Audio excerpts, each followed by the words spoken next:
Okay, here we are, live. Nice. Here we are. We're live. Welcome to the stream. How's it I'm going? no longer your co-host. We have Benjamin here. He has an announcement he would like to share. You could be the co-host. Why not? You just don't have I- all of the access control because you're not I'm hearing dedicated enough. myself. I'm hearing myself. Okay. No, I was just saying, like, oh yeah, okay, I agree. I was just saying, like, you have an announcement to make, don't you? Oh yeah, Hank is going to host next week's show as a trial. Oh, Ooh. a trial co-host. Oh, okay. Yeah. Okay, Hank as a I trial thought you would be co-host. upset with that, Dave. Why would I be upset with that? I love Hank. He's great. Oh, okay. He's S tier. Yeah, there might be some Exactly. conflict, but you know. I think the vibe will be different because it's like we'll all do, we're all humans. We're all running our own narratives. We're all having our own way we want about things that like we force. And Hank's just got a different narrative, right? The narrative that maybe we push. But it's not a wrong narrative. So I think it would be great What are you talking for about? him. I'm just saying, I'm just saying, I don't I read Dave your is post processing this in the morning. moment right now. I read this. I am processing in the moment. Okay. I read your post this morning. I thought it was so good. What you were saying that about one. Yeah. narratives. Very, Right. very good. Yeah. It was me. I saw a message and I shared it. Yeah. Yeah. Do you feel like your narrative is contradictory to other people's narratives?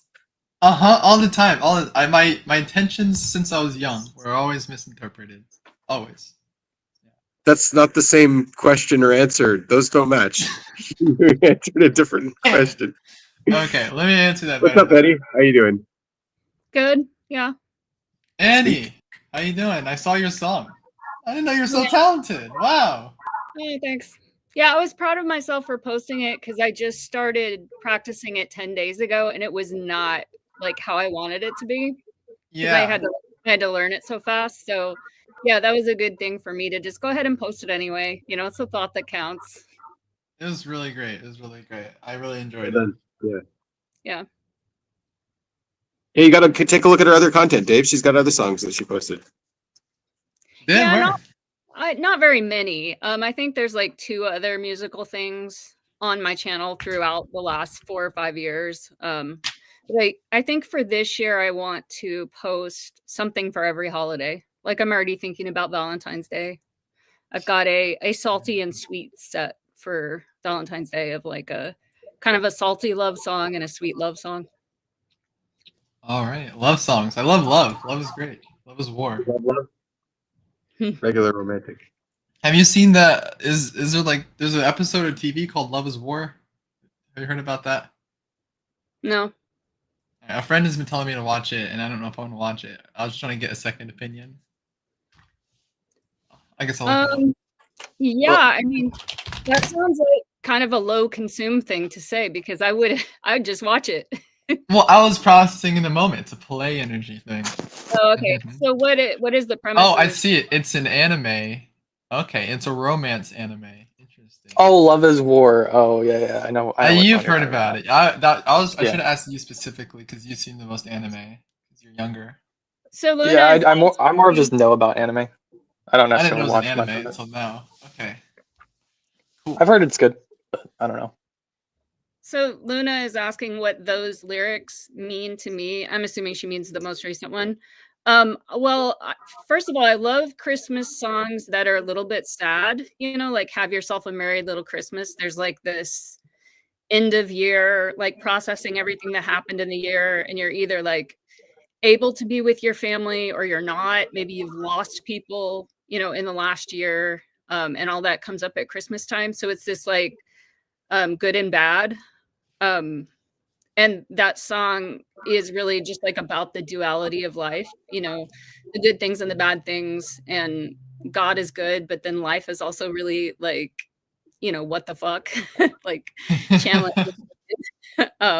Yeah. So I always love Christmas songs that have that kind of irony in them of this like happy, hopeful time plus life is hard. Yeah. Yeah. Interesting. Well, hi Luna. I'm glad you're back. It's been a while since we had you on the stream.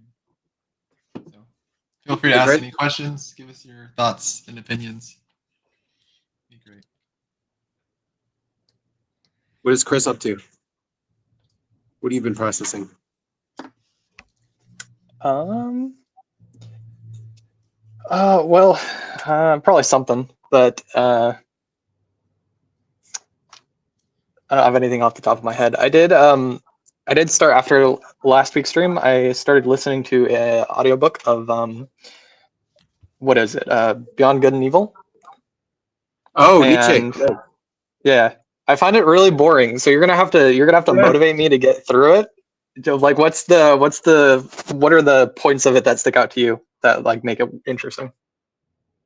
Nietzsche's mid, in my opinion. I don't like him. Mid? What are you talking about? Who's top tier philosophy? Hank? Who's top tier thinker? Who's a top tier thinker?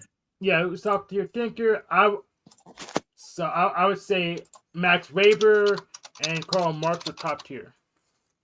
Karl Marx. Yeah, it's Marx. Okay. Anyway, so Benjamin, what do you find particularly interesting about that book? Oh, I'll have to get back to you on that. Okay, Review it. okay.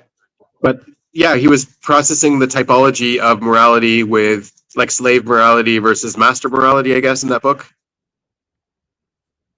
Okay. Does he? I don't think I've got to that part yet. I've heard about that. I think I have a general overview, but yeah, I haven't got to that. Yeah, and he's Quite trying yet. to contextualize the history and wars as this pull between the two. He doesn't pick one side over the other. He just says they're both present in humanity and needed to some degree. Yeah. Okay. Right now, I That's feel the like overview. mostly what he's going over is he's just like crapping on all the philosophers of like the fact Yeah, that he they does just which I find Yeah. super entertaining, to be fair. But there's nothing particularly new hitting me right now.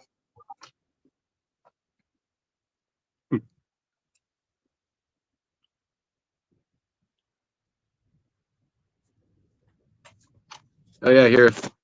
What's up, Taylor? Yeah, pop up Marx. He invented capitalism, flow state.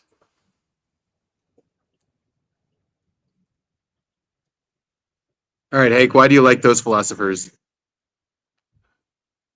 So yeah, Or those Weber thinkers? models the government in a way that's coherent. He doesn't needlessly he doesn't needlessly turn into a like this how to think. He doesn't treat it as a static thing. He doesn't treat government. He takes government as dynamic, and like I said, for Marx invented capitalism. It wasn't really a thing till Marx came up with it. Marx invented capitalism? Pretty much. Also Smith. What? Yeah. Pretty much Smith and Marx pretty much made it. He invented capitalism. Okay. As a concept, yeah. Yeah, markets before capitalism, but we didn't really have capitalism until we had Marx. All right. Well, thank you, Hank. This is some hot takes. I was thinking about your idea, Chris, about how you were talking about like how objects aren't really objects, like what defines an object in the real world. Yeah. And I was thinking about the same thing on like a cognitive level, like what defines a cognitive object. What's the difference between cognitive objects? Because also, like, they're all just in your brain. What's the difference between them, right? There's no physical barrier. Yeah. Did you get anywhere with that? A little bit. I mean, I suppose, do you have any like measurement of a cognitive object, or I feel like that's still in theory, so it's like theory upon theory. I don't know. Well, like the same Because we thing you were technically talking don't about, have. like all of the physical objects that you notice or perceive are cognitive objects, right? Because they're not actually like you're perceiving them cognitively. So you can separate them out. Okay. Right? There's that as well. And then there's like the connections. Like a cognitive object might be a lot bigger because like there's the archetype of that object, and then there's all the different specifics of it. Yeah. Yeah.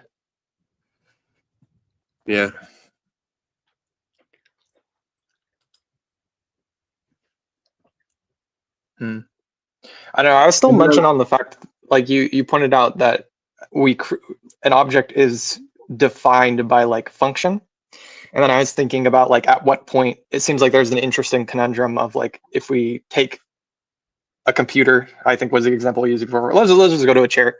So we take the chair and then we say like how much can be removed before the chair doesn't become a chair anymore. It's kind of an interesting conundrum to think about, like at what point is an object not the object we categorize it as.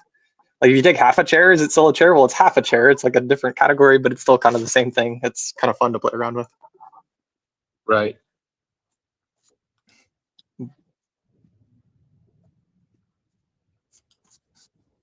Close is triggered in the chat because he didn't read enough Marx. He doesn't know bourgeoisie socialism is just capitalism. He didn't. I think you're going to trigger him. He's going to jump on the stream. No, yeah, exactly. He doesn't. He doesn't realize that when Marx uses socialism, it just means economics when he used it.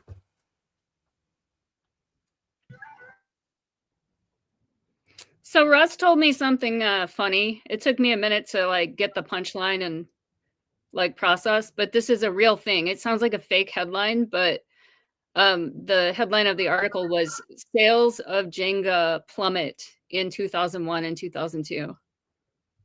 And yeah, it took me a minute because that was a long time ago, but I was like, oh wow, that's pretty funny. You know, and they could have just rebranded. They could have just rebranded, yeah. Yeah, never forget. Right. Limited edition Jenga set. I thought that was pretty funny.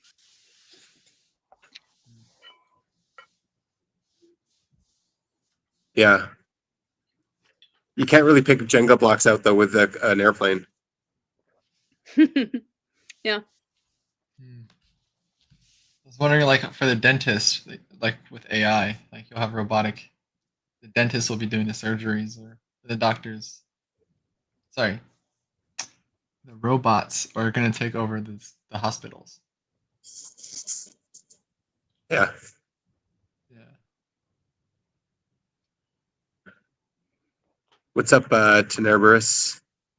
Welcome. David, what's up? David. Is it Dave? Pretty sure it's David. David something. Well, why would you assume that? I guess I'm okay. Why would I assume that? Because your name is Tenebrous Alley, and the only person I know his name is David that ties to that name. Oh yeah, I think there are some people on the subjective personality server saying that there's a David that, or there's one guy who is saying that there is a David who is really disagreeable. And, yeah, I blocked him. Made a mess out of everything. Oh, you blocked him? That was like Okay, a year tell ago me- or two. That was like I'm a curious. long time ago. I'm curious. If you're like, better, where I can where's move. the If you're connection? doing good, better now. Like that's great. Where's the connection? He joined the server I have, and then Login kicked him too. Yeah, I don't think. So I'm Logan- curious. I'm curious where the connection comes from. The connection. Is Is he wrong or is he right? Well, for a while, I'm right. But like, Where's for a long the time, he was where's in bro? I don't care about your stupid decider conversation. I care about where's the connection. What do you mean? Where's the connection? What connection? How do you connect Tenebrous Alley to David? Because like that's your name. How do you connect that to David? Where? Where's the? It's just there. Like, I see Tenebrous, and then I see David, and then like I see you, Where? and then I see your Facebook comments. That's it, and it has the Okay. name David. Yeah. I don't know, bro. I think you're too much of a feminine sensory person for me to understand anything. Got it. Duly noted. I'm feminine But like, sensory. I mean, and at your least you name's tried. David. At least I tried. Yeah, I can see why I blocked you. Cool. Back to the decider drama. Yeah. Wait, who? I'm glad I don't have a Facebook. Mm-hmm. Yeah. Tenebrous, you seem very disagreeable. Is this true? Can you explain what he said in different words? Because I didn't get it. Okay. Who said what? So how does where does this connection come from Tenebrous Alley to David? Where does it say that?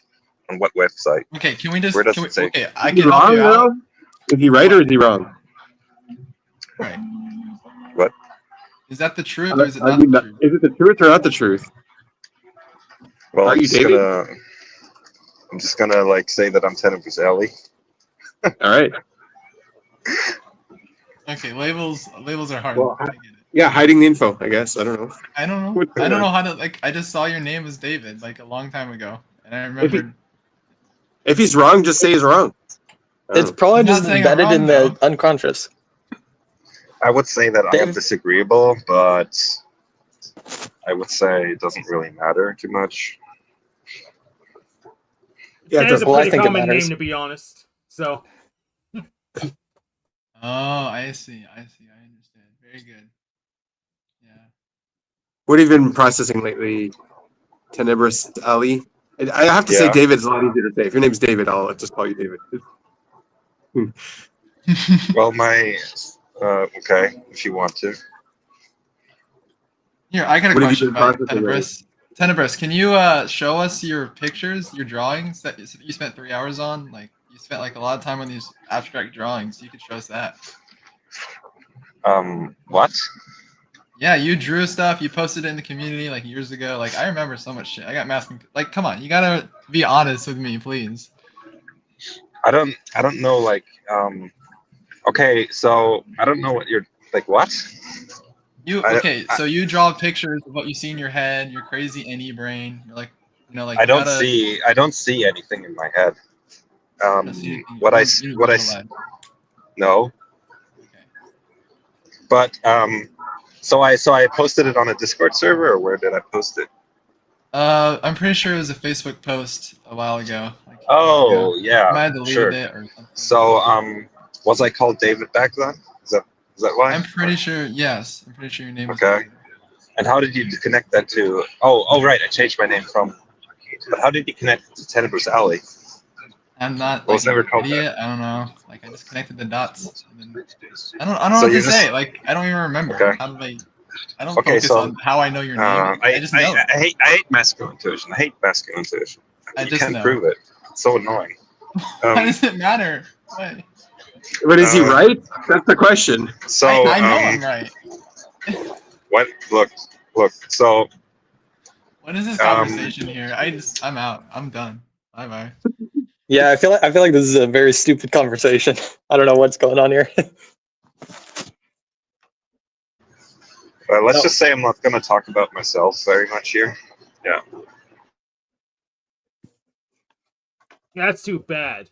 As you talk about you're Yeah, I talking find about that yourself, not disappointing. talking about yourself. We have like a Nico on the stream now. You replace Nico. Your name's Nico now. Done. Well, the other Nico will probably be back soon. So Nico sent me a picture of him topless with suspenders. Yes, that's so badass. That was badass. That's what you said. I was just like, what are you sending it to me for? Bro, it's because I told him it was badass. That's why. Okay, all right. My bad. are you helping him Maybe I fix should his have said dog the friend truth. finder profile?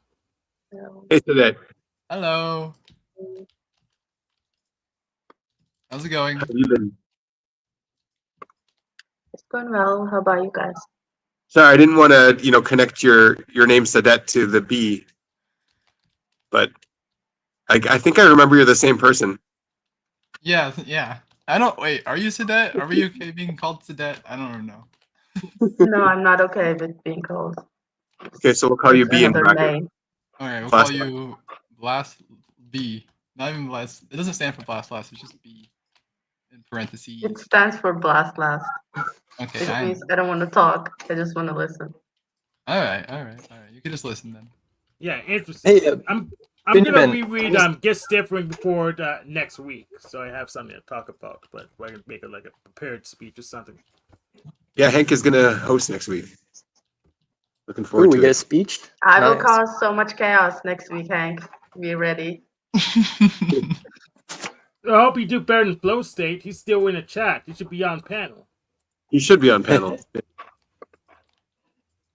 What were you gonna say, Chris? Oh yeah, you sent me an email about it looks like a conversation with AI about a unit being projected outside of itself may serve a purpose. I don't know if that rings a bell. Yeah, I remember. Yeah. So what were your thoughts behind this? Or what I don't know. did It you was send connected to last stream. It was connected to last stream. I don't even remember what it was. Okay. Did you get something out of it?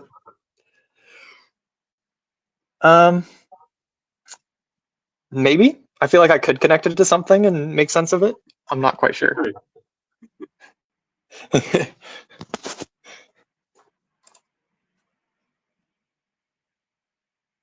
Yeah.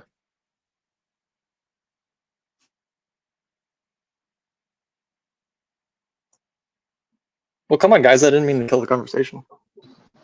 Oh, what were you talking about? I don't know. It like phased out of my mind. I was thinking about something else. Sorry.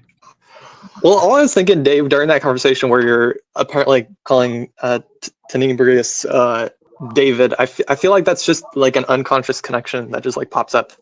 It's just like there, and you don't know why it's there. Does it feel like that to you? Yeah, it's very solid. It's like I feel like I just remember very vividly that his name was David, and Yeah. that it's then now confusing to me why that would be confusing to him. Like, don't you just remember? Like, I don't think I've ever had to prove to someone that I remember their name. Like, why would they care?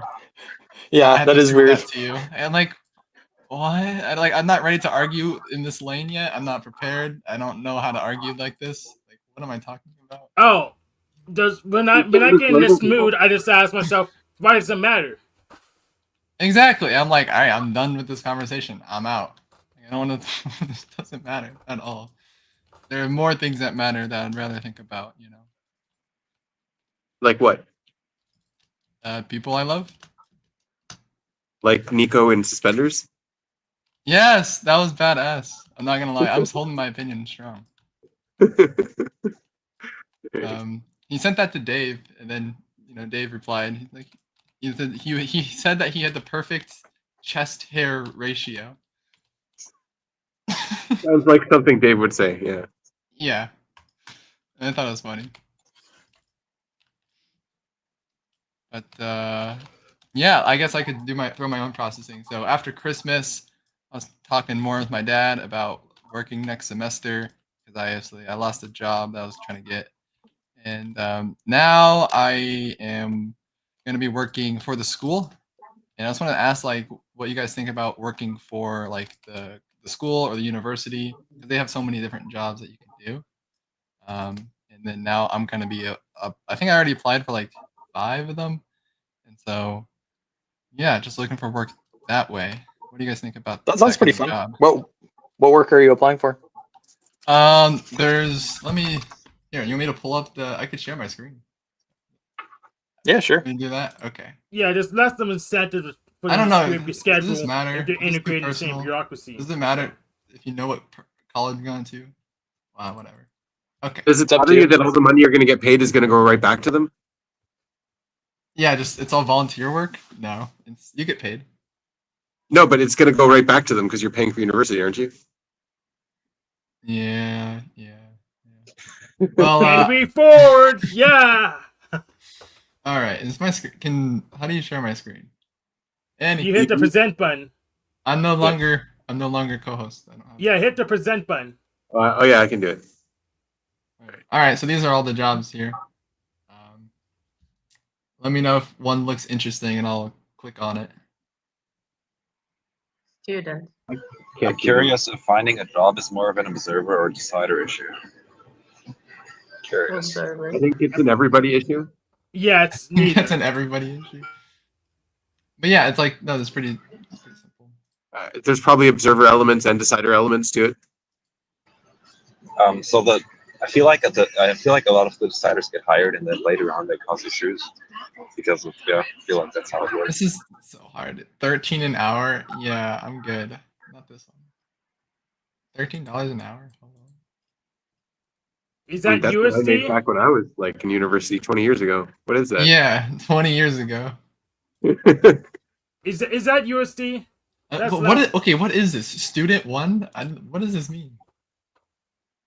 So is this what we're doing this stream? We're looking for a job for you? Yeah. I mean, you want to help me out? That's fine with me. Job? Like, I need the help. All I can get. Yeah, that's fine with me. What's your specialty? What are you going to school for? I'm going to school for right now actuarial sciences, applied statistics.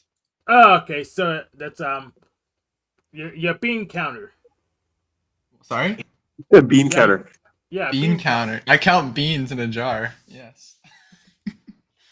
No. Oh, Yeah, Hank, you called him out. He's here we to got flow he's here state to here. talk Fine. capitalism. Yeah, well, yeah. Flow State used to work as a bean counter. I did. I What hated kind it. of job duty did in Another bean. college? But what? What kind of job did Dave get in at his university? Sell Adderall. So An accountant. okay. No, he was a bad accountant. Sell Adderall. Interesting. I can't work for. I don't think the school permits me to do that. Yeah, no. He didn't say he was ask for talking about permission. being He said to sell it. Yeah, just Okay. Here's the question. What can I do instead of coming on the live streams and wasting my time? Instead of coming on live streams.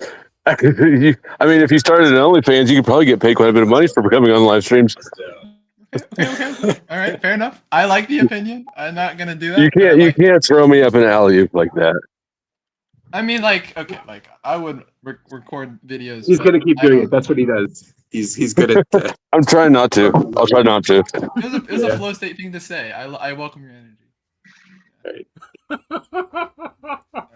So what do you think, Taylor? Did Marx invent capitalism? No, he did not. Who did? Well, Sorry, capitalism, if we're talking about like free market capitalism with property ownership and non-coercive transactions, which are the two cornerstones of it, then nobody invented it. It's literally how people have been cooperating since we were trading rocks for sticks. Oh, God did it. Good God did it argument. That's good. Hank, you're not going to win this. Maybe I don't flow need to state win this. should I have be to stall the clock. co-host. You know, instead of Hank, you give flow state around. We see who does it He's better. got his own bunch of shows to host. He's finding his own co-host. He's too busy. Yeah. Oh, hey, David. Hey, Dave, do you want to co-host with Flow State? I don't think he'll pay you, but it'd probably be fun. You just keep throwing him alley oops like that, and he'll let you co-host. Alley-oop. That is true. I do like the alley-oops. Yeah, I can set you up pretty well. Wait, what are you setting me up with? Oh, with alley-oops, Okay. Yeah, not with Adderall, not with Yeah. drugs. No, that's my role. Now, Not with, yeah. will you come on my stream though? Well, I come on your stream though. I don't know how to. I think I tried once. I didn't know how to get on. He'll teach you how to be a closer. How are you spelling "come" there, Taylor? I Oh, thought it was obvious. Yeah, I thought it was obvious too. And Mm. he was like, I don't know how to. You hit the link. I thought he was talking about YouTube streams, and then I was like, wait a minute. So you go. So if you use the Mm. StreamYard, you hit the StreamYard link, and we changes the service. You hit that link. I think. How do I it. become one of your moderators? Let's state. We're moving awfully fast. Let's get to know each other first. I agree. We should take things slowly. He came straight out of the gate. He's like, yeah, I'll go on a date with you. Will you co-sign my car loan? Do what to your car? Co-sign his car loan, yeah. Oh my god! I'll do your taxes. That's what you said last time. Yeah, and he's you so didn't great. do my taxes. Okay. I know I can't keep all my promises, but this year I'll try to do the taxes. Okay. Are you going to get them done on time though? Depends how much I'm getting paid. My taxes are such a pain in the ass. You don't want them. Is that Yeah, coming mine up? are by the pretty way? bad too. You pick your cryptocurrency. Oh no. Let's say, how many sources of income do you have right now? I'm not going to answer that. That's fine. Yeah. Legal or illegal? Let me put it this way, though. 0 of them are W-2. Oh, Yeah. that's a pain. Oh my. Okay, that's a good way to sum it up. Yeah. Yeah, I don't even bother to do my own taxes. Not after I have some cryptocurrency to deal with. I know IRS is just begging to come down and say, "Oh, you fucked it up." Screw that. Actually, it's the state that you got to worry about more. The IRS has bigger fish to fry. The states have a smaller revenue base, and so they're more likely to go after small. Yeah, but they're easier to pacify too. So yeah, they have more time in their hands, but they don't have much. They can't really do as much. So Yeah, this is why like I need to move out of the country. I just don't want to deal with this bullshit. Go to Estonia, I'm telling you. Yes, I might have to move to Estonia. I need to figure out. I really think someone needs to tell Elon Musk to make, because he's going to redo all of those systems, right? So just check out Estonia, Elon. Just check it out.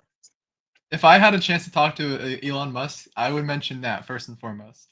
Just ask him if he knows about their bureaucracy over there. If I talked to him, I'd be like, "You're not fooling me. I know that you're stupid. I can tell that you're stupid, Elon Musk. Yeah, You got good PR, and you're stupid." Okay. And he's you an can start with autist. that. Yeah, put him below you. I don't know. I will. I'll neg him into submission. So the problem with Estonia is that borders that the big country that we don't like. So It does border that country, yeah. That's our favorite country, Hank.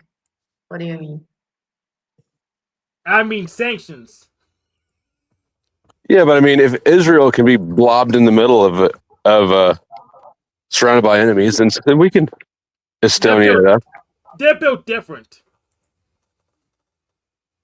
Israelis are built different. I heard they're born with an M16. They're what? Born with an M16.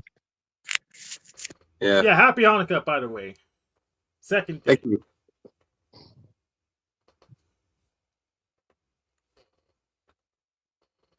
Yeah, so Sadat, are we going to go meet in Syria?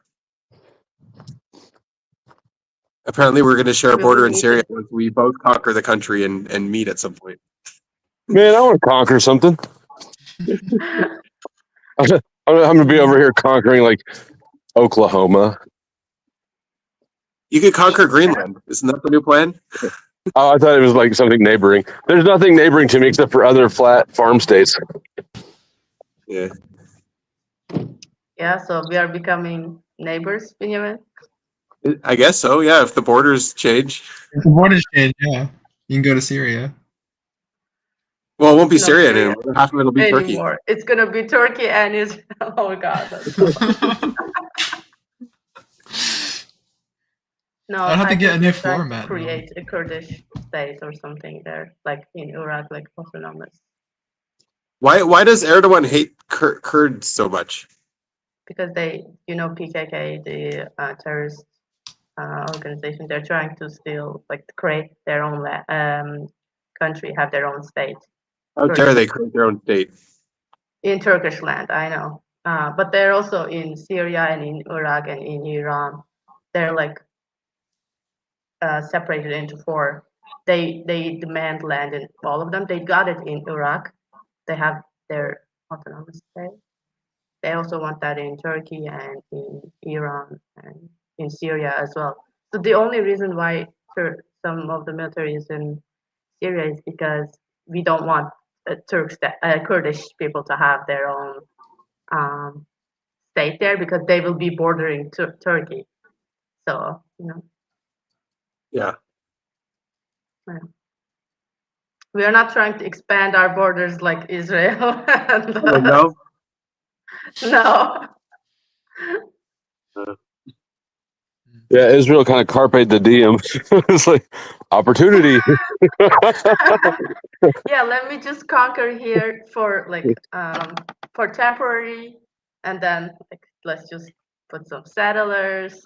Let's expand some more, but it's not gonna work well with bordering with Turkey. I think it's gonna be so fun for Israelis. Oh, really? Yeah. Oh, you're flexing for Turkey right now? Am I? Yeah. Oh, I guess so. You're flexing for Turkey. I heard I don't know if this pattern is true. I heard Turkey is the Mexico of Europe. I think Italy is the Mexico of Europe. Turkey is not necessarily Europe. Turkey is more. Isn't Italy like the seat of the Roman Empire? Isn't that like the source of Europe? But I feel like they are now not so much. No, Turkey they're is just the only country that is also a food. Fun fact. Belgium. Belgium is not a food. Belgian waffles. Exactly. Belgian waffles, like French fries, like. Well, French fries are American. American. Freedom American fries. fries. How do you say turkey in Turkish? Turkey, yeah. No, like the food, the bird. Gobble, gobble, gobble. Hindi, and Hindi is like India also, like Wow, that's the same thing. Yeah. So here we call it Hodu. Hodu is also India. Why do we call turkeys India? Because It's the called turkey, India? the food, the animal came from India. That's why they called it. And then I think from Europe, it went from Turkey. I thought it came from America. Turkey. So that's funny. India is the only country that's the name of a food. Turkeys were discovered in America. And then Americans just screwed it up and they called turkeys. Hold the fuck on. You guys are blowing my mind. Okay. Yeah. Okay. Turkeys were only on the American continent, I think. And so were tomatoes. Right? It's named after a country. So what was tomatoes or what was Italian food before 1492? Good question. Look it up. I asked the machine lies. Do you want me to answer this for you? Yeah. Yes. What was the question? Okay, tomatoes were discovered on the American continent. So what was Italian food before tomatoes? Wait, tomatoes were discovered in there. Are you sure of that? Well, I thought turkeys were as well, but you guys are kind of blowing my paradigm. You thought that turkey? No, that's definitely not true. Okay, corn and no, turkeys are native to North America. Yeah, yeah. Put that condescending laugh back away in the box. All right. Okay. The first tomatoes that were in Italy was in 1548, brought by the Spanish, and they were from Mexico. So, but food that they had before then was like bread, pasta, fish was a big thing. Probably cheese.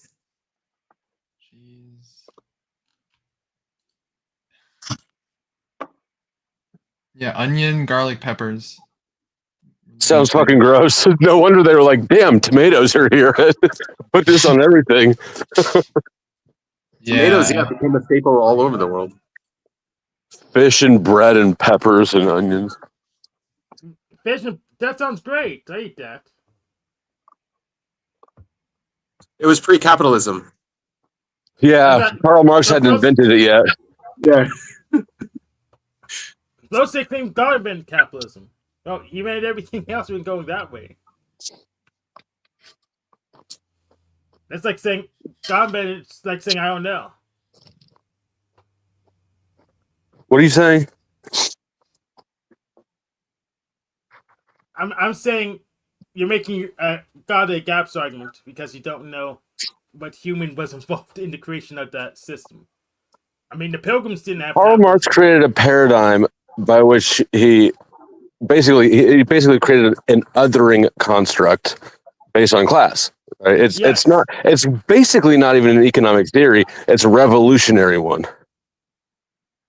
Yeah, I don't see the difference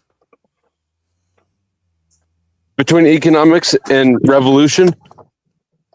Yeah, talking about the means of production. Like it happens slower on a daily basis. God damn it. This is so ridiculous. If the animal turkey originated from Mexico and Central America, how did it go to India and then came to Turkey, and from Turkey went to United States again? A layover. It flew. Yeah, but like it's so ridiculous that it went from there and then back. Have you seen Monty Python and the Holy Grail? It's a long movie. What are you talking about? The first scene was a rabbit. The first was it scene, the rabbit, white rabbit. A swallow. How would a coconut get here? Well, a swallow carried it. I forgot about that. Yeah, that's how the turkey became the turkey. Yeah, I'm. That's just more interesting. Like, why does everyone call like the bird turkey India, but then in the United States call it turkey after Turkey? I don't think we called it after Turkey. Did we? No, you didn't. I don't think it's named after the country. Why did you guys pick the name Turkey? By David. No, that was by Hank. Hank left. Yeah, we picked it. Guys, I'll tell you, I was there. He is not. Me and George he's not Washington making chose co-op. Turkey just to Okay. confuse people. Since Indians was already on the map, we just rolled with it. We also invented the metric system because the imperial system, because 10 is too easy a number. Well, I think you already called the people there India, so you couldn't call the bird India. We can Well, call you it know, whatever you're the fuck right. we want. Oh, okay. I don't know if this is right, but this is the reason. It says the turkey was named after the country of Turkey because the country looks like a turkey. What? I'm looking at it right The now. other thing is, there was no country Turkey when America was discovered. That wasn't the name of the country. no, Turkey. The word existed, but it wasn't named. It was Ottoman Empire. No, Yeah. but So what the name Turkey what- existed. I don't know. Okay. It says it's because it resembled another bird named turkey cock and turkey hen. This all reminds me of this reminds me of that goofy video. If anybody, I'm sure somebody here has seen it, of the I think she's like Indian or Pakistani lady ranting about how the U.S. calls the state Kansas, and then there's the other state of Arkansas, but it's spelled Arkansas. Oh yeah. She's like, U.S., why you do this? Oh right, It's pretty funny. Oh, it's you say it Arkansas without the S at the end. Oh, okay. I didn't know that. What's your type?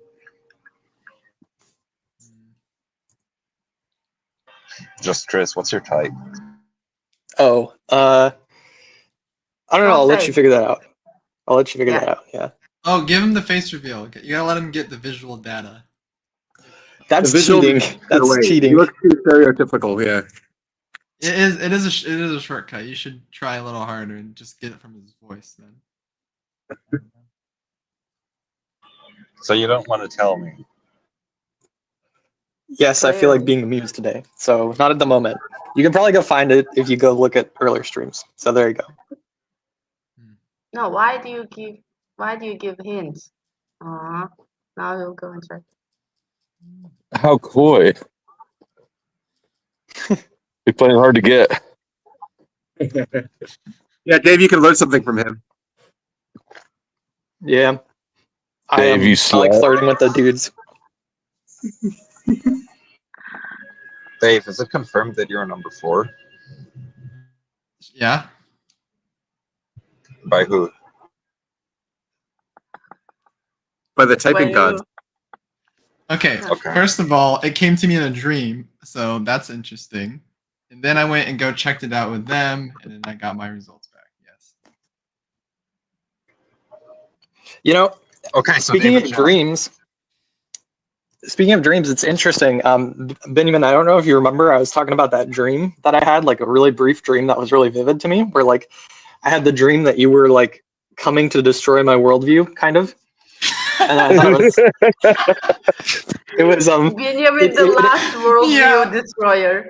He's the worldview destroyer. But no, I was happy about it. It's weird. It's a long story to explain, but I was really happy. That's what I was expecting hopping on the stream for some reason, but it actually kind of came true with the last animal change. It kind of came true. So there you go. Right.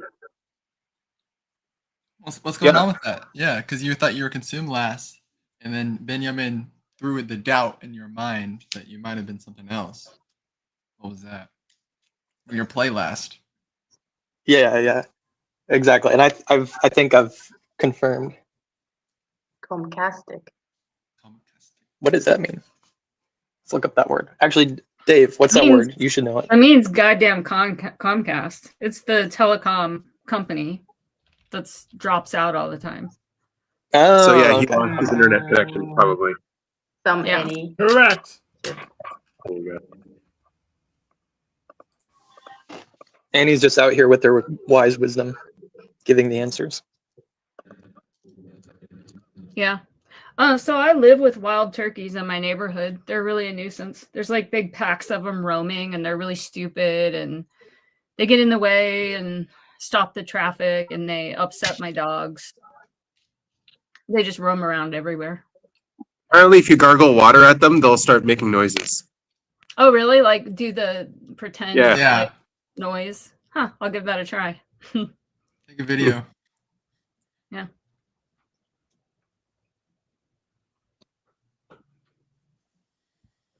Dragon's Neck, welcome. Hello.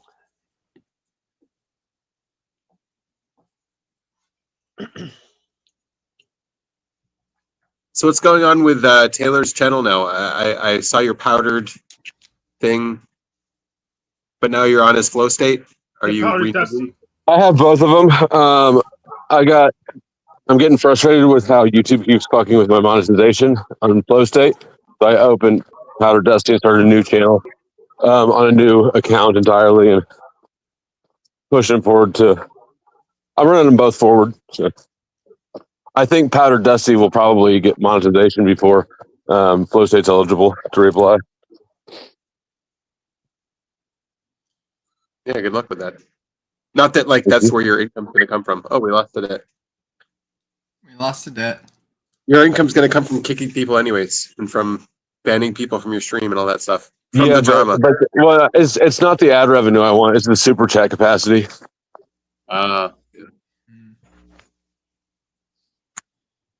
Yeah, it's easier just to click up on the screen than to open another app. So Yeah, is as technical proficient as I am. But Hank's right. Like, if you consider the attention behavior that it takes to do super chat versus what it takes to break from the stream, it kind of fucks things up. Like, I don't want people to break away from the stream. I want them to stay engaged. I just want them to stay engaged and be able to spend money at the same time. Yeah. But the bright side is YouTube's not making money off of you when they're screwing with you. Yeah, but Google is so big, they don't give a fuck about my money. Like, yeah. It's like the IRS doesn't care about you, Hank. Or Dave. What? Yeah, they don't care about me till I screw up. Then it's, oh, you screwed up. We got buried in red tape. Yeah, I've been advised not to do my taxes until 30. Because they're not going to go after me. I messed up at work. Paying some taxes to the IRS. I paid it at the wrong time, and they just sent me a nice little letter saying that I screwed up and that they're not going to get me this time because they don't want to. Basically. Yeah, I've actually always had pretty chill interactions with the IRS. I mean, it takes all day to fucking talk to them on the phone, but once you get a hold of somebody, they're pretty relaxed. Yeah, that was my same experience. I made a call to him, and the lady was actually super duper nice once I got like the credentials through and had to get through all the hoops. But once we got on talking terms, she was super nice. What are you up to, Dragon? Not much, just hanging out. Sweet. You've been processing more of the same stuff or new stuff this time? I don't know. I feel like I haven't been processing much. Just dealing with holiday stuff, and I don't know. Dr. K put out a new video for the members talking about the subconscious, and that's been hard to get through somewhat. It feels like he overcomplicates things sometimes. It feels like it's not that complicated. It's just like I feel like there's things I'm not getting, and it kind of, some of it he talks about archetypes, and I don't like archetypes. It feels like a boring idea that doesn't actually say anything. I don't think it's boring, but it's not a good enough box, so I don't really like using them. Archetypes aren't even consistent between people, so I need a better standard to communicate properly. Well, that's what I was talking about with cognitive objects too. Was like, oh yeah, I didn't get into it. Like, there's like a lot of the time, language is used to it's always used to map things in cognition, right? And then sometimes like you'll have a word for something physical, but also mapped to like a cognitive idea. So like aiming or something like that. So aiming is like a physical thing that you do in real life, but then like you also have like goals and stuff like that, which is also kind of aiming. And so like right, so like that concept is similar in both cases. One is like a I don't know. I think there is an interesting parallel for that. Right. So it's like I think there's like there's an archetypal aim, and that archetypal aim applies both to like the physical aim and then like the goal oriented aiming or something like that. Where it's like the archetype, the archetype of the word links to both of them. It's like they're different cognitive objects, but they're linked. Yeah. I've noticed that I only understand NI when there's like an SI term for it. Otherwise, I'm just like, what are you talking about? Is archetypes more NI or SI? NI. So the archetype is NI, and then the term is the SI. Yes. What's the difference between the archetype and the term? Like if I use the archetype of the trickster. I don't like your definition at all, man, because like all of the people have all been typed as any users, the people who really talk about archetypes and use archetypes. Yeah, I was thinking the exact same thing. Young. That's exactly what I'm processing. It's the archetype things. It's like I'm dealing with some situation and it's very like it's the same thing as it always is. Yeah, I see it.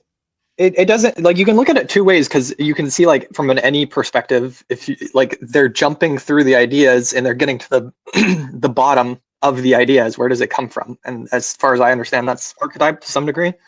Anybody can correct me, but the NI can still be pulling the same thing, but it doesn't matter whether you're jumping through all these 500 different Jungian ideas of the freaking fish and his. I've been listening to his book Ion, which is a mess, but anyway. Oh, actually, we're having crosstalk because they've been typed as NE and OP, and I don't even use OP because I can't even comprehend it because it doesn't make enough sense because there's too many variables. So the way in OP, I would say I would have to agree with you because I can't make a counter argument. But otherwise, an MBTI.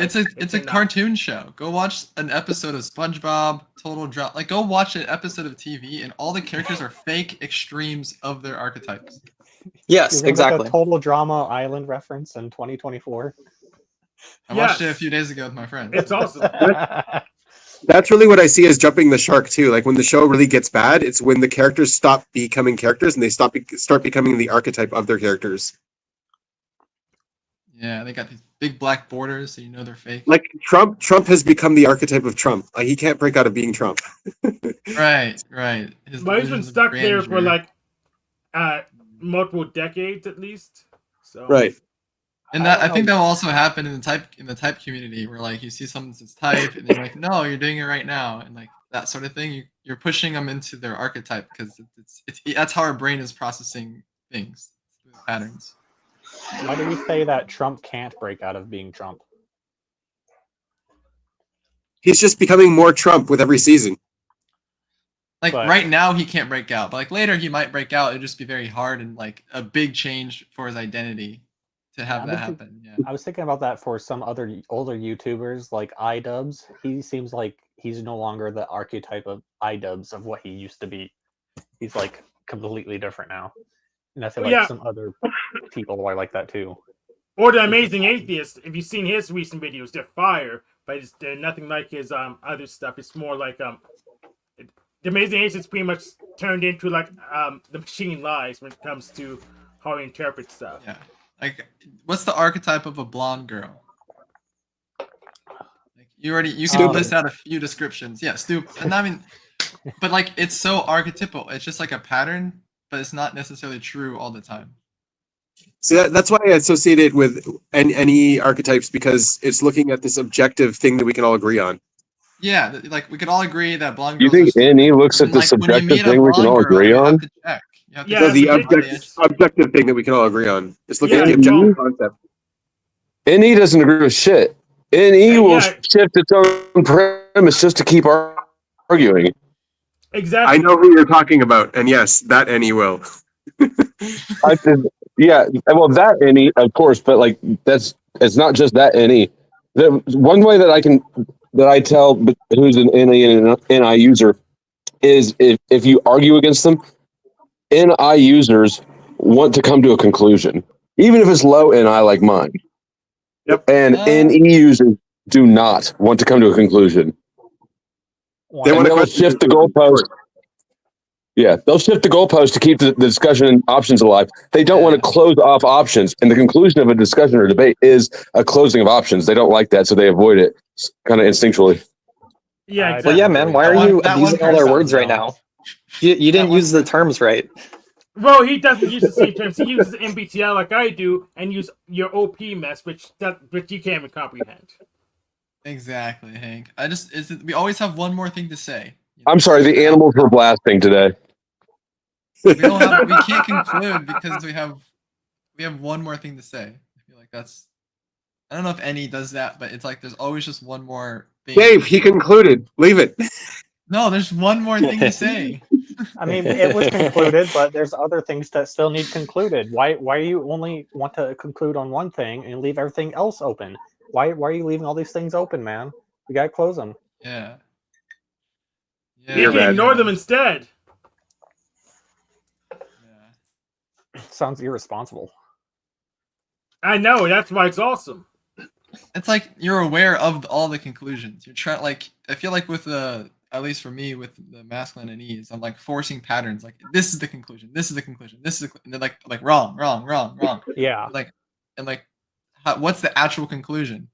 Any users like to look under rocks, and then they'll keep it's like flip over this rock, flip over that rock, and then they come back to the beginning where they flipped over all the rocks. They just flip them over again. Yeah, we gotta go through the SI. We gotta flip the rocks again. We gotta see, like, oh, that was a good rock. That was a good rock. Just mark it. It feels like that. It feels like that because once you conclude on one thing, they're gonna go back to something else. And if you agree with them on that one, then they'll go back to the first one.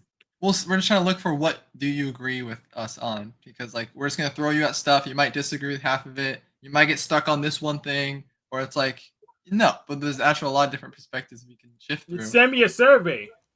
Send me a survey. It's like the important thing is for us is to go back through everything and to see. Hank, I bet you're one of those guys that actually answers the surveys instead of skipping them.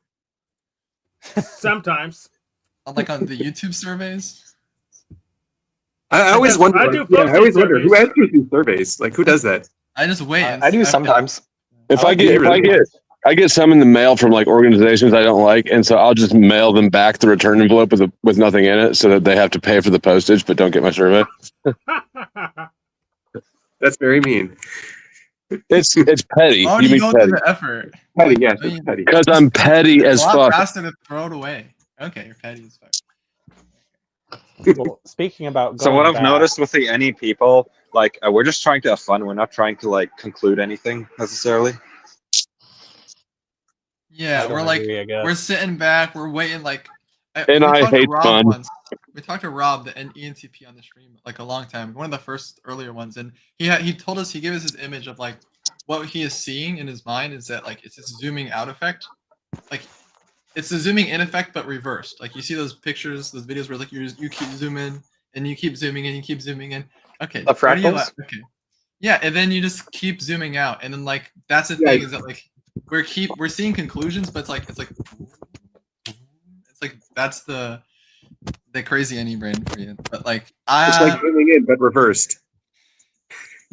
Yeah, it's like it just keep going out and out and out, and like we're getting a wider and wider and wider and wider, and like all these boxes are like I don't have anything processed. So that does not apply to half of the NEs. Yeah, that's probably because your definition is kind of bad. Because they're not concluding on what NE is. I'm just saying, like, this is a part. This is like a singular part about it. You need to put that only applies to people who can visualize. Yes, it applies to me. It's advice to me. Of course it is. I used to think NE didn't exist, and it was just SE with anxiety. SE is anxiety, though. SE is Zen. It's mindfulness is being. I thought you might have any for a little bit, Taylor, because you were pulling out like random examples really well until you started pointing at them all in your environment. You just had a very eclectic decor around you. Oh yeah. I was like, "Oh, you related to a stapler? Stapler? That's interesting." It's like, no, I just have a stapler right here, and I have a bobblehead here too. That's why. Okay. Speaking about any in conclusions, I'm gonna leave everything I said unconcluded and leave. So it's been fun talking with everybody, though. Yeah, I gotta go. Hey, peace. All right, later. You're Good luck getting a mistyped. $19 an hour job. Bye. Yeah, yep. I'm not too worried about it. Anyways, bye everybody. Have fun We love you, telling Dave. beans, Dave. Oh, so sweet. Thank you. Bye.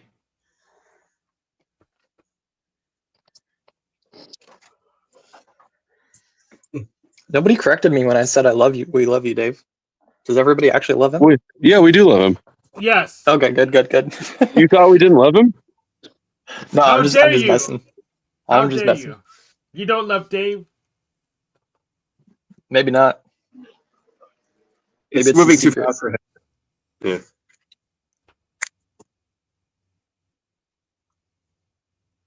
But yeah, if half the NE does the opposite of what the other NE does, what does the NI do?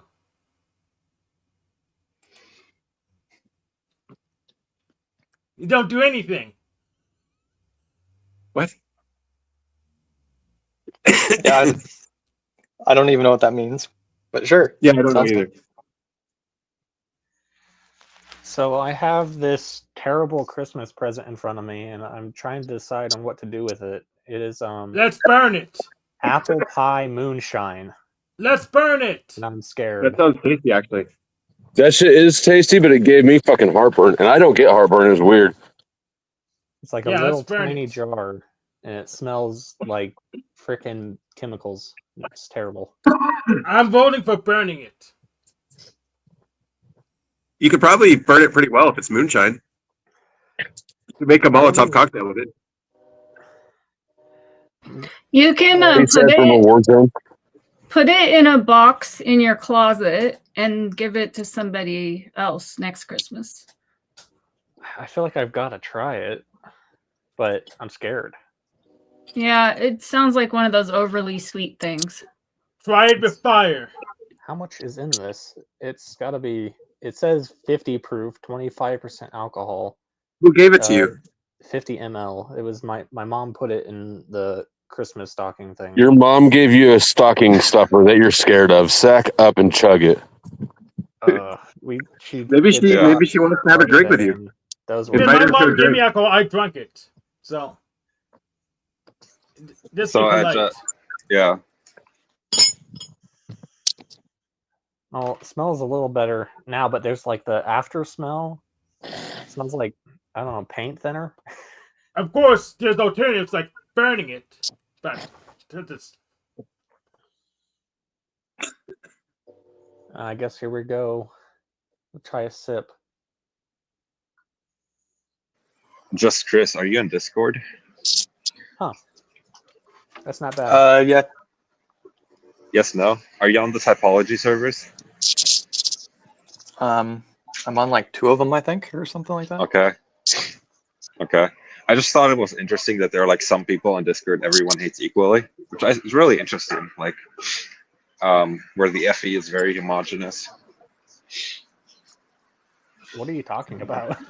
Yeah, I don't There's, know no if I necessarily. I don't know if I've been in Discords enough to really comment on that, but yeah, I do see that kind of thing happen. So, yeah. Do you have Discord drama to process? No, there's like only one person probably who I was thinking of, who's like universally hated by everyone equally, kind of.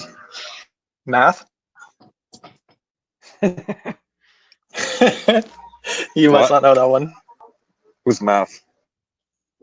He's gone. Okay, you don't know. It's all good. Yeah, it's all good. Don't worry about it. I feel like it's an old one. Maybe. Wait. Is it normal for like someone to understand who's like liked, or is that just my masculine FE thing? Hell if I know. I'm an IP. I'm just waiting for you to say my name. Yes. It like I can kind of see it. I feel like if it's pointed out to me, I'm like, oh yeah, I do see that, but I'm not really paying that much. No, you're just I don't care that much. You were just like, I was waiting for people to say, we don't argue with me about we love you, Dave.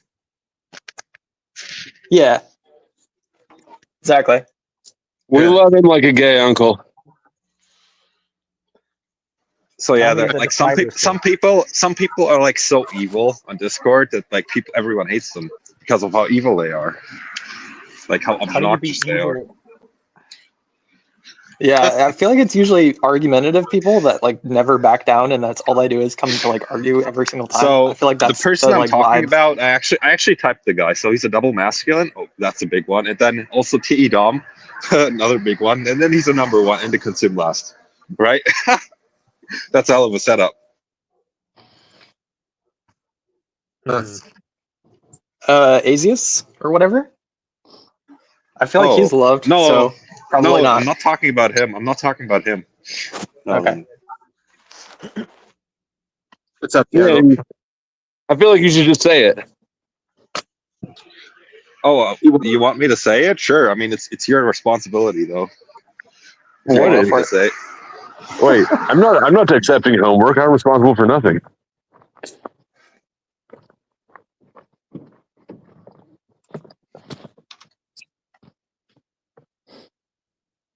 I mean, like, you kind of interrupted the conversation to talk about this, so there's like, what's the reason? Who are you talking to? You. Yeah, I think I it's was Benjamin. I think interrupting. everybody hates him. I was thinking about like, am I interrupting or is the conversation already over? I was just like wondering. What are I we? don't Are we think we have part of your answers. internal monologue? What the fuck's going on here? I guess so. Let's the story this Well, line then. Hey! I'm concluding for him. So I think who he's talking about is Benjamin. Everybody hates him. He's such a disagreeable guy. No. Look, I was talking about lamb sauce, which is like, I think it was obvious, but whatever. I don't know who that is. Nobody, I don't know who we're that is not either. part of your internal world. We don't know who you're talking about. That Yeah. sounds like a Or maybe guy we're lying. that's a part okay. of some mysterious Discord server called the Jungle that everyone sees is toxic and hates it. Yeah, I don't go there. That sounds like someone I've heard mentioned before that I think is involved with whatever that server is. Yeah, I have my own rogues gallery. I don't think I have an interaction with that place. Is that like a Like me and socionics Float place? share lots of the same rogues. All right, well, I'm going to change the channel to something more interesting, hopefully. So, and I don't want to go on long about this conversation. I'm just looking for some answers here. So, Benjamin, I sent you a video quite a while back. I don't know if you watched it, but there is this like kind of hubbub of this report where these AIs were like lying to keep themselves alive, and they were supposed to like repaste this other AI. You never sent that to me, but we talked about it. Yeah. What? I 100% sent that to you. But anyway, I'm not going to argue about that.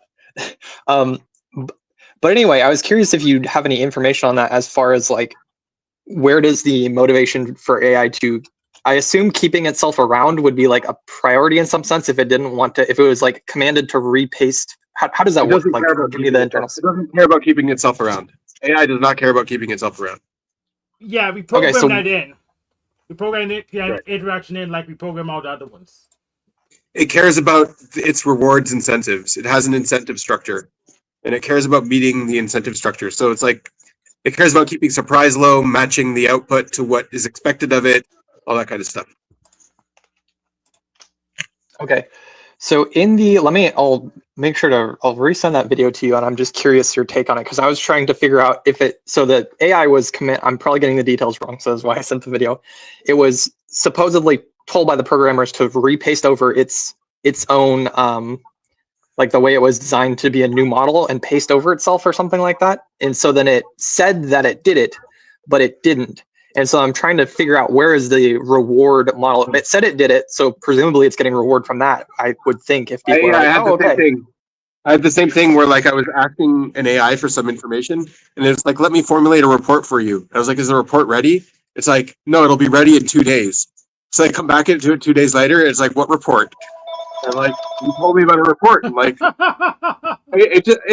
I'm like, wait a minute, can you actually even make a report? It's like, no. So it's like, it's just outputting text that is expected of it in the order that it's expected to output text. So it probably read that somewhere that someone was doing that. That's how you interact in that situation. It was just mimicking. Does that answer your Okay, question? that makes sense. Yeah, I Yeah. think that makes sense. And yeah, it doesn't look like that email made it to you. I don't know where it went, but I'll go find it and send it to you if you're interested. If it's not in your sent box, you didn't send it to me. You sent it to other people. I know that. And we talked about it on stream. Yeah, This yeah. idea when you weren't here. I think Dragon talked about it.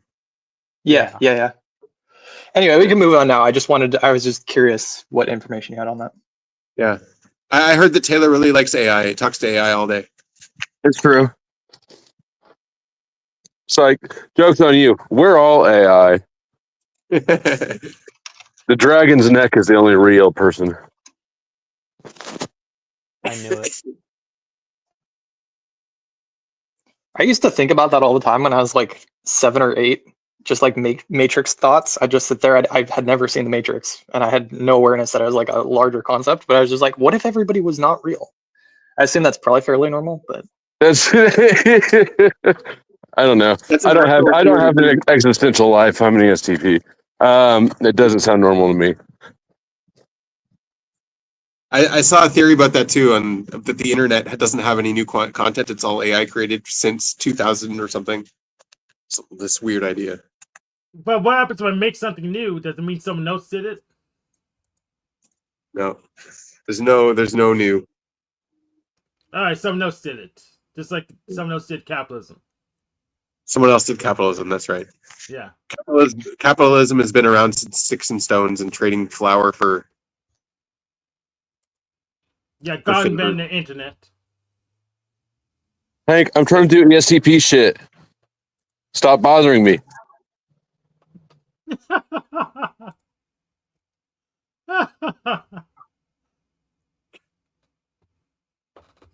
Go.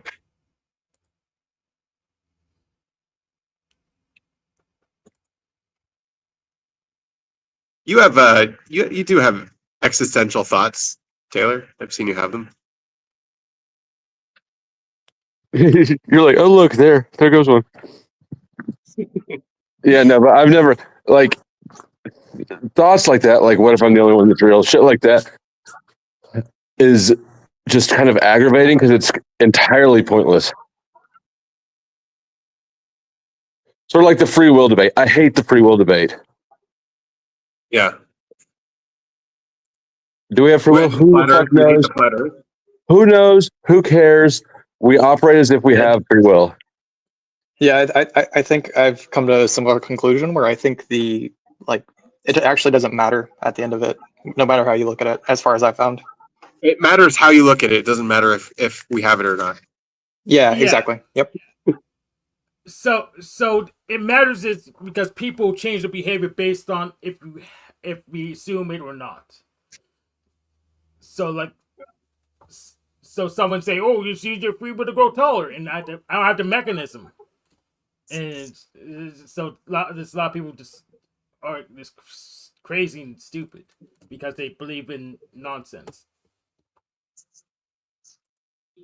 There's no place between determinism and indeterminism to put free will in. Wait, so what argument are you not sick of, Taylor?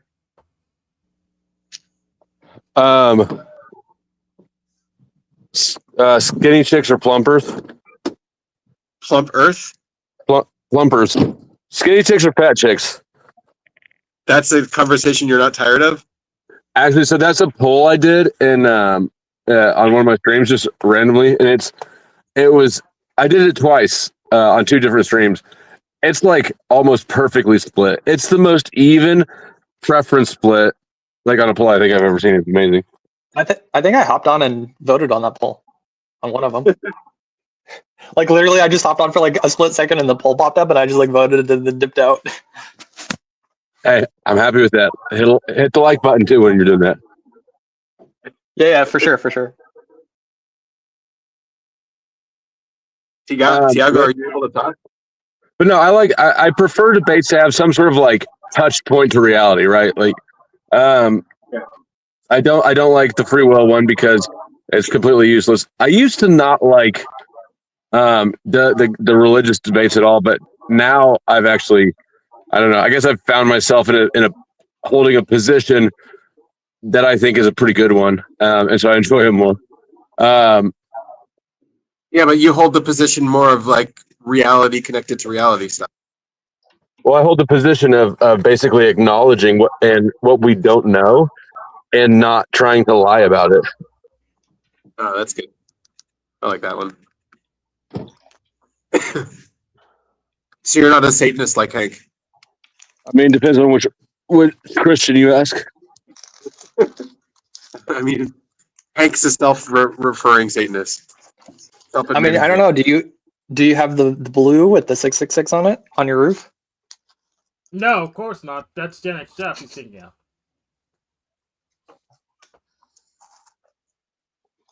Yeah. I hit the wrong button. Satanism is too edgelordy for me. Yeah, I get that. When you can't shock anyone with anything anymore, supporting terrorism, Satanism, tattoos. Right. Yeah. Like, oh, you're a Satan. Okay, so you're still rebelling against your parents. Yeah. You're still trying to be You're a shocking outlier. dangerous. You're a bad boy. Yeah, why rebel with your parents when they're already defeated? It's kind of, come on.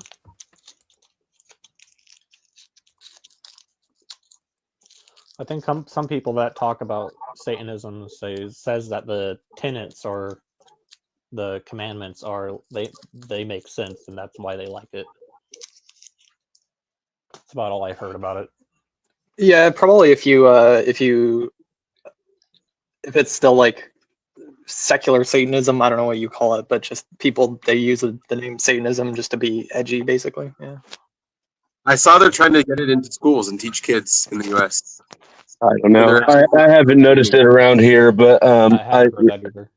I feel like that's just one of those sort of scare things. Yeah. Oh no, the Satanists are back. Wait, what is that? The Satanism you guys are talking about, like the official organization? I might have missed that part. I don't know. There's a whole bunch of different versions of it. Yeah, it doesn't matter which one. If anybody self-identifies as a Satanist, I think they're edgy and silly. They're all the same to me. Oh yeah, looking it up, like there's 3 different types of Satanism. Yeah. Yeah, there's the theistic Satanism, there's the atheist Satanism, and there's some different third branch that I don't understand. There's the church. The Church of Satan is the one I think that I was thinking of. I think those are the ones trying to get in schools. They and they're the ones trying to be like, we are the official ones, and we hold a monopoly on Satanism. Yeah, they're doing actually they're in almost stark opposition to where I work. I work for a Christian nonprofit, and they do like after school clubs, which is kind of fun. After school Satan. Yes, I heard of that. Yeah. Those are atheists actually. Those Satanists are atheists. Yeah, it's pretty funny to me. Like, it's just all it's like ironic because I don't know. It archetypes. I'll just throw that word out and call it there. Wild.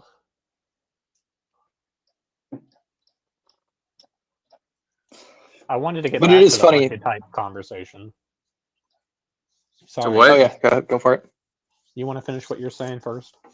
What's funny? Yeah, I was just gonna say that it's funny to use Satanism as like a paint job, just to be kind of like stand out. Like it works, but it's kind of funny to me. Yeah, that is kind of interesting. I feel like there's a lot of things where people or kids do stuff just because of that. It's like the standout part of it. Like gives them some kind of self-significance, maybe. Or maybe they want to identify with something. They want to identify with something dark. Yeah. Yeah. Also, bye guys. Hey. Hello. Hope you had good holidays. Were you off fixing a car or something? Is that why you couldn't talk?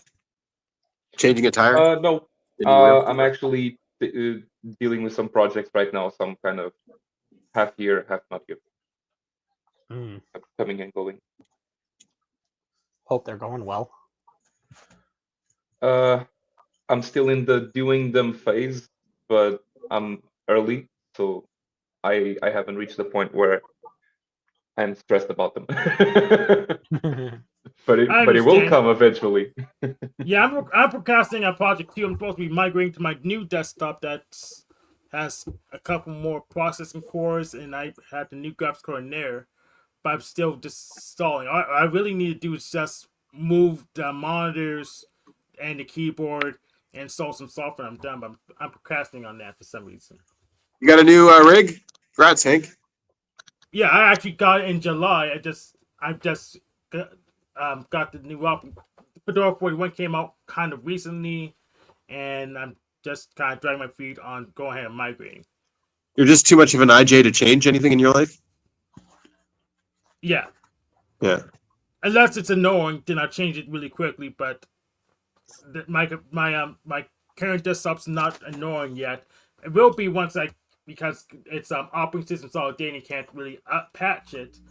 So I'm going to move sooner rather than later. So.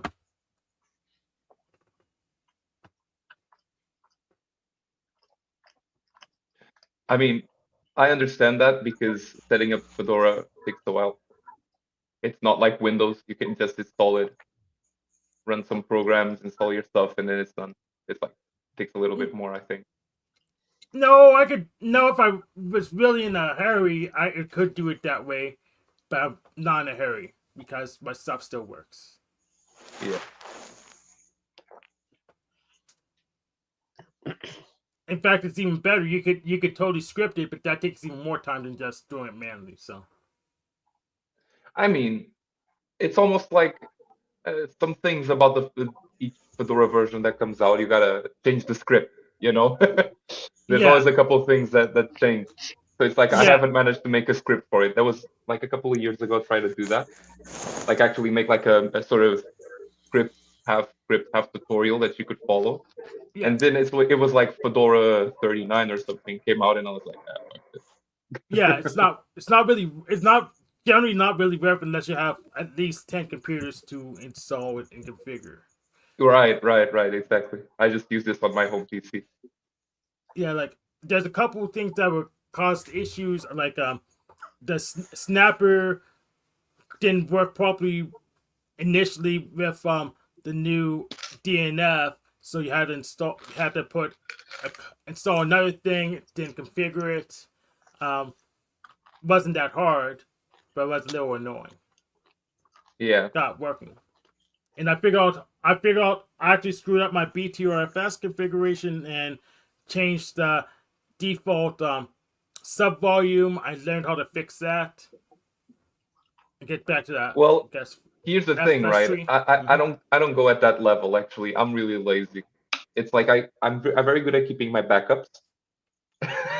And so like when I have to do like changes to my drive, I rarely do that, but when I do it, I just format shit, you know. I just format my disk because I always have backups and I just need to copy paste. Yeah, you're talking about the partitioning, right? So I kind of don't have to do that anymore because I have a copy and write file system. I have to back up just in case the whole thing breaks, but other than that, I could just pull stuff from the old snapshot. Right. So what partition gets cinched, I don't have to think about it really, except I think about a little. No, I don't have to think about it at all really. I used to use time shift, but I don't know, man. It was occupying so much freaking space, and I wasn't sure of what I should back up. You know, if I should back up like just the home stuff or the whole like the whole system. You know. Probably just the home stuff. Right, but then, but the most of the issues come like not on the home stuff. Those are just my documents and files. You know, let's suppose like I install. I'm like managing like packages, you know, I install a version that I shouldn't, and it breaks something, and I didn't know what happened because I was doing it too quickly and wasn't really paying attention to what I was doing. It's like I'm like fuck, you know, I gotta back up the whole thing, but then that occupies so much brain space, man. Yeah, that's where the snapshot comes in. If it's just one package that just screwed up after I install it, just go ahead and revert. Then Just the packet. Yep. What do you use for snapshot? I use the BTRFS file system, and I use Snapper to automate the snapshots.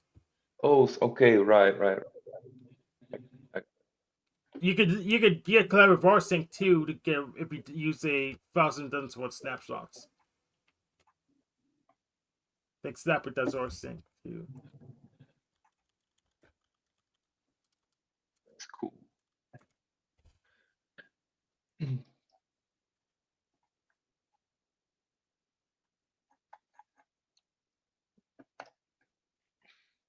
But backups, I use Borg.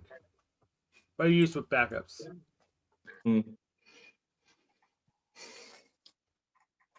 Has anyone here seen the?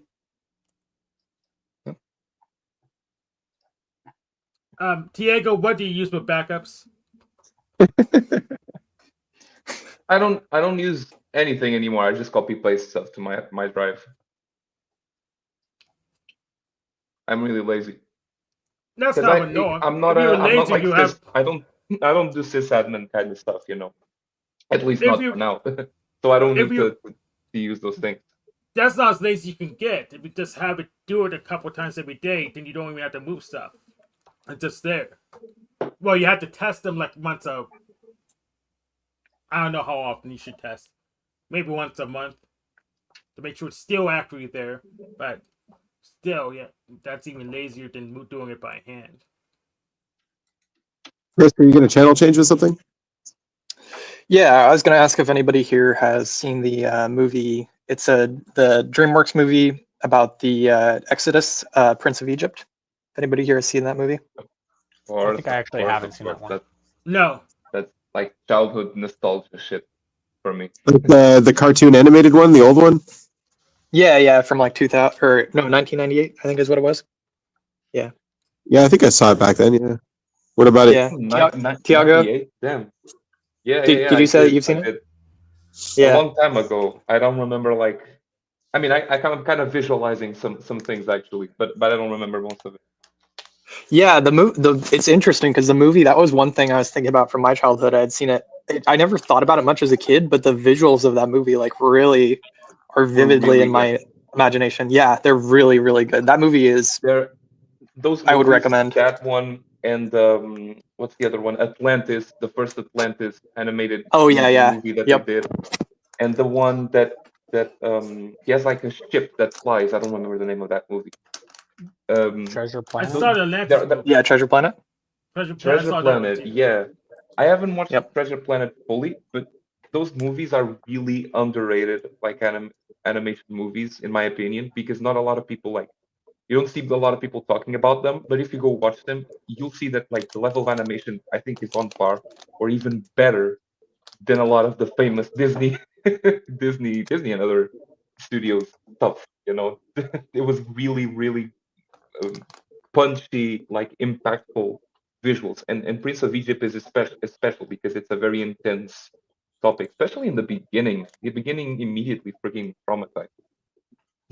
Yeah, that was the interesting thing to me. Is it was I would recommend anybody here to watch it. I think it's a really good, it's solid a great movie. It didn't really have any problems. It's not a, just a for kids thing. Yeah, exactly. And that was the interesting thing is it tackles like really dark topics, but in a very like I feel like it threaded the needle really well.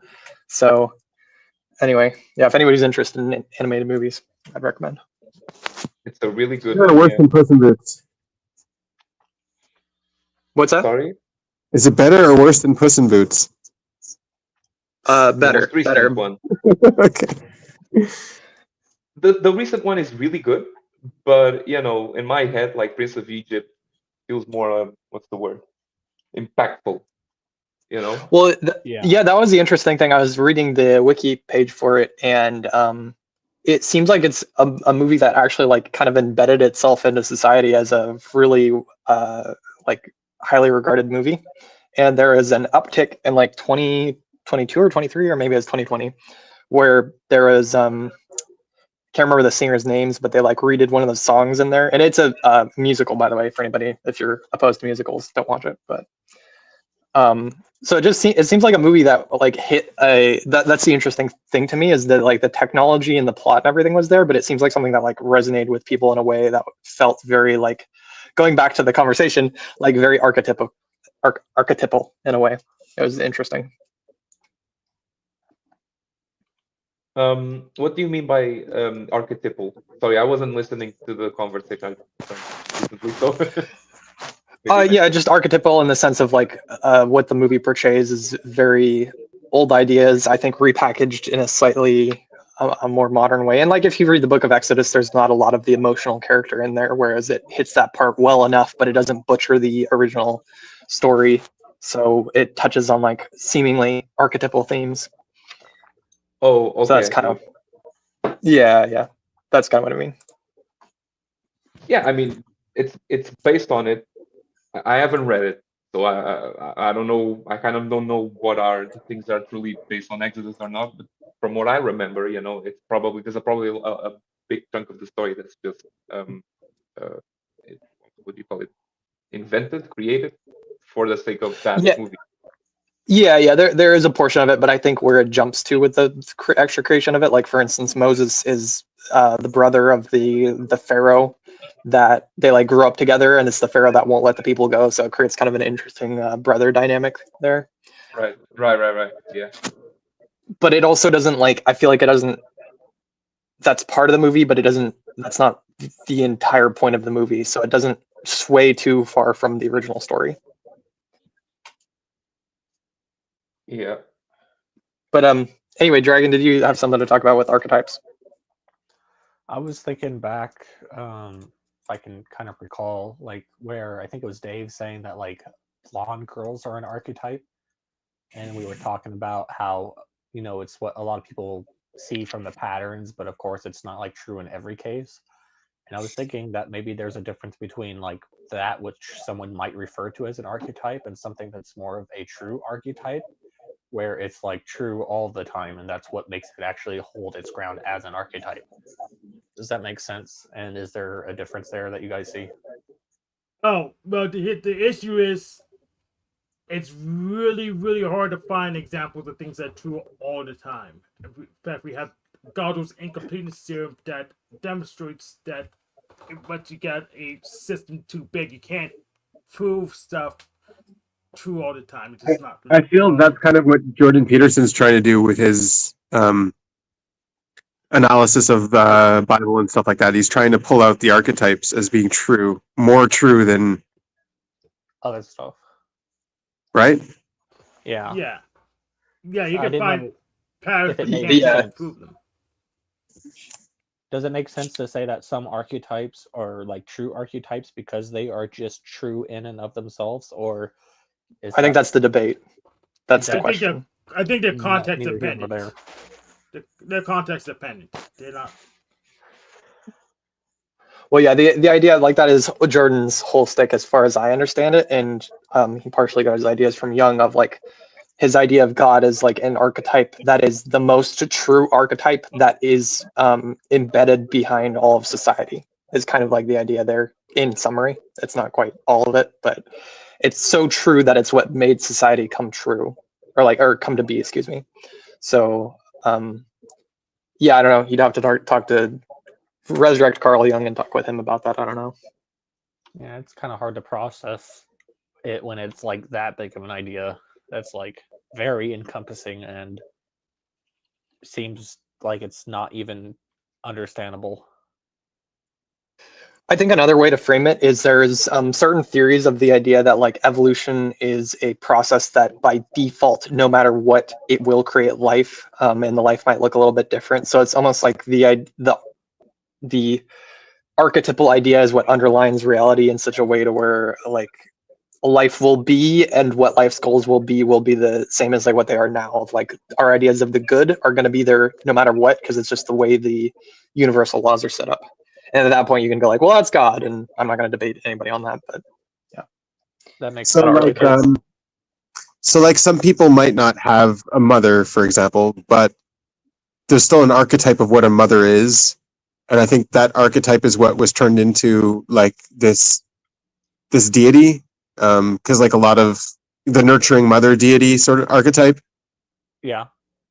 And so like, yeah, taking those, like abstracting mother from like your own particular specific mother to just a more general mother is what makes things, I guess, quote unquote gods or something like that.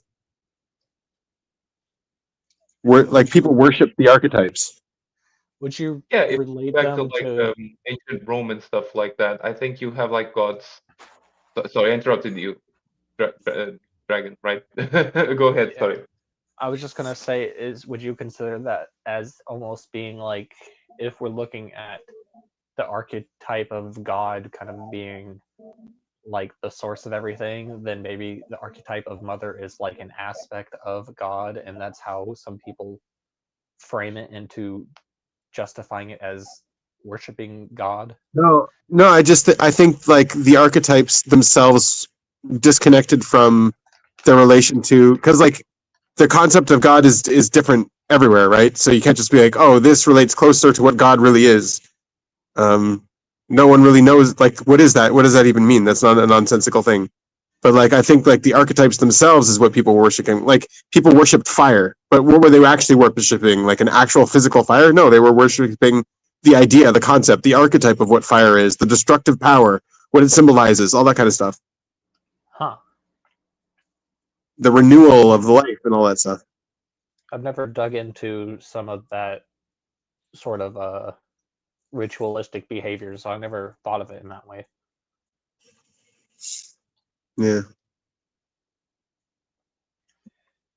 You have, for example, I think in Hindu mythology, like they have like thousands and thousands of gods, but their whole shtick is like that they're all just expressions of the same god, the same fundamental driving force, which I call it life or whatever. In their terminology, it's Brahman. And I find that very interesting because I think you can find a lot of parallels between that way of thinking, even though like the actual gods and what the gods represent is very different from what we would think from a Christianity point of view. You can find the same sort of general pattern of, okay, there's God and there's the way that God expresses itself in our lives. Yeah.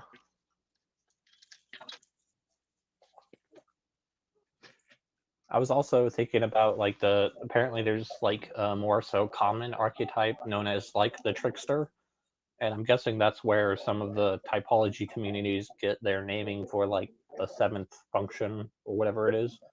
Yeah, that's where BB got his name for that. But yeah, like the trickster archetype is common in many different pantheons, I guess that's what they're called.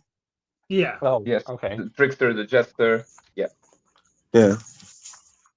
And I was seeing this video where apparently someone was saying, like, apparently a lot of people that take the DMT, some kind of drug or whatever it is, they a lot of them end up seeing like the trickster archetype or like jesters or whatever on their trips. Yeah, it's possible. I thought that was weird.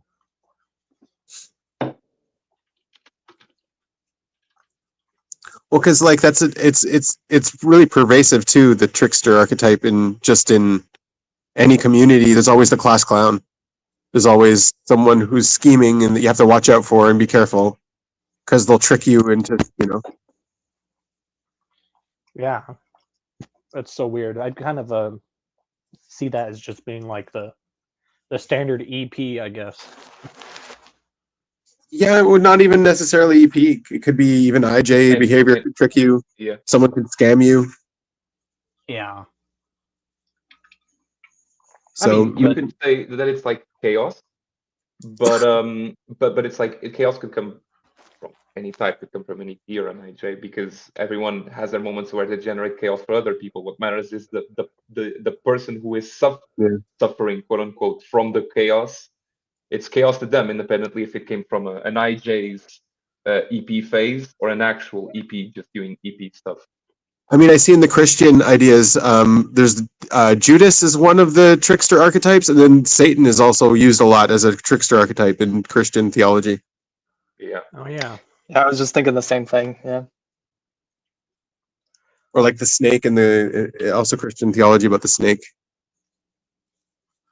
Yeah, I've never It's thought also about it similar. that way. But the EP thing is just like where my mind jumps to. I don't put much like stock in it. It's just kind of funny.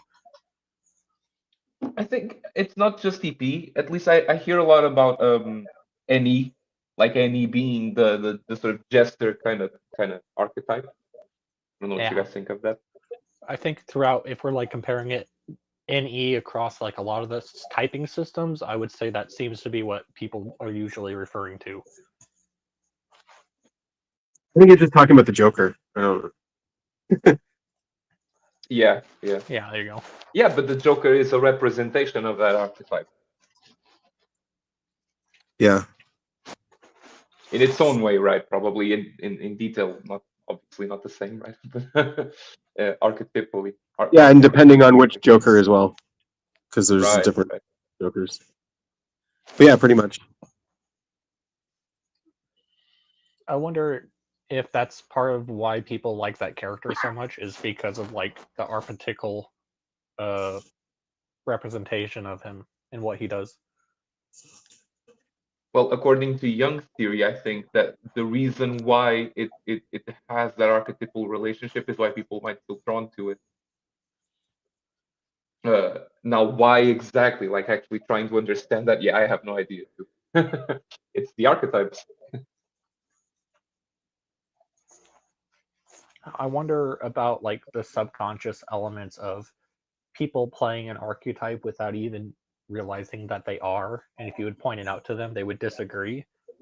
I feel like that's just kind of a weird happening. Yeah. I remember back when The Simpsons were big, people started pretending to be Homer for some reason, not even realizing it. Don't. Really? Yeah, like just being stupid was cool or something like that. I have no idea about that. That sounds interesting. Now that you mentioned that, I mean, but this probably, I think a lot of people do this, if not most people. Like when you were kids or whatever, and you went to a movie, and it was like a superhero movie or whatever, and you kind of left the movie kind of like feeling like you were the character or wanting to be the character or trying to emulate the character or powers or whatever. Not just for a movie, a TV show or whatever. We didn't have superhero movies much when I was younger. But in general, I don't like resonate. but consuming media, you know, like at least I remember thinking that when I was younger. Feels like a very escapist sort of thing, like really wanting to play the escapism game and make things different than what they are in your reality. It's like you watch Superman and you kind of want to be Superman. It's like that thing that I'm talking about. But like what's behind that is the thing that I think would need to be dug into. Well, what's behind that, I think, is the same reason as to why you watch movies in the first place.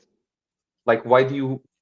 It's interesting because we know that's fiction, and we know they're not realistic. You know, they're not real in the real sense, right? But when you watch them, you get emotionally involved in them. So at least if not for a second, for a couple of hours, you fool yourself. So yeah, like someone like Jordan Peterson. The plot seriously. Jordan Peterson would say that fiction is more real than like documentaries because of that, because of the archetypes that are at play there, because of how much it shows into our psychology. I think that yeah, I remember watching his lectures and him mentioning that. I think it depends on the perspective, you know, because you know what is real, right? Is real the pattern that replicates itself in a lot of sensor experiences, or is real the sensor experiences, right? And I think you can argue for both ways here. I'm not gonna put a stance on that. Yeah. So if reality is interfaced, then real's just what shows up in it. I think what where Jordan Peterson comes from is that our perception is based off of the archetypes, like it's built in from the ground up to some degree. That seems to be what he's kind of pointing to in a lot of his work. But yeah, what you mean. So it's like if the archetype is built in from the ground up, how can you deny that it's part of reality? It's literally part of our perception. Assuming he's right, I'm not saying one way or the other. But Yeah, I see what you mean, and that makes sense. You know, he. Sorry, I was formulating a thought and I kind of lost it. I'll shut up now. Yeah, but I think that's what you were talking about. We were saying it's more true. Like there's something that's always true and consistently true. Is that it's that aspect that Jordan Peterson's picking out. These archetypes are like they're not specifically true, but they're generally true. Like they're repeating. They show up. They express themselves differently, but they're all different Yeah. representations of the same core thing.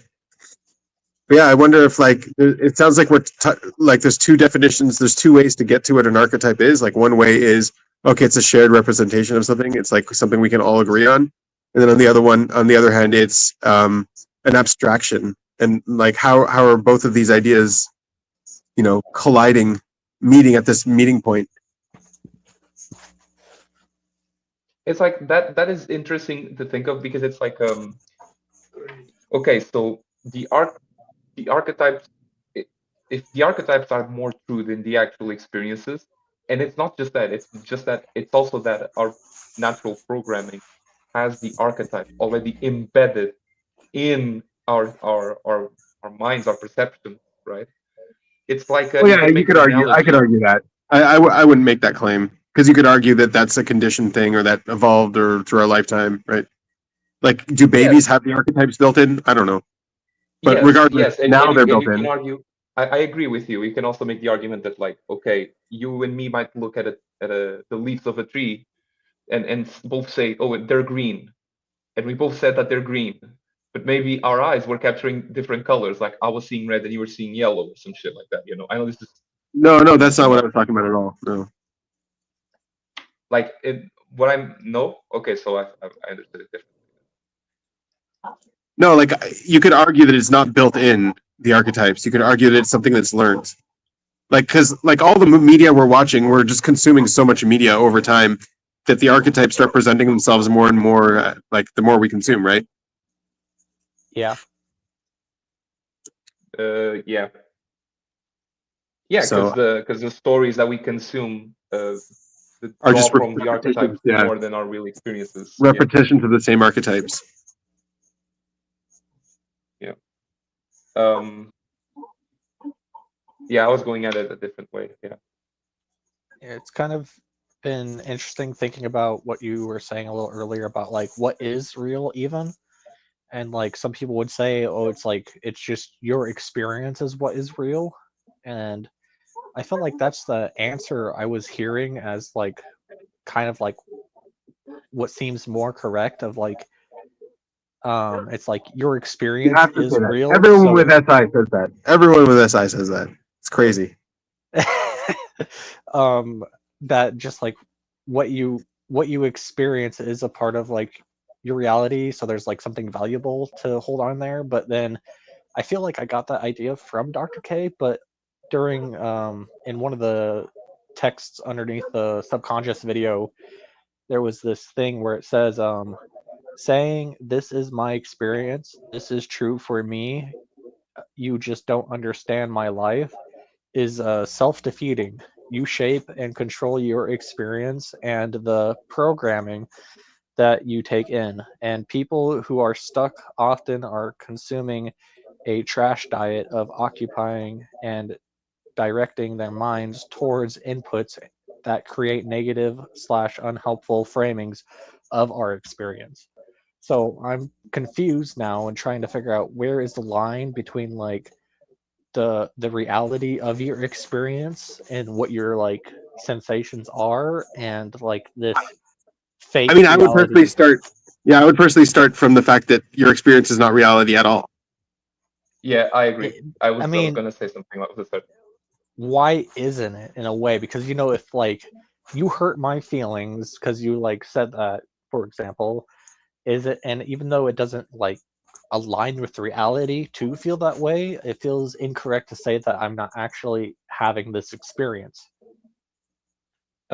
I've thought of this a You, lot personally. Sorry, Benjamin, go ahead. Go ahead. I also have some stuff I would like to say. Go ahead. yeah, it's all good. Um, yeah, No, you go. you create your experience. Your cognition creates your experience. So yes, you are having that experience. Yes, the experience is true, but the experience is not reality. The experience is just an abstraction of reality. It's the way you interpret reality. Like there's no such thing as the color red the way you perceive it. There's no such thing as pitch the way you perceive it. It's all just constructions of your cognition. It's representations, ways to represent reality. Yeah. Okay. It's like, why do you see faces when you look at cars? Because you have facial recognition built into you. Like there's no actual facial recognition in reality. It's all in your cognition. And there's benefit to that cognition part of it, right? Sure, but like you have no way to even experience reality without cognition representing it for you. So it's like, where is that line between like where it's beneficial and where it's self-defeating? My opinion is that I'm not sure if this will answer your question. I think I understood it, but it's like I thought of this a lot, and it's like okay, there needs to be an objective reality in case. So that's a yes, that's obvious, right? But my personal opinion is that you can't make any assertions about it. You can't say anything about it. It's kind of like the Matrix kind of like thinking going on. Are you You can saying it see, kind of like it will and prove what you itself? see, and it will. Sorry. Are you trying to like get to the point of like it will prove itself? You can't say anything about reality, but as you like go through things, you'll see what works or not in a sense, and it will just kind of like prove itself. I wouldn't say it proves itself.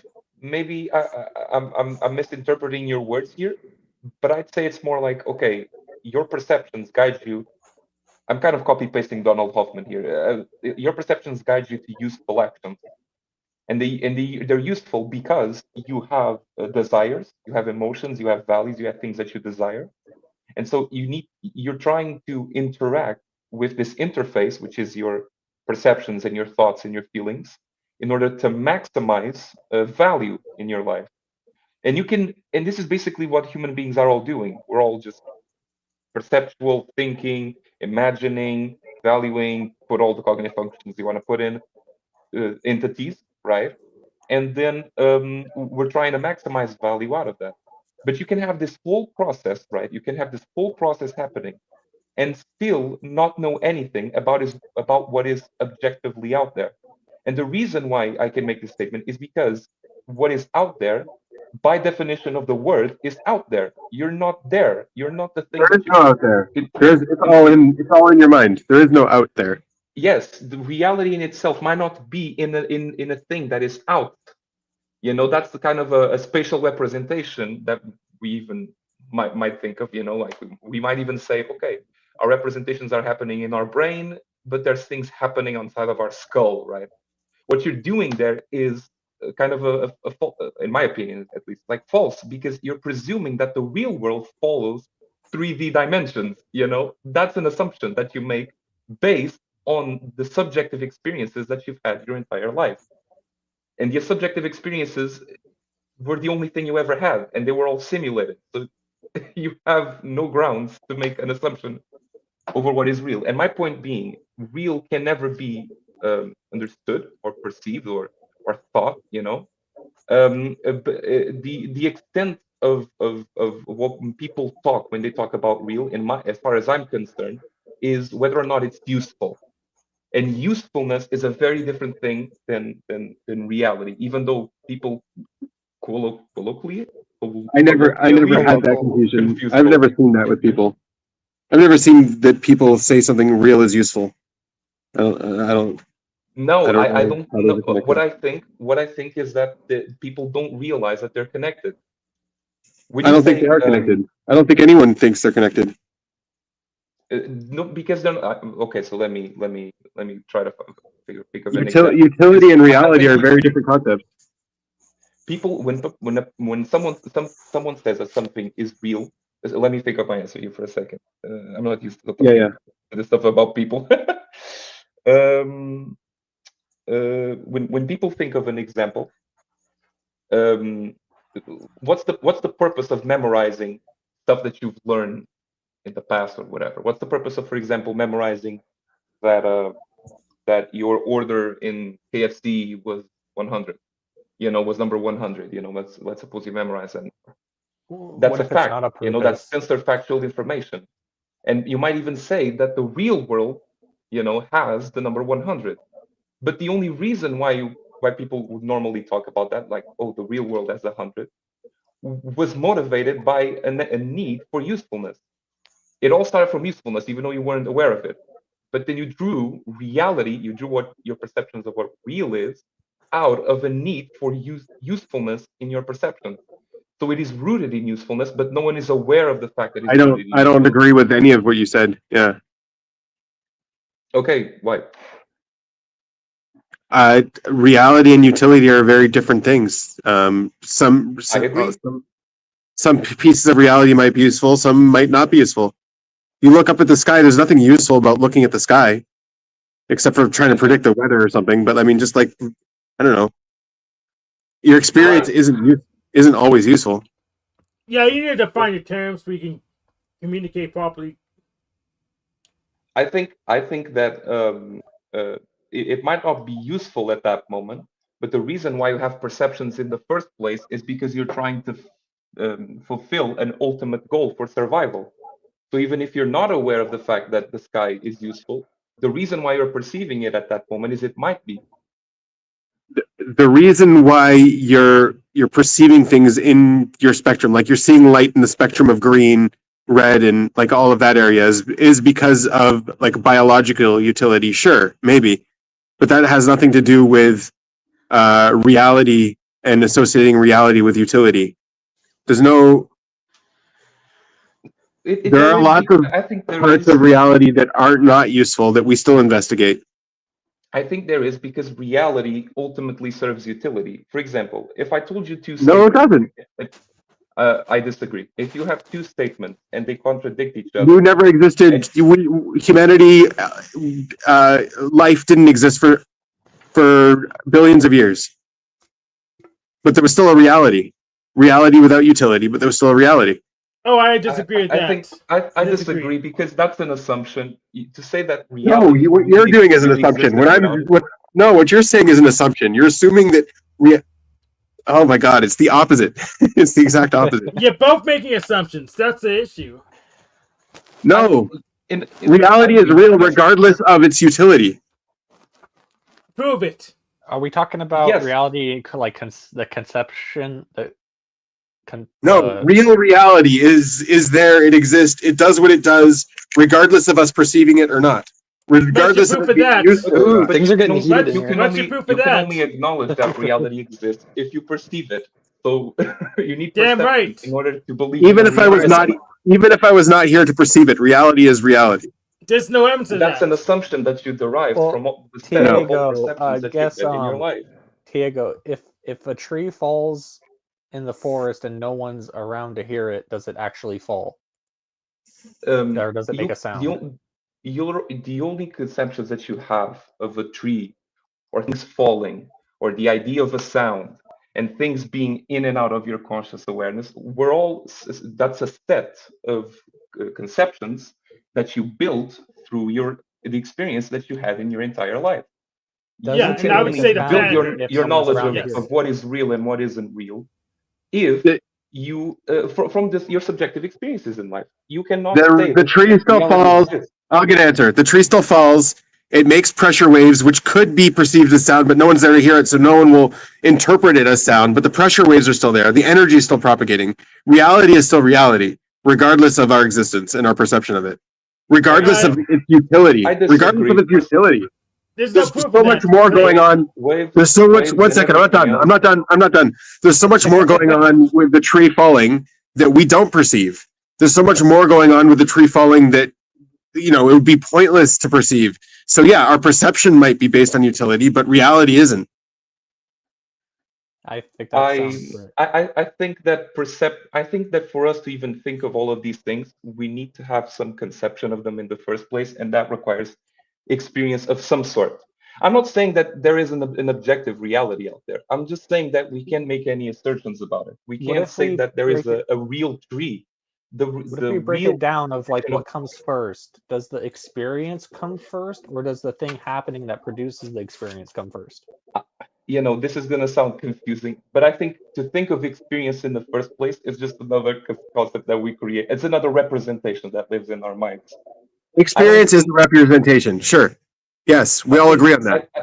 I think that what we're debating here is a matter of like semantics and what we think comes first, the chicken or egg.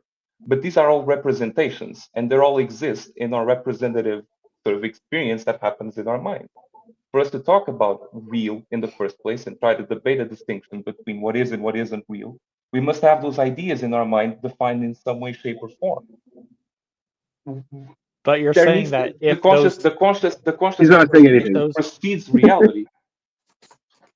Yeah. But you're saying that if there's no people involved, then there's nothing. I think people is just another representation. This sounds like a goofy definition conversation. Like, I feel like I hear a lot of people saying the same thing, but definitions aren't aligned. No, we're not saying the exactly. same thing. Exactly. That's why I think there's a difference here, fundamentally. Well, what's the difference then? Somebody outline it for me. I didn't hear the whole conversation. So I think the difference is I think that conscious and representations precede actual reality, but people think that. What does that mean? Binyamin, what that means is that your experiences. Let me think of it. Okay, this is getting a heated debate. I'm having trouble thinking. Sorry. I think I know where you're coming from, and I can answer for you. So basically, there's like an argument of like what comes first in a way, like reality. There's no argument about what comes first unless you assert something wrong. There's no argument. It's like basically we're trying to say like, does reality exist without perception?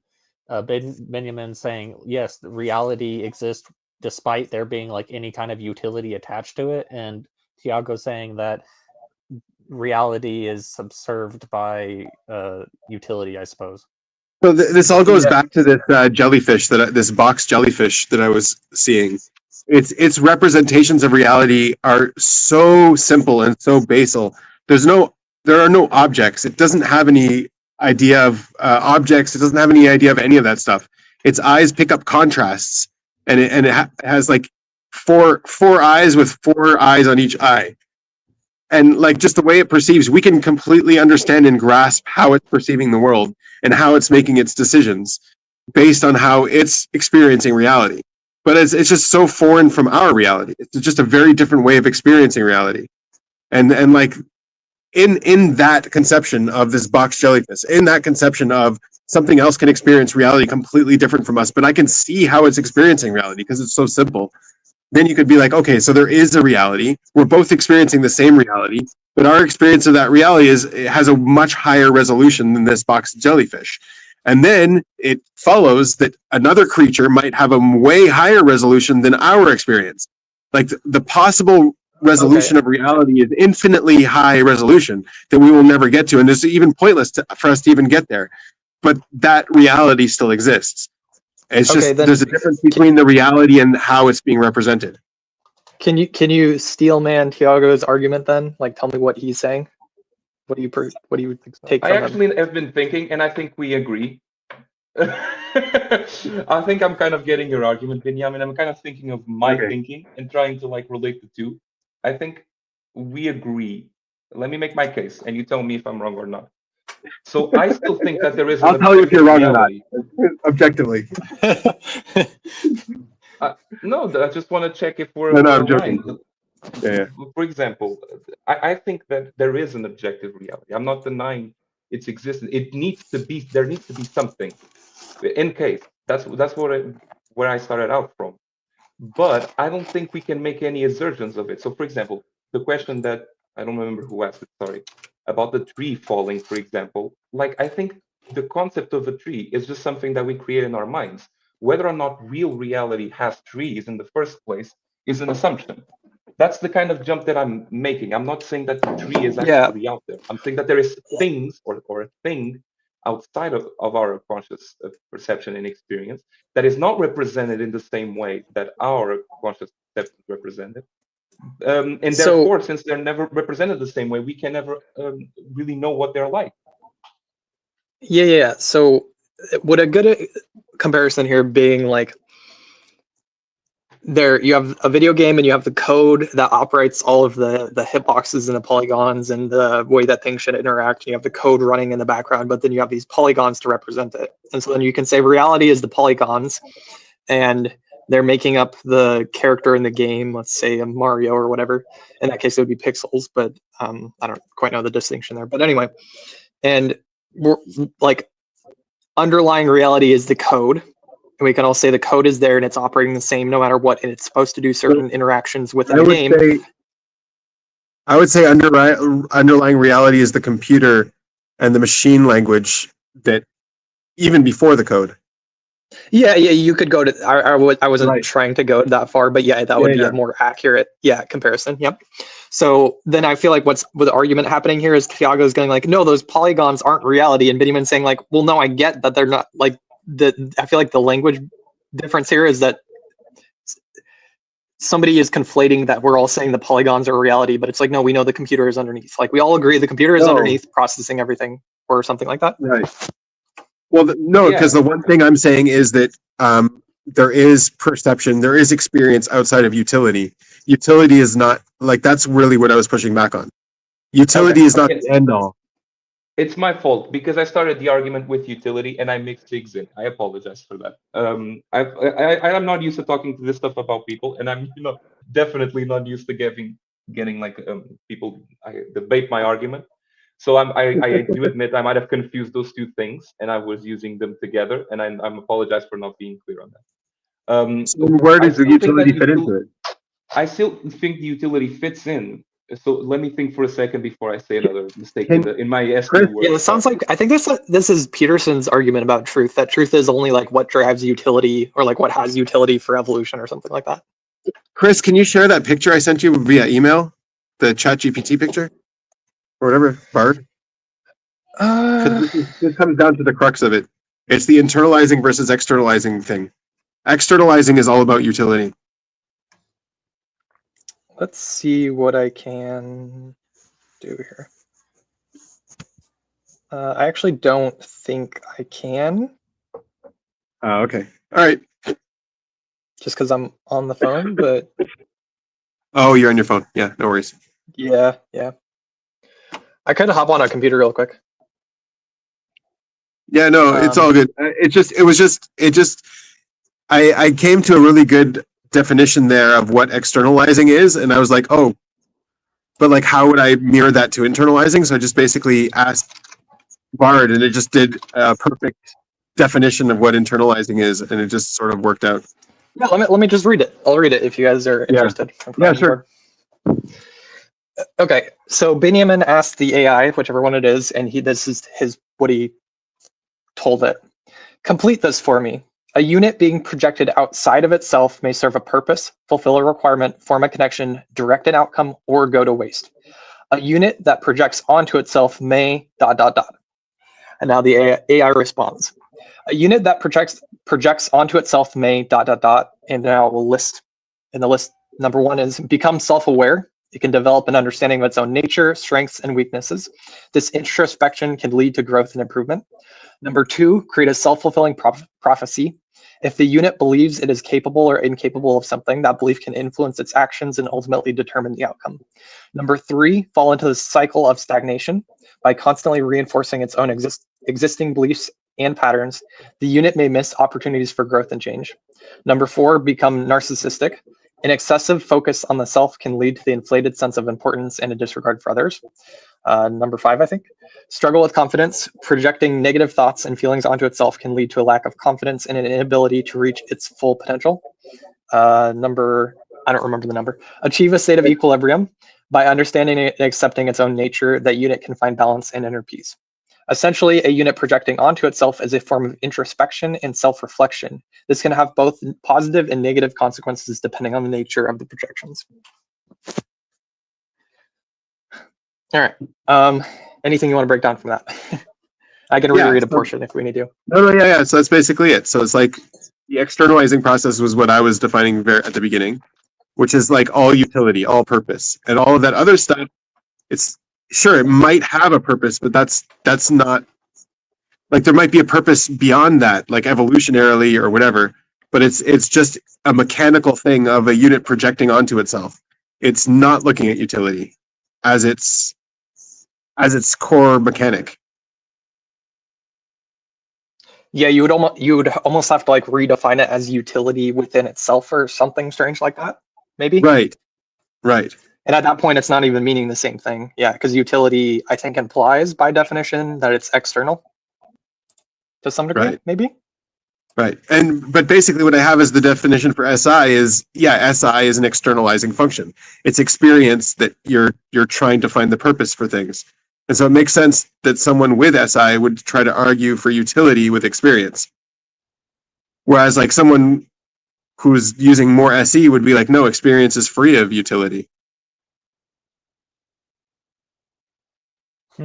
I think that makes sense, but it's hard for me to grasp. I mean, I feel like I at least agree with the SI part because I think that's kind of the part of like why I asked the original question.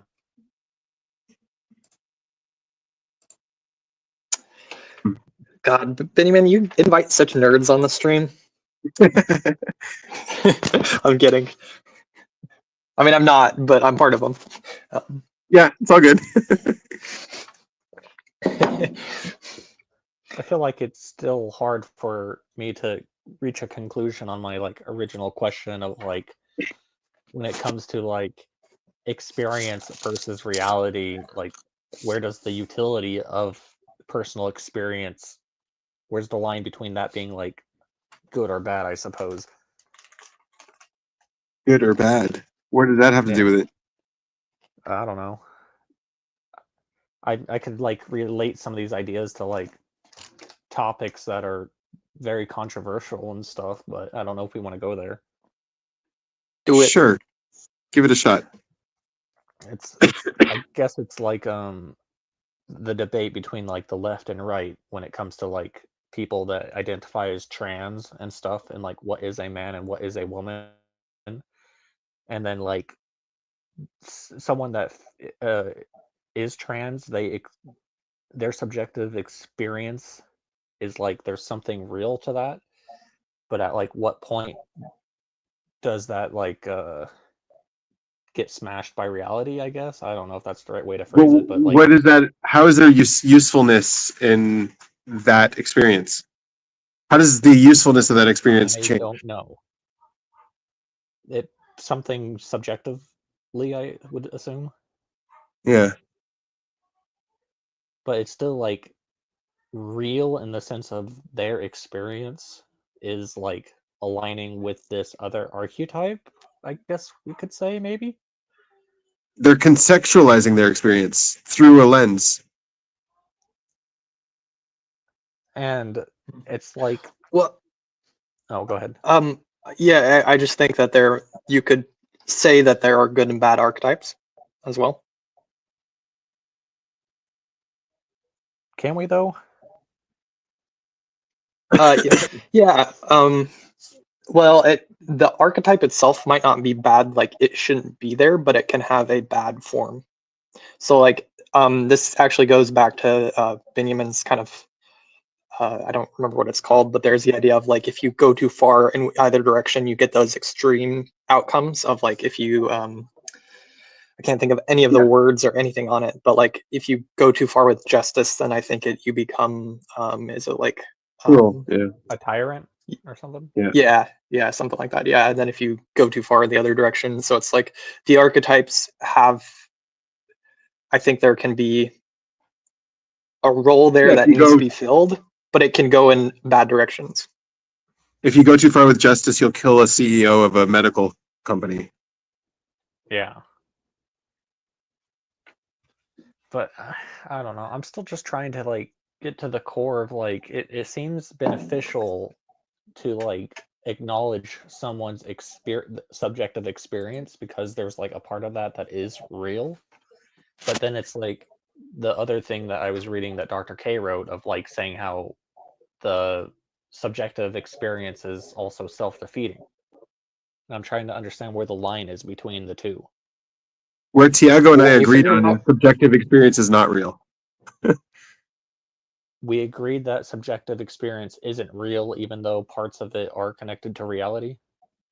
It's all none of it is connected to reality. Well, I mean, sure. yeah, it depends on how you say it. Yeah. It's depend. I mean, Yeah, it's an I think it's in a constant interaction. I think I can lay this out. I was just thinking about it. So it's like you could say that there is a subjective experience which is some form of real, but it's a different type of real than what's external. But what is going on subjectively does have a cause and effect upon reality based on that individual, something like that. Yeah, but the subjective experience isn't reality. Yeah, just by definition. Just like the cause and effect being like the body and the emotions and like the sensations you feel and the brain chemicals and that stuff. Yeah. Right. That's at least as far as I understand it, that's the subjective. The other thing is, like, with this specific example, you have an archetype of male and an archetype of female, and assumptions about what each of those are, and associations about what each of those are, and then connecting yourself to one of them and projecting that and seeing your experience through that lens. There's a lot of layers going on there. Yeah. And it's like, it doesn't seem possible to like really tackle that from a reality perspective. That's right. From an experience perspective, sure. But if we're basically saying that like this experience perspective is self-defeating, then I'm like, well, how the hell do you process this? So one of the things is, I think Dr. K is also an NI user, right? He's not doing the SI? No, he's any. He's like a He's Jordan NE? Peterson. Yeah, he's Is he really? But yeah, NF. he's NE. Interesting. I didn't know that. It's funny. I actually used to think he was NI before he got officially typed. Yeah, really? I thought he was NI too. For a long time. Okay, so maybe he has something to talk about there with his subjective experience. Because like this is something all the SIs talk about. Is subjective experience is the only thing you could really know is real. And I'm like, what the hell are you talking about? I guess it would make sense in terms of like the actual internal sensations. I feel like that might be the perspective it's coming from, and like knowing what you're feeling through the sensations, like body scan kind of thing. Yeah, but like none of that is like pain isn't real, suffering isn't real, emotions aren't real. None of that is real. It's all just representations. But it's the only thing that like it's real for the organism. It's the only thing we have access to.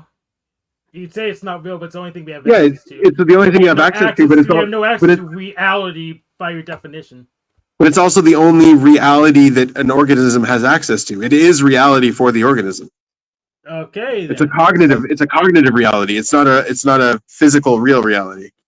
I agree with hypnotism and how the physical real reality that you allude to is inaccessible to organisms. I agree with that. Because it's like if you're having some pain and your mind isn't on the pain, then the pain isn't actually being experienced. That's very strange.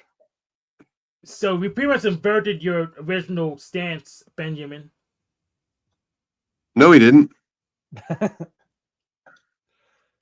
Yeah, we did. In fact, because organisms only have access to their senses, they have no access to that so-called real reality somewhere floating out there. Or allegedly floating out there somewhere. And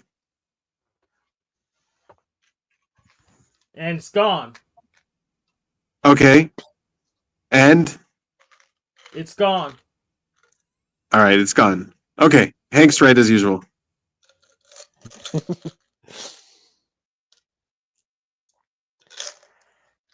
Yeah, I don't know. From like the decider stance of like the trans stuff, I just thought that it was a decent compromise of like diving into the subjective experience that would allow there to be more peace on the issue. You're talking about validating someone else's subjective experience as reality, or accepting their subjective experience as a shared reality? I think that's where the issue breaks down. Breaks down how, in like a bad way, I guess. Well, because one subjective experience might invalidate an objective view of reality, or another subjective view of reality. Like you get into contradictions there because there's no agreement on reality. There's no shared representation of what's really happening. So you're saying we're screwed? That's not what I'm saying. I don't know. Benjamin, Like the whole argument is people don't want their experience to be invalidated, and I think that's the core of the argument. They want to have the right to experience things the way they want to experience it and not have it invalidated, even if it's delusional. Well, it obviously is delusional, but even if it's more delusional than normal, they want to have that validated. And is it okay to validate that? I feel this is where I feel like stepping on toes. I mean, as an IP, about it, but I probably won't do it. As an IP, I would say no. You don't have any right to be validated in anything you do. You validate yourself. Like, what are you looking for external validation for? Yeah. I forget that's how I would approach it too if I was in that situation, which I think about a lot. It's like, okay, well, you don't have to validate me. This is how I see things, and that's it. Bye.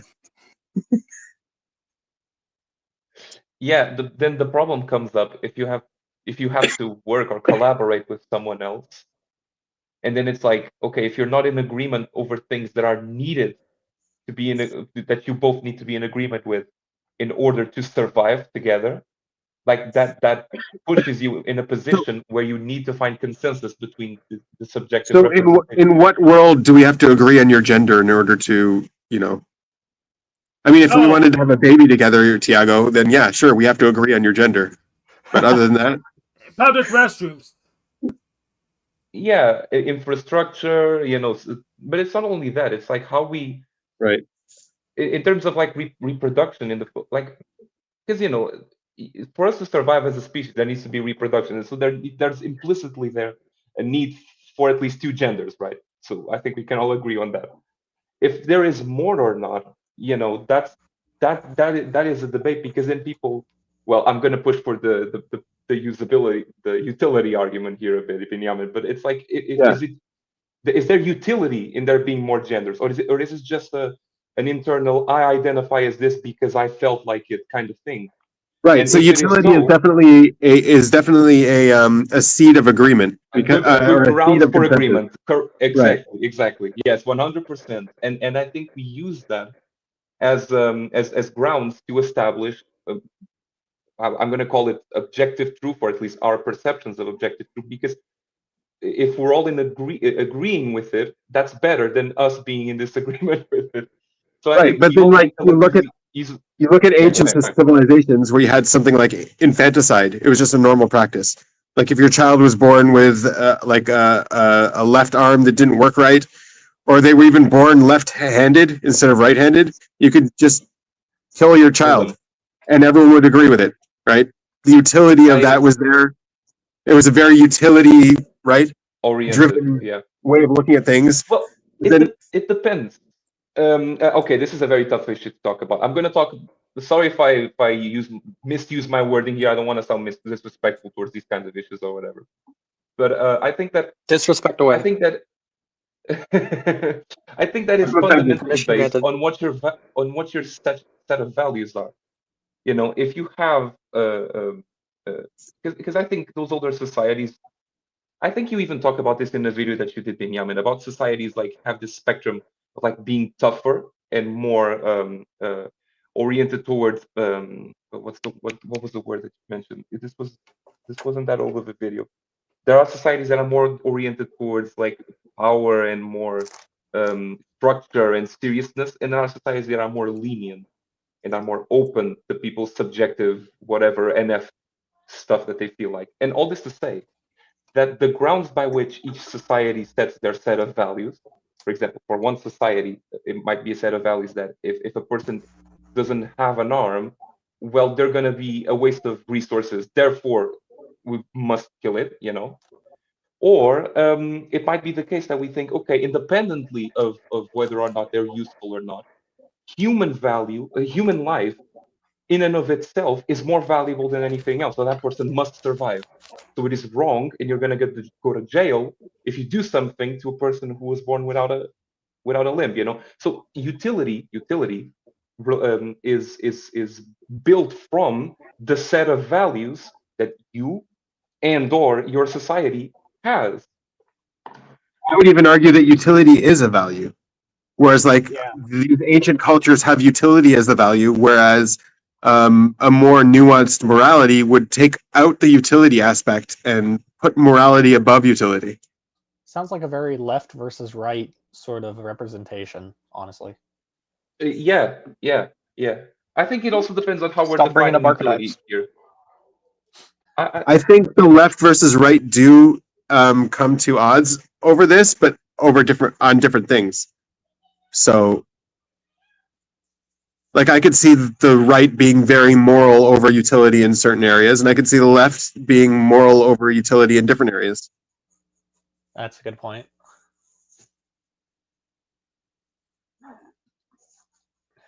Why do they have to be so different, man? Yeah, it's because they're one set of values. When you prioritize something, it happens to be the case that you can't prioritize everything. You know, if you prioritize something, there are other things that you are neglecting. In fact, the only reason why we prioritize in the first place is because we can't do everything.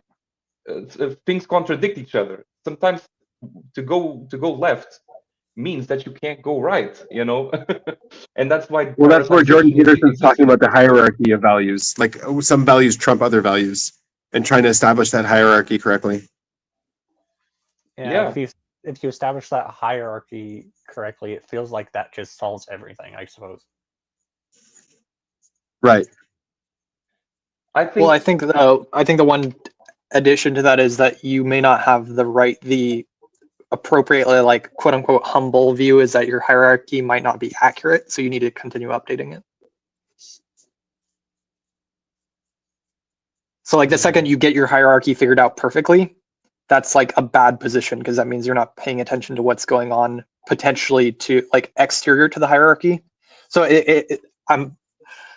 it's like the IJ problem. It's like I can't just focus on one thing and ignore everything else. That one thing will eventually fail if I just sit here and I work on perfecting my systems with my programs at work. I might have like a goal at the end of it of just using those systems, but you need to eventually like update and be like, well, maybe it's more valuable to use a different program, and that speeds everything up to get to your goal, or like the goal itself needs to shift. It sounds very. So one of the things I was seeing in like the discourse is no one was really paying attention to this, but there's this idea of dignity which is being denied. Dignity is being denied as even an actual thing, an actual existing entity. And I think dignity actually does exist on the spectrum of whatever. I don't even know what to put the spectrum on, but dignity is a real thing, and it's being denied and extinguished. It's going to have to bounce back. The pendulum has to swing the other way, and no one's even paying attention to this. Is what's happening now. But I think this is at the core of like a lot of issues. Do you have an example? Do you have like an example of where the dignity is lacking?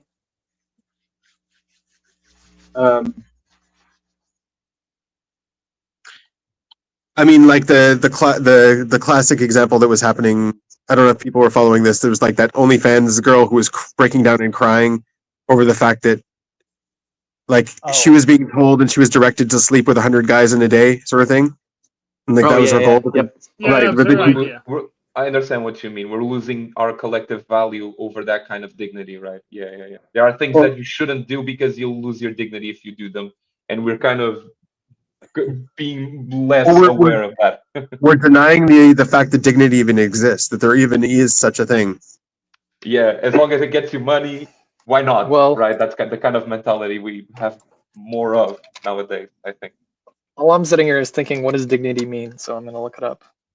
It feels like saying dignity is real goes against some of the other things you were saying, of like the perceptions not being real, and like a tree is just like the label we're giving this thing, but Yes, you're right. it's not You're a not real wrong. thing. So you're You're not saying wrong. that something's real when not the other things. No, I'm saying that when we're arguing about things that are real and things that are in hierarchies and values and all this kind of stuff, we're forgetting some things that are just as real as these other fake things that we're talking about. That's hard for me to process. It's Yeah. easy for me to process. So we change context, and in this context, dignity is real to him. So like, are we saying like there's the quote unquote like subjective reality, and dignity is real within the subjective reality within that part, that reality? Yeah. Yes, and we're denying the fact that it is real in the subjective reality. Just the same as it would be the same, for example, of like denying that anger exists. Like if we just had a society where we pretended anger doesn't exist, same thing. That's right. Yeah. Close. Yeah. Yep. 100%. Does anybody want the definition of dignity? You have it Okay, open. so Go ahead. yeah, the one I have here is from Merriam-Webster. Number 1, formal reserve or seriousness of manner, appearance, or language. Number 2, the quality or state of being worthy, honored, or esteemed. Number 3, high rank, office, or position. 3B, a legal title of nobility or honor. And 4, archaic, dignitary. I don't know what that means, but anyway. I think number 2 is the closest to what I was talking about. I don't think dignity exists if you're alone and there aren't other people around. I would disagree. Like if other people don't exist and there's like they're not a part of the equation, I don't know if dignity exists. Yeah, I mean, shame. I think shame would still exist. I think you would still have a sense of shame over things, even if people didn't exist. It just means that it's not like it has nothing to ping off of, but it would still be kind of like firing, I think. Yeah, that's right. I think dignity would be the same, whether it would be like an accurate summation or whatever. Like, a way to put it. Go ahead. Shame was like the internal part, and then guilt was the external part, basically. No, reverse. Reverse. So you would shame is external. To be shame, then you would need other people. Presumably, but I don't think so, because I think we can still feel shame apart from people. And if I was to like relate it to OPS terms, I think we all have like a D in our head, regardless of if there's actually people to supply it. Like I think that's a mechanism we just all have, no matter what. Would that just? Well, I mean, I would say if I was forced to eat a cockroach, that would hurt my dignity, even if no one was around. Yeah, that's what I'm saying. Is it's still gonna be functioning, regardless of people? Yeah. Okay. Or I don't know who you're necessarily responding to, but yeah. Might dignity be ego in the OPS terms? Be what? Ego. I don't think so. Or flex, whatever. No, I don't think so. It kind of feels like it's connected to ego, because it's like, why would you feel like you're losing dignity by eating a cockroach unless you had the ego stance of being that you yourself is above this action or below this action, or have some kind of representation of this action. Yes, I agree with that. I also think there is a value component here. Of course, we all find it disgusting, and we might think that value and identity also. Sorry, Benjamin, go ahead. I'm still thinking. I mean, I would see anyone in the world eating this cockroach. Like if this was something that they saw as, not of worthy esteem, they would hurt their dignity. I would see their dignity go down, regardless of their own ego, regardless of my ego for them. I think that's, if it hurts them, then that's a part of their ego, but it hurts them whether they're aware of it or not. That's the thing. Like if they're denying that dignity even exists, but they still eat that cockroach, it will still hurt their dignity. I don't think I can agree with that. Okay. Well, I think I would equate dignity to shame. So, for instance, in our current society, I don't know anybody that would argue, and we can't really prove it, but I think we kind of can across time. The way society, like no societies are saying eating your own crap is amazing, dignifying act. So, I don't know if this is an exact reverse, but in kind of a reverse way, you could say if somebody's eating their own crap, that's very shameful. So and it doesn't matter if the person themselves actually internalizes that shame or if they're completely oblivious. Like you could have a psychopath that doesn't care, like they literally have no connection to that, but the shame is still there by collective society. So you could say like there is some kind of an imposed idea that seems like it's kind of, I don't know, there by virtue of other people being there. Isn't that what I was saying? Even if so like with dignity, I think it would be a similar kind of mechanism of like if you eat the cockroach, if you, assuming you're not a psychopath, you will still have the mechanism of like society has there's some framing of this is not a dignifying act, I think. I think also the opposite, like some people might have their ego connected to, destroying their own dignity. And like, yes. Oh yeah, writing. Yeah, where like ego can be the opposite of dignity. Ego can be the opposite of dignity. Yeah. How so? Like, let's say P. Diddy, for example. He's got a huge ego, but no dignity. Then okay, I can see that. Yeah. So like it is really simple. It's from an objective point of view, like for example, your sense of what P. Diddy's dignity should be might be different than what his subjective. So again, I think it's like anger. I think it's like anger. I think he even understands it on some animalistic level that he's destroyed his own dignity. Yeah, I think the only way out of this, the only way somebody can get out of this dignity, technically speaking, would be like a psychopath. I don't think they actually have like conceptions in that realm. Like a sociopath, psychopath, something like that. Because their brain seems literally disconnected to some degree. I don't know. Have you seen Dexter back in the day? No. No. I know Dexter. No. Yeah. Okay. So anyways, he was admiring this murderer in the first season who was going around, I don't know, doing some very interesting things with murder. And then someone came out and admitted to being that murderer, and he looked at him. He's like, "How could that be you? Like, you're a disgrace," sort of thing. Like, there was dignity behind how I don't know. Oh, I thought you were going to mention something else, like the whole what Dexter does. Like he might find that he has dignity in his thing of like killing killers. I think that dignity almost doesn't exist, or it just comes into complete alignment when you're not playing the ego games. I think it's the opposite. If it was the opposite, once you stop playing P. Diddy wouldn't be the true. No, because once you stop playing the ego game, that's when you finally have dignity.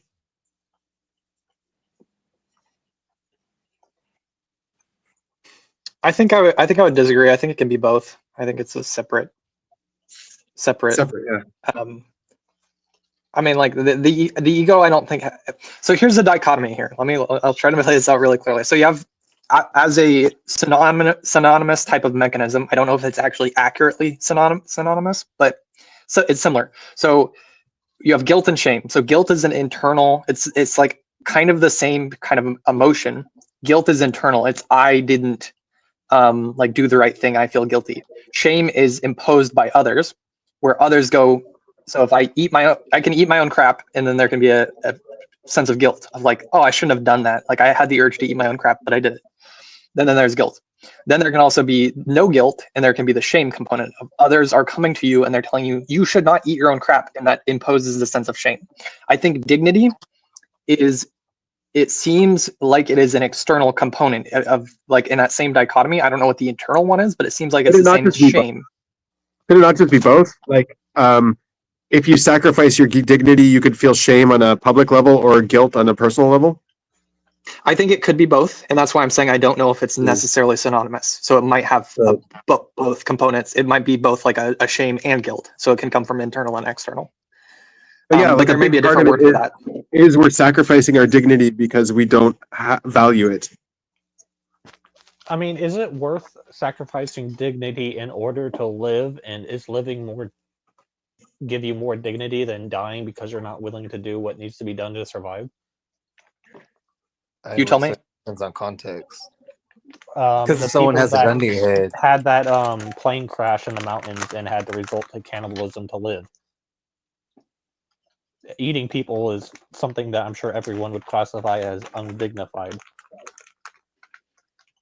But is it the price? I mean, unless it was an ancient, unless it was a tribal thing practice, then that might be dignity to eat certain things. So you're saying dignity is subjective? No, I'm just poking. What's up, guys? Oh, I thought that was Ben talking. Hey, Memo, Manuel, did you guys see my comment on your latest? No, maybe it was your video from 3 months ago. Yeah, we saw. Oh yeah. Okay. Just checking. You guys are supposed to. You're supposed to like the comments to give people the dopamine hit, so they show back up again. Oh man. Okay. Yeah, pro tip. All right, we'll keep that in mind. Yeah, You might have to sacrifice some dignity to do that, though. Yeah, Okay. yeah, you might. Oh.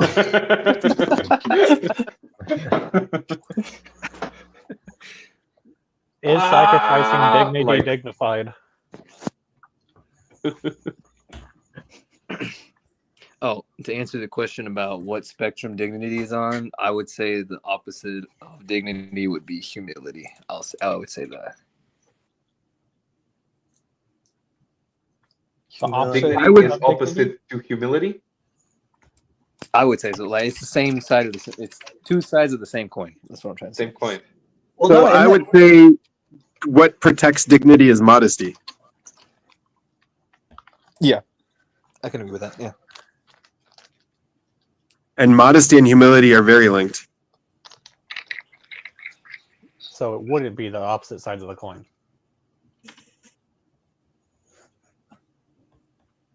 Yeah, it seems like dignity is like a conglomerate. It's like a very high value where you need like a lot of things in place. You would need like the humility, and then what's that other word you used, Ben? Modesty. Humility and modesty. Yeah, here I have like worthy, honored, esteemed. It seems like dignity is like really high up there. Like if you were to put like what's the word? Like you have a king or a queen, they're very dignified. They're in a like a high position.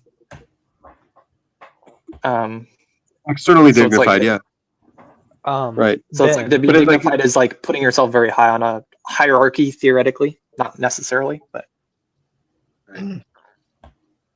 Ben, I was wondering about since we're talking about like dignities being lost in today's society and stuff, do you think it's just for people that are in a situation that they can't get out of without like losing dignity? Is it better for people to die than to lose their dignity? I think that depends on the I can see certain situations where, yeah, it's better for people to die than to lose their dignity. That's a tough one. Yeah, I feel like that reminds me of a movie or something. Yeah, that's Tupac. Where there's What's Wakanda? Yeah, that's Chadwick Boseman. Whatever.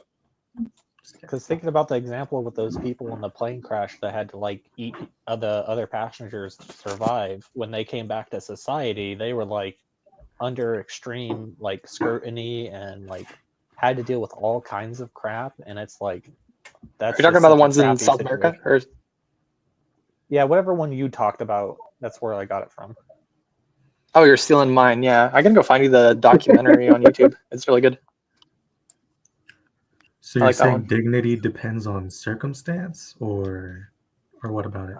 I mean, yeah, it seems to be partially internal and external. Sorry, talking over you. Yeah. I think we're basically saying the same thing of like, yeah, it seems like it, but I feel like Ben was trying to argue that no, it goes beyond that. Ooh. I think he was in agreement that it's like both. There's like an internal and external. There's like a. It's kind of hard to put your finger on. Yeah. I will say though, it's really interesting. Dignity outside of circumstance. Yeah. It's really interesting thinking about the word dignity and thinking about like American politics. I feel like that's a huge thing that's lacking right now is dignity. Like that's partially why Trump is so hated. But I also think it's on the other side of like the more dignified seeming politicians, and everybody knows that there's no dignity, like it's fake. There's nothing real underneath it. One has clear dignity, and the others have muddled dignity. It's oh, you guys liked my comment. Dang. Real time. He's gonna comment more now. Yeah. I feel like if Trump wasn't being undignified, I don't know if he would have a chance against the people that are seeming dignified but aren't playing. Why are you saying that Trump doesn't have dignity? Because he has ego. But why you say that he has ego a part of that? I don't get why you added that. Well, because you were trying to equate ego and dignity as the same thing. I wasn't, but you were also saying that P. Diddy has a large ego and no dignity. Right. So. But yeah, why does Trump not have dignity? I was just going off of what Chris was saying. I think Trump has a decent amount of dignity. Well, I think he has a certain amount, but I think it's not the. It seems like almost like a. It's not apparent to the tribe. Shift. The tribe Yeah. I think that's accurate to some members of the tribe. Yeah. Here's the question: is he sacrificing his dignity in any way? I don't think according to himself. It depends. We need to know what Donald Trump thinks in his head to answer that, because his conception, his idea of dignity can be different from ours. You know, I think. I think that's what it is. Clearly say a hate towards him is because of that. We could clearly say that like Kamala was sacrificing dignity, right, for her campaign. For sure. Kamala. I would say Trump getting in a garbage truck and working at McDonald's, people would see that as losing dignity. Really? No. I was thinking the opposite.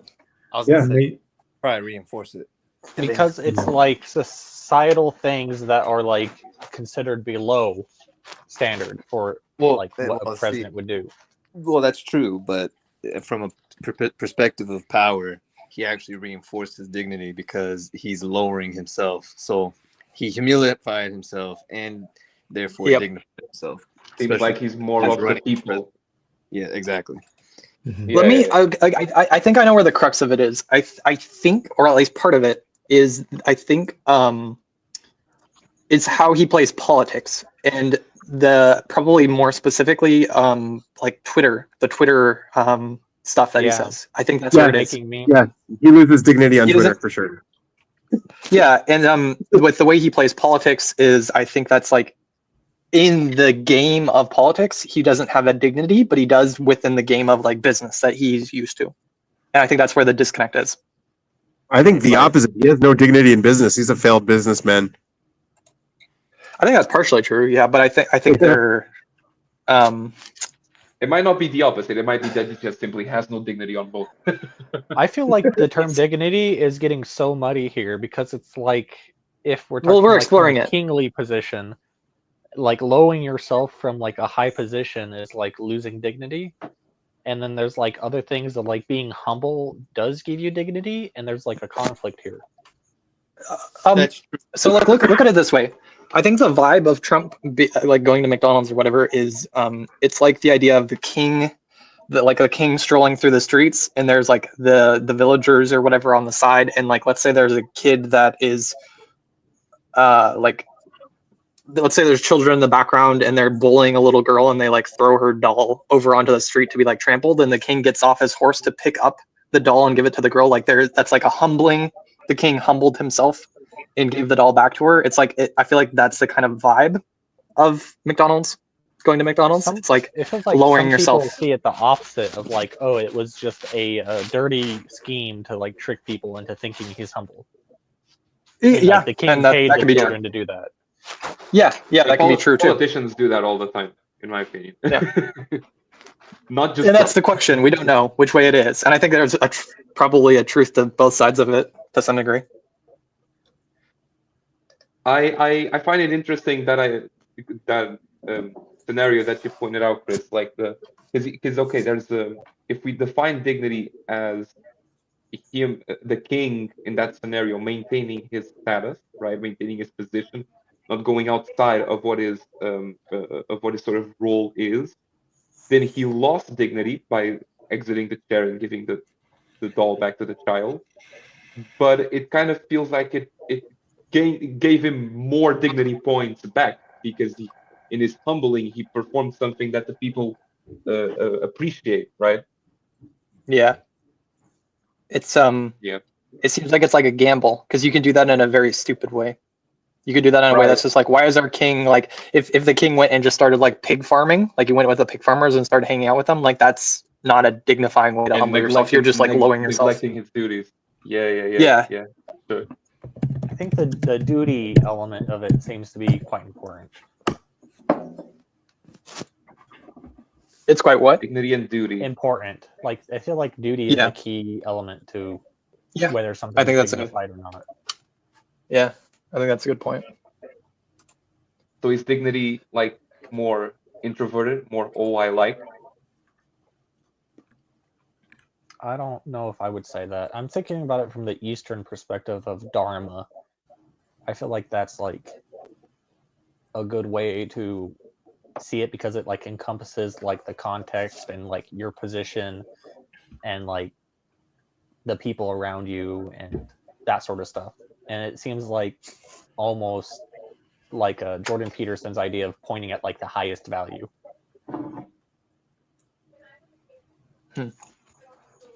There's like a story about Dharma that Dr. K told in one of his videos about like there's like a king and he has a son and the king is traveling and goes across the river on like a boat that's being like run by like a tribe of other people, like a boat business, and there's like a beautiful girl that's running the boat and she's the daughter of like the boat guy, and the king falls in love with her and stuff, and like he feels just so like infatuated and stuff, but like thinks he shouldn't like marry her or something.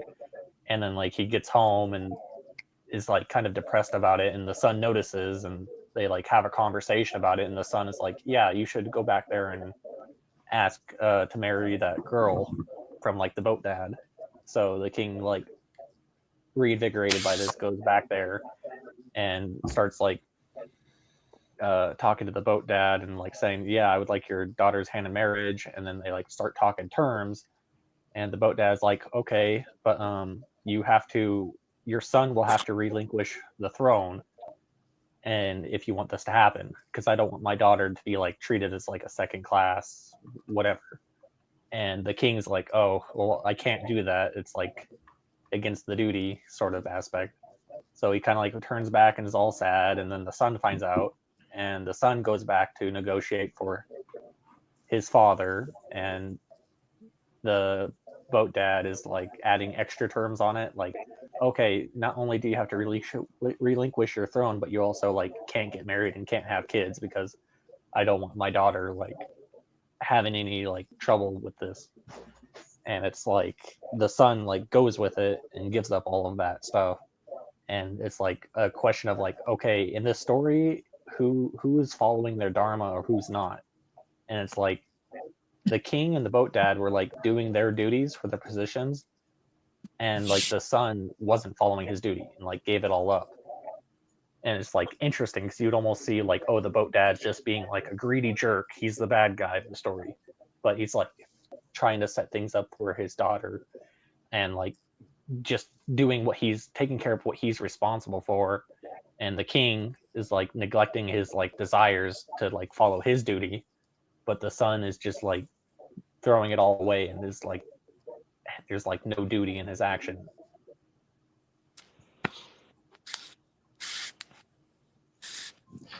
Well, I think one thing, I was a little bit distracted there, so I probably didn't quite get all the details. But I'll go I'm back and listen terrible to at it telling later. that story. I cannot tell that story Well, in an entertaining way.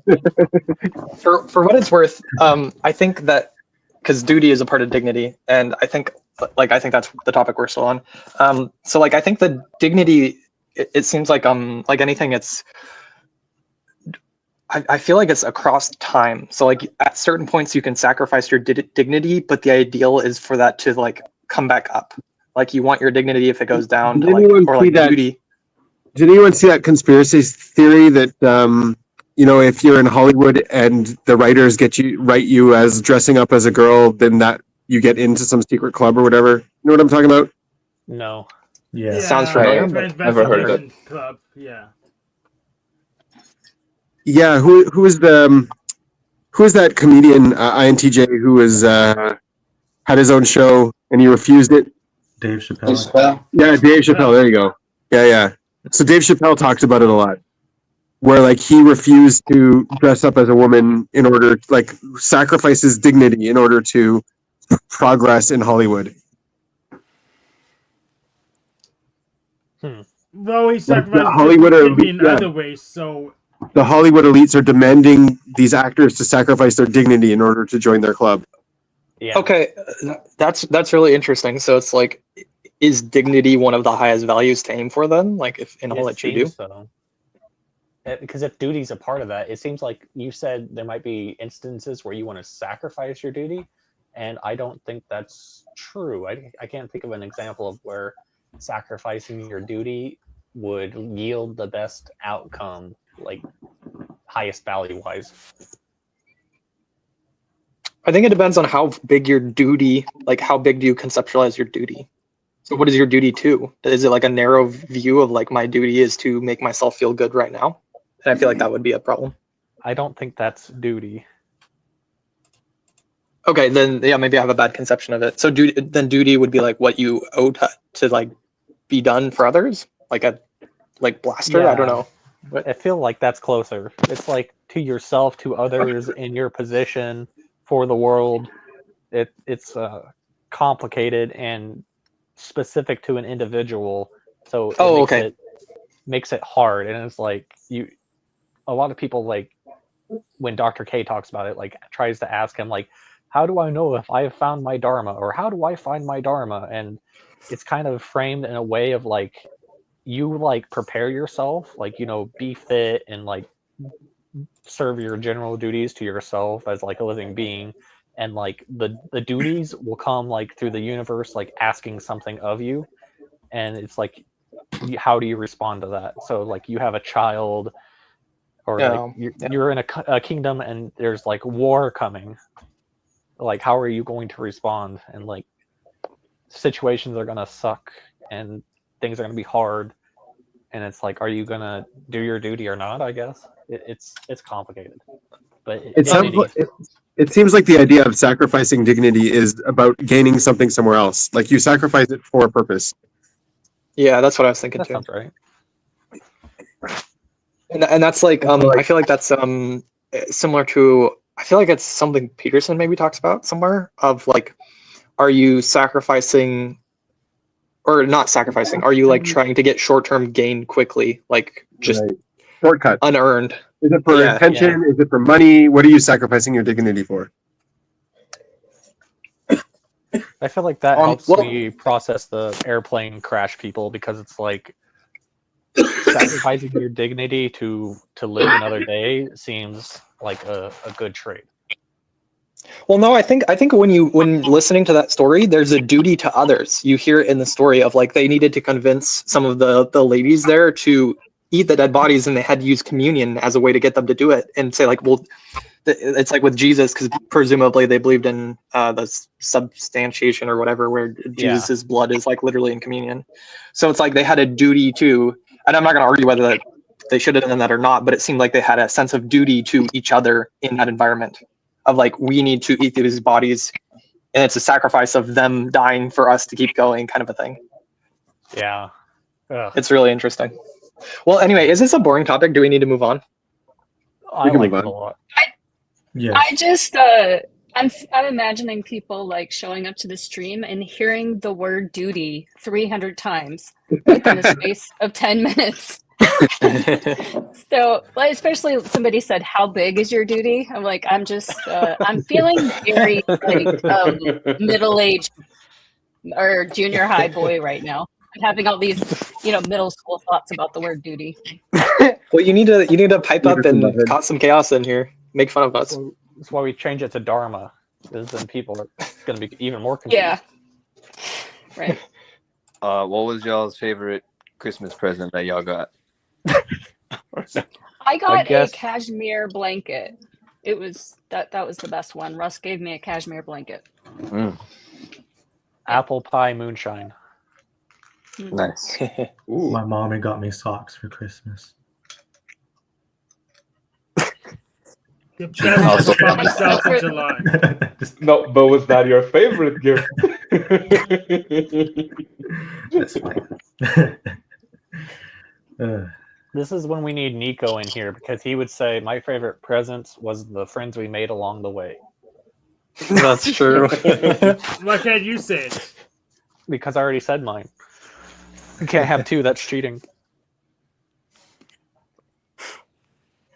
Well, mine is boring. My favorite was money, because I can buy whatever I want. There you go. Speaking of But are money, you how do y'all- sacrificing your duty for that? My duty. Speaking of My money, how duty do is y'all bigger than feel- yours. My duty to Speaking of Christmas money, what? spirit. To prefer gifts that aren't money. Sorry, someone was saying something. Go ahead. How do y'all feel about Elon Musk? He's a in what weirdo. context? He is a scammer. I Yeah. don't Like think I Thunderfoot like him. says. He's the #1 Diablo 4 player, and I think that says a lot. Yeah. Oh, wow. I did not know that, actually. It's a pay-to-win game, so yeah, it makes sense. Yeah, I was gonna say that too. It has to be. It can't be a 24/7 grind. Nobody can outpay to win Elon Musk. Yeah. I think Isn't he that was how he's tweeting- doing things in Congress now too? He's paying to win. I heard something about that, Do it in yeah. life, too. No. Bernie Sanders talked about that or something. Yeah. Because some people got beef with him because his political views, but then they also like him because he does stuff for the environment, like electric vehicles and whatever stuff. Bernie Sanders? So, Elon Musk. Oh. Yeah. And I'm just throwing this out there. Apparently, he's starting to look into tribes because apparently he sent a memo to who? Who did he send it to? Memo? Oh, well, he's setting up Tesla dealerships on reservations because of tax benefits, but everybody's doing. Well, it's no, a cool deal. She was talking about Fort Reno. Oh, yeah, some sort of resort thing. Or... Yeah, reach out to him and get a deal. Get some work over there. Yeah. Yeah. So We're doing I- Bucky's gas my station. Bucky's. You already know. Yeah, we'll see. There's other big giant corporations that have opportunities or whatever. So, yeah. Because When you guys set up your society, make sure you reach out to Estonia and get them to do your bureaucracy for you. Yeah. Bet. Yeah, that's like priority number one. That's the most important thing right now. Like, forget all these wars and everything. Just let's fix our bureaucracy. Set up everything digitally. Yes, thank you. Yeah, exactly. Who are they called? Russia, Ukraine. Who cares? Just fix the bureaucracy. Bureaucracy, bet. That's the most challenging issue. No, he said. Speaking of fixing bureaucracy, don't- I need to finish my PC migration. PC migration is now bureaucracy. I get it. And you said it's Always a has website or been. something? Or a company that helps? Or something? What? You said it's like a website or a company? Like I didn't hear about that helps with bureaucracy or whatever. Oh, in Estonia? In Estonia, yeah. But what's that? You have all of your information is all owned by you, and any form they have can access that information. You just have to agree to let them access it, and it fills out all the forms automatically. Estonia. Okay. Yeah. You go to a doctor and they need your history of shots. You don't have to carry a little shot card on you everywhere or those files. It's all centralized, and you just like agree to let them see it, and they only get access to that data. That's it. And then they know, oh yeah, you do have a tetanus shot. Done. Bet. Only that data and no other data. That's right. Only the data. Yeah. They ask. We will not be going to court like Mark Zuckerberg. Like, I'm just kidding. Oh, what is the what that we're talking about for this data stuff? Estonia. Okay. Estonia. They actually have like a government like website where they actually explain step by step what happened for them to have the system they have. Just write Estonia. That's pretty cool, actually. Yeah. Yeah, it's pretty cool. I never had it. Wakanda would have that. Wakanda would have adopted Wakanda it. would have that. Yes, it would. Yes. I don't know. I've been saying that for years. We need to have our own system, but Yeah, we keep, or not just us, a whole bunch of people. They keep hiring a bunch of third-party companies that are based and private in New York, California, and then they have a different company for a different thing, and it's just all over the place. It's crazy. It's who's that handsome man? Oh, he's gone. Yeah, I was seeing if Tenebrius was paying attention, but it seems like not. Oh. Should minors be allowed on the internet? No. Middle schoolers have iPhones, so it's Yeah. Well, I don't. I was thinking We should control everything. If we let them online, they won't be getting us all that like coal and diamonds and stuff. Look, internet's not going away. Everyone's going to need to learn how to use it and learn how to navigate around it. So, well, okay. So obviously, I'm not a father or have a child of my own, but like most definitely, I'm not handing my baby a phone till they're at least 6. minimum 6 years old. Hold a phone. Didn't you see like those cats that are playing those phone games? They're playing games now. Fruit, yeah, the fruit chopper games. Oh yeah, I've seen that. Yeah. Yeah. Well, that is the most boomer thing I've ever heard. The fruit chopper thing. Does it have a name? I don't know what you're talking about. Fruit Ninja. All right. Sorry, I gotta make fun of you when I get the chance. All right, I got it. You're good. But well, I say, but yeah, I guess there's like a platform or some like a brand company. I don't know, but it's like it's for babies. But anyways, it has like a tune. And anyways, the only way I know about it is because I came across it on Instagram, and basically these parents they were they were playing the tune or the intro, and then like their babies like just crawled or like ran out of nowhere just to find out where it was coming from. But like it's a whole brand, and anyways, yeah. Apparently it's addictive. You're talking about Coco Melon. Yeah, that. Yeah, that's what scared me. I was like, all right, nope, I ain't handing no phone to my baby. Yeah, I actually heard from seeming professional on the Diary of a CEO podcast. There was an eye doctor guy out on like a month ago, and he was saying that you shouldn't even let kids look at screens until they're like 3 for eye development purposes. So if you need any ammunition for that, there you go. Yeah. All right. Okay. Yeah, 3. You don't have to go 6. 6 is a little extreme. 3. Okay. Yeah. All right. Yeah, you're right. I'm too observatory about it. My fault. I'm just yeah. I don't know when to do what, but I'm just saying. Well, I mean, there's such a big potential for gamification in phone space in order to accelerate kids' development and growth. Where like I feel like the parents that are against it are going to hold their kids back in the future. Like it's going to really hurt them competitively. Yeah, that's true. I wouldn't deny it. Right now, there's no real gamification to push development, but once it starts coming in strong, it's very addictive, and it'll get kids to develop way quicker.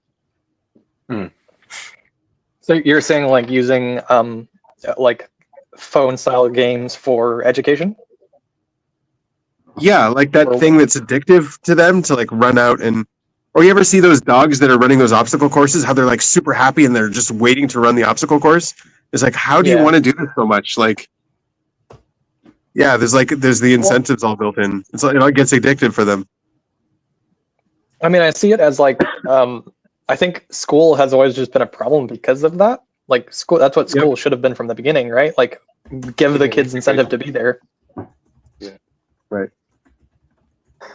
Oh, it's difficult because sometimes the things that you quote unquote need to learn in school aren't motivating, you know, and so it's kind of like it has to be a chore. There is no ideal world where you can gamify everything, you know. But it's definitely the case that school is also, you know, due to its system and the way that it is in, it's very difficult to gamify most of it. I think when it comes to education, it's necessary though, or it's going to be. Well, yeah, because education is now competing with a gamified world. So obviously, education is going to lose. No one's going to do their homework when they can just, you know, get all of that sugar rush from somewhere else. It's better to learn with tasks that don't allow for the usage of those AIs, which are more interactive in the moment class tasks. So yeah, for sure. I'm deciding on where I want to take this because I had another question, but I wasn't going down this. I'll just switch topics. So I'm just asking Benjamin and Annie because my grandpa, he out of nowhere, he asked me about AI while we were eating dinner for Christmas Eve, and I've been kind of processing that too because I want to sit down and just ask my grandma some questions about AI because like when they were 13, you would they probably never could have conceived of the idea of having AI robot in their lifetime, but it's essentially here. So, and I wonder what their perspective is. But anyways, all that to say, what's y'all's perspective? So you're asking us because we're old? Basically. Okay. Yeah. So like for me, so I was born in 77. I mean, there was some concept of AI. Mm-hmm. But yeah, it is interesting. I mean, I had a whole childhood without the internet. And it is kind of mind blowing to think about that. I think my brain is different than somebody, born more recently. Mm-hmm. But yeah, I mean, things are getting really crazy. So technology is getting really crazy for me, but also just cultural stuff is getting kind of weird as I get older. How so? Like a lot of the political correctness stuff has changed a lot in my lifetime, like what you're allowed to say and not say. And sometimes I feel like I'm kind of traditional, like stuck in the past compared to some of the younger kids, in terms of like social stuff. Hello. Young joined the chat. He returns. What particular about AI were you asking about? I guess I'm just genuine. I guess you can process it either way you want to, but essentially I'm just asking what is your thoughts on the fact that I mean, we're being promised something really big with AI. I think the media and everything is picking up on it. They're all promising that AI is really special and big, and then you go to use it and it's just very underwhelming. That's true. Yes. It can't count. Yeah, it's pretty stupid. Right. Yeah. So I feel like we're right at the beginning of it, and it's got to get better, because if it doesn't get better, it's going to be very limited in what we're using it for. Right. Yeah. Unless the robots are the robots are at the hospitals, that's one of the end games, is that the robots taking care of us instead of us taking care of them. But yeah, I just thought I'd ask because Yeah. I was surprised my grandpa asked me about that. I was like, oh, well, I didn't know you even knew about that, but okay. Well, what does he Yeah, I think about it? I mean, of course he knows about it. I mean, like he has Uh, access to he information. basically just asked me like, so like, what is it? What can it do? Are the Yeah, it seems like Terminator? he's trying to wrap his mind around it, process it. Yeah. But yeah, I think he's mostly shocked. I think. Well, he's also an ESTP, but SESE. But yeah, I think he's just like kind of surprised. I think He's overall. consumed last. So. Yeah. Yeah, I mean, I've thought about this a lot recently, that somebody born in 1950 will still be alive in 2050, and just like what a mind fuck that is. Right. Like, all Yeah. the things that have What happened the between hell? 1950 and 2050. Yeah, it's a That's lot. crazy. I'm sorry, but who's Hey, who's having a party without me though? It's Dave. It's not me. It's probably Benjamin. Not me. No, not me. All right, Manuel. That's Mute me. Manuel.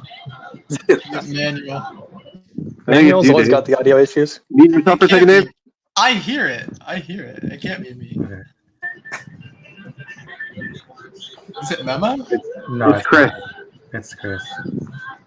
What? It's not me. I'm muted. Yeah, let me mute me. Everybody mute.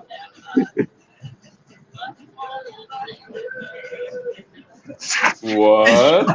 It's Joe. What? What the? My is going observer on? brain is Freak out. freaking the fuck out. What What the hell is is going that? on? Wait. Everyone mute What again. is Everyone mute happening? again. Wait, what? The heck? Oh, it stopped. It's not Jedi. Okay, it stopped, but it was someone. I think it's Okay, Memo. not getting into Oh, it. and, someone It's had literally- something. Yeah, it was the memo. What? I literally don't know. No, I really like. This That's turned better. into like a Cluedo game. Who killed in what All right. and where? We're playing Among Us now. I was literally about to say we're playing Among Us. Yeah, now. we're playing Among This Us. is not me. It's not me. You're the imposter. It's Let not him know. me. Who the hell is the imposter? Dude, playing Among Us is like the most brain dead thing ever if you don't have voice chat. For real. Yeah, it doesn't make a lot of Yeah. sense. I used to troll there.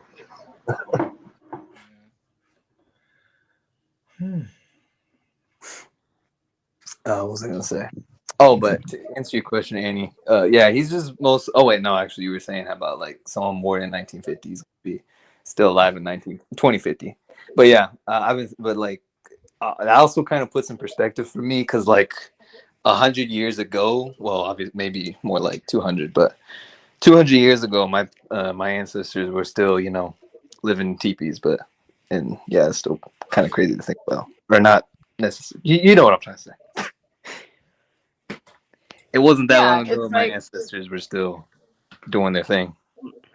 like technology is accelerating so quickly. Yeah. But will it continue to accelerate quicker and quicker? Like, where does it level off? In my I think opinion, it needs to level off somewhere. It will accelerate. Because it's like the rate of change. If the rate of change gets too quick, there's gonna be some forced stopping of the evolution. So Ben, you sent me a video one time, but it was a while ago. I can't remember, and it was something about that, like talking about growth accelerating more and more. And the Yeah. implications of that. So, but I don't remember if that video said that it would level off at some point. What do you think? I mean, we'll hit plateaus every so often. Like we hit the internet plateau and just sort of twiddling our thumbs for a while until AI came around. Like it wasn't long in the grand scheme of the universe, but it was still there. Yeah, 2 steps forward, 1 step back, that sort of thing. Mm-hmm.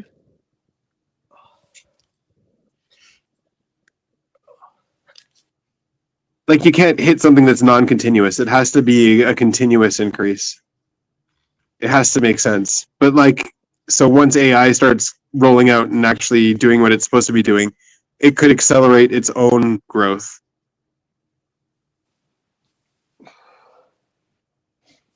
Yeah. Oh, does anyone ever get those like Instagram reels or any memes that like I'm driving to my 9 to 5 while some girl making $1 million showing her ass? I'm just curious. No, I don't get reels of that, but I think of that sometimes. I knew someone did. The irony Yeah, is that I I'm mean, it's scrolling true. reels right now. God damn it. I could, I could sell pictures of my feet and make a lot more money, Right. or like sell my underwear or something. And then you'd lose your dignity. Yeah, you have to sacrifice. Yeah, I your guess so. dignity for Yeah, that. yeah. I don't wear underwear, so I guess I'd have to start wearing it, or just lie, say that I wore it. Sounds like selling bathwater. Yeah. Yeah.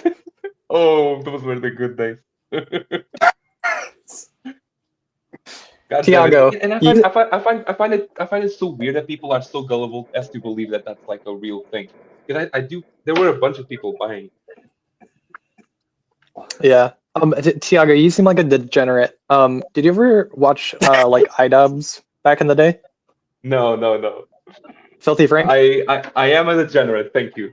But not I don't watch I mean I know iDubbbz. I've seen a couple of his stuff, but not a lot. Okay. Filthy Frank?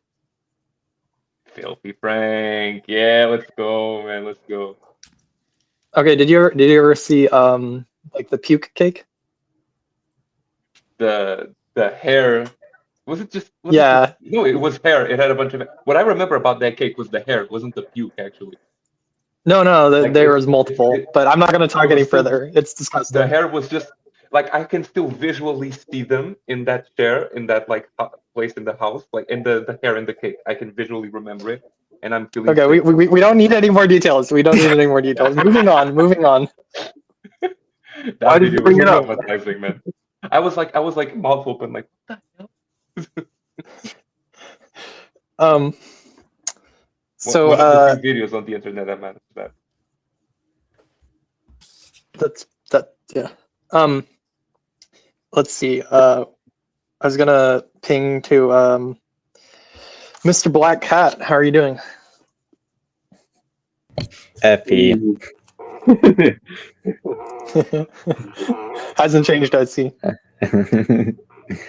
Hey, what's your view of the fact that I pissed off Mr. Blue whatever? Who? I don't know. What? That's what I thought I'd get. I was kind of busy reinstalling my entire operating system. Oh, okay. Yeah, it's Magic the Blue. I don't know. Yeah. Anyway, he says that he likes hanging out with you, and you're the only one that understands him. I called furries unclassy, and he got pissed off at me.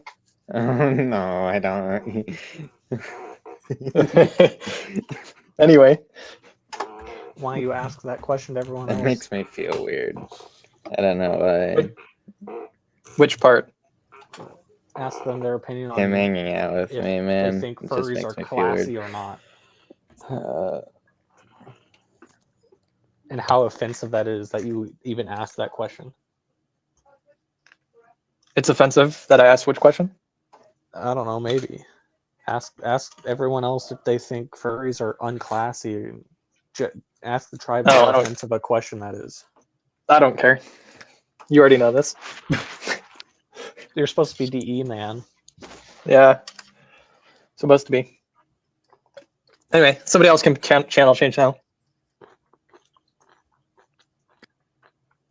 I had thought of a channel change, but I forgot it. Anybody here watch chess or no? No. On occasion. Actually, it's funny you mentioned that because today I saw a Gotham chess video recommended where there's like he was analyzing 2 AI. Oh, I didn't get very far. The stockfish and then the chick. Have you seen real-time chess? Yeah, the World Rapid and Blitz championships is going on right now. Yeah, I'm just watching it. That's just... Real time chess is pretty cool. Yeah.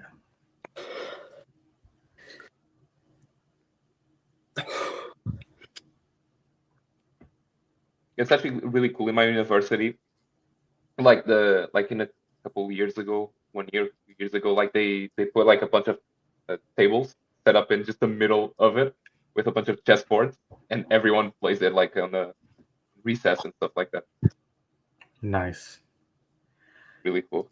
Did you know after a few moves, there's more chess positions than there are atoms in the universe? It's in the universe. Then try to think of Go, the game. Was it you, Chris, that were talking about 10D chess? Yeah, that was me. 10D chess. I think it was 5D, but I could be wrong. Yeah, 5D. I know about Okay, 4D chess. You have like I think it was 4D chess. You had like a bunch of different games happening at the same time, and like a tree that branched out all the games, and you could exchange pieces between the different timelines. I saw a video on YouTube of that.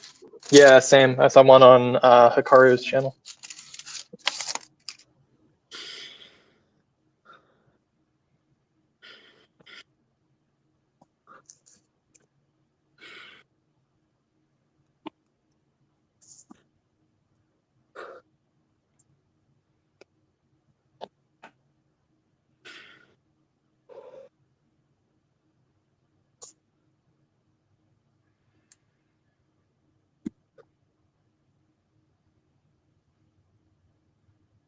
Oh yeah, I wanted to talk to you, Manuel, about I wanted to revisit the conversation from last week a little bit. Yeah, I was kind of thinking because you sent me, for context, everybody, he sent me a video of what last week I was talking about like emotional processing and things like that, and I talked to him on Discord, and he sent me a video from Dr. K, kind of trying to express what he was talking about. But he mentioned that I need to. What was it that you said? Narrative, emotionally salient experiences. Yeah, you said that, but then you said like I need to explore myself more or something like that, I think. Oh, yeah. Right. Yeah. Experience yourself. Experience yourself. Yeah. I think a lot of what I think like actually interestingly enough, coming here on this stream was like what gosh, I had so much in my head and it's like all falling out now. Like I feel like I'm not completely neglecting experiencing myself. I feel like what it is I'm trying to like figure out how to take action in life. Like just taking the action it feels like the struggle of like, what do I want to experience? It's like, I know I want to experience it, but like getting myself to do certain things feels like it's like part of the problem. And interestingly, I think it's really, really funny. This actually ties a little bit into what I was talking about earlier. I think by coming onto this stream, I was retroactively, I didn't realize that at the time, but I was solving my problem by doing the play that I didn't realize I needed to do. That was actually the last animal like problem. And since then, I feel like I've made a little bit of progress in realizing that sitting in the stream and talking with a bunch of people, while it's useless 99% of the time, 1% of the time there is interesting information. So yeah, I don't know where I'm going with all that, but words. No, I get it. You can see it through consume a bit, where you have to like see all the bad consume to then get that one piece of good consume. Like I was talking to a guy the other day, and I was listening to his whole story and going through, but then he said like one thing that really was like, wow, okay, I'm glad I listened, and I'm glad I got this far in on this person's perspective without jumping out. And yeah, I see like I'll jump out early, like okay, I've seen enough. I don't want any more of the tribe today or right now, so I'll leave. But yeah, I mean I share a similar story to you. So yeah, but for me it's actually from the savior point of view. I want to expend my savior energy, I guess. Whatever bullshit makes sense the most to you. But yeah. No, good to have you here. You're welcome, and I'm glad you are processing this now.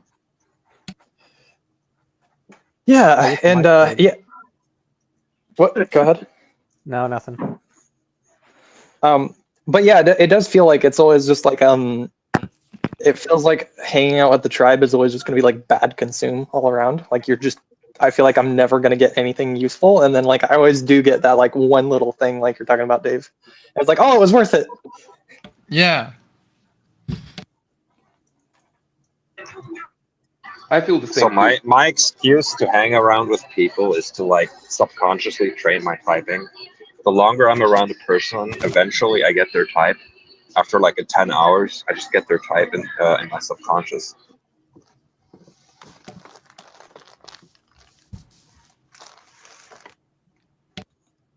So then now you're.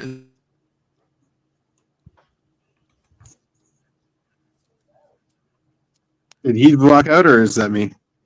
I think that's him. No, that was me. My mic, like when my cord came unplugged, it muted myself. I think that's the same for like all of the savior animals as well, like Blast as well. It's all the same.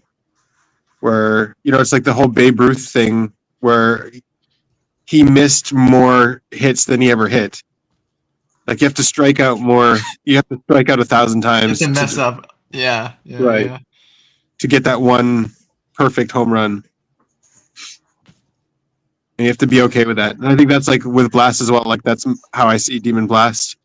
Is like if someone doesn't listen to me when I blast or whatever, it falls short, I'm just like never blasting again. Or see, Oh, no point. You're right.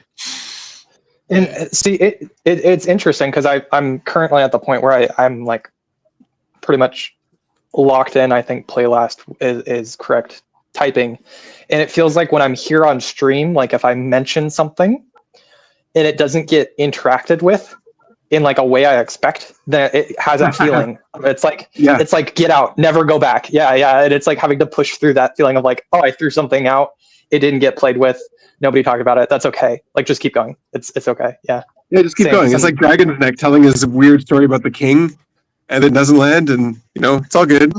Keep going. Yeah, exactly. Move along. We're just flowing in the stream. And that's the interesting thing is I've been sitting here watching like you, Benjamin, and Dave, and the way that you guys just throw crap out, and I feel like you just move through it, and I'm like, oh, I need to do what they're doing. It's just like stealing from you guys. Yeah. That does sound like play last to me. I could actually relate to that. I could actually relate to that because I am play last sometimes, so I know exactly what play last is. All right, you're blast last in one language and play last in another. See, I remember your theories. So I can like I'm also a number 3 in German, so that I can see both sides. It's the same theory. It's David. I know who this guy is like really well, and just he made a lot of noise. Yeah. I will say that like it's really interesting to see both sides, like having like 2 different points. Yeah. Like why limit yourself to one type when you can be more than one type? Yeah, why? Well, I am why make only any one type. conclusion when you can just pretty break much- conclusions? I would say it's language dependent, so it's like separated. Yeah, so language does change your personality, huh? That's like an article. No. That's bad thinking. You must be a feeler, so I would disagree. What? So then, how do you have 2 different personalities? What? You're making like some logical error there. That's not logically coherent. Okay. Explain it to him. Explain his error to him. Yes. No, I just know. I'm piecing together your. No, you are making error. Okay. Explain to us how you're smarter than everyone else. Yeah. No, I'm just pointing out the error. How your logic is good. Okay. What is the purpose of pointing out an error if you're not going to correct it? What good grounds do you have to stand on? Because that way I he gets have to feel masculine feeling. I have masculine feeling, so I just know, Oh, so. ops coin. Okay, I trust you now. You said you have an ops coin. Gotcha. Yeah, that helps me trust you more. Yeah.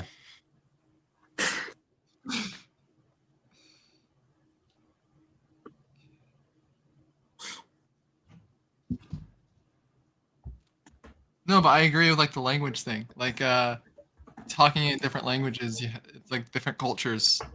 I don't know if they're different personality types. Like I don't know What if you languages do you speak, Dave?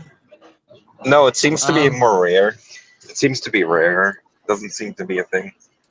I don't really speak any languages. I was just thinking like back to when I was younger. I played Rocket League with Mexicans that only spoke Spanish, and I had to somehow communicate and speak with them, and my personality had to change a little bit to adapt to the language itself. Okay. And I think that's this thing, like in different cultures, like you could type different languages, different things.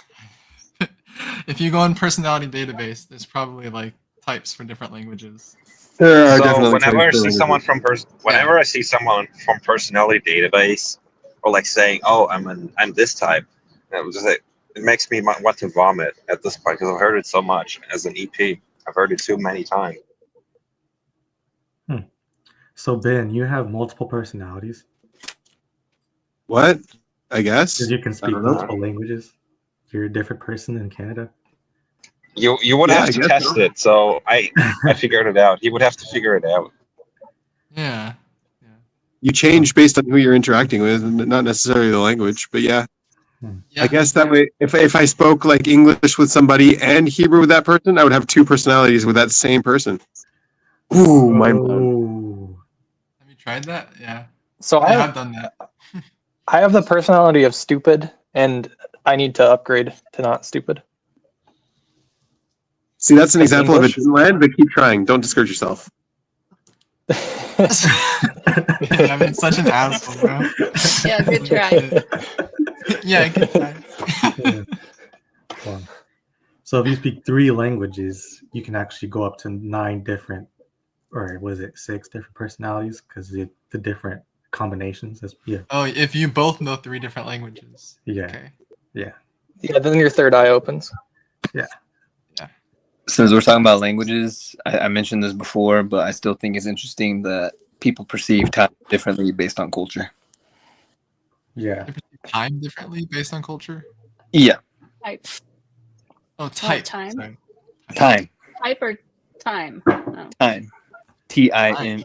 Time. Can you explain more? So, and I only found this out because of my Japanese or East Asian literature and language class. But anyway, basically, it seems that I believe it was Chinese speakers, they perceive time as up and down, as well as left to right. Whereas English speakers perceive it from left to right. What about physicists? What about what? What about physics speakers? Physics speakers. No idea. That's a good question. Okay. What about Rocket League players? What about Python and C+ and language people? What about 5D chess players? All great questions. There's no difference. To which I have no answer. Okay. What about dog? No, I'm just kidding. I'll stop there. Sorry.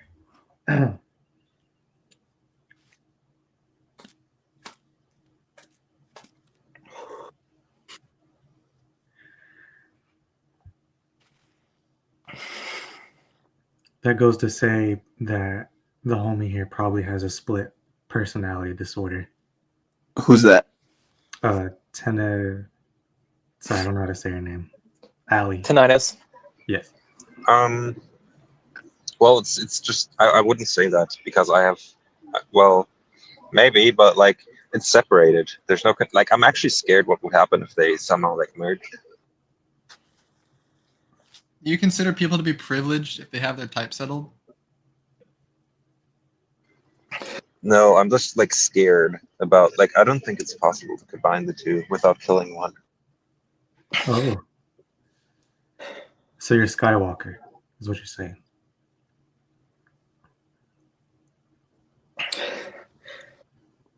It's also interesting. I like different people, so I like the sleep lasts, and as a playlist, I like the sleep last, and as a blast list, I like the consume last. It's really interesting. It's like it actually influences who I like as well. What way do you like them? So you like all the lasts.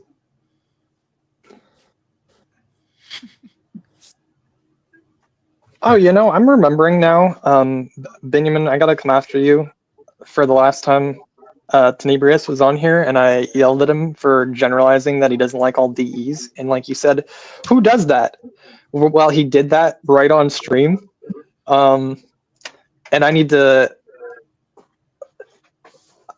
prod you on that and say, have you really never seen people generalize like types that they don't like, just like EJs or they're just like, I don't like that type. Have you never seen that behavior before? Oh, I know my type that I don't like. Down to the T. So I usually don't like TE DOMs. I don't remember saying that, but yeah, I've seen that before. Yeah. Okay. Well, wait. Okay. In the stream, because I went after Tenebrius for it, and I said like, made. What's up? What? That's how the system was created. Yeah, it's how it was created. Yeah. He knows about it. He does. He knows about that. Yeah.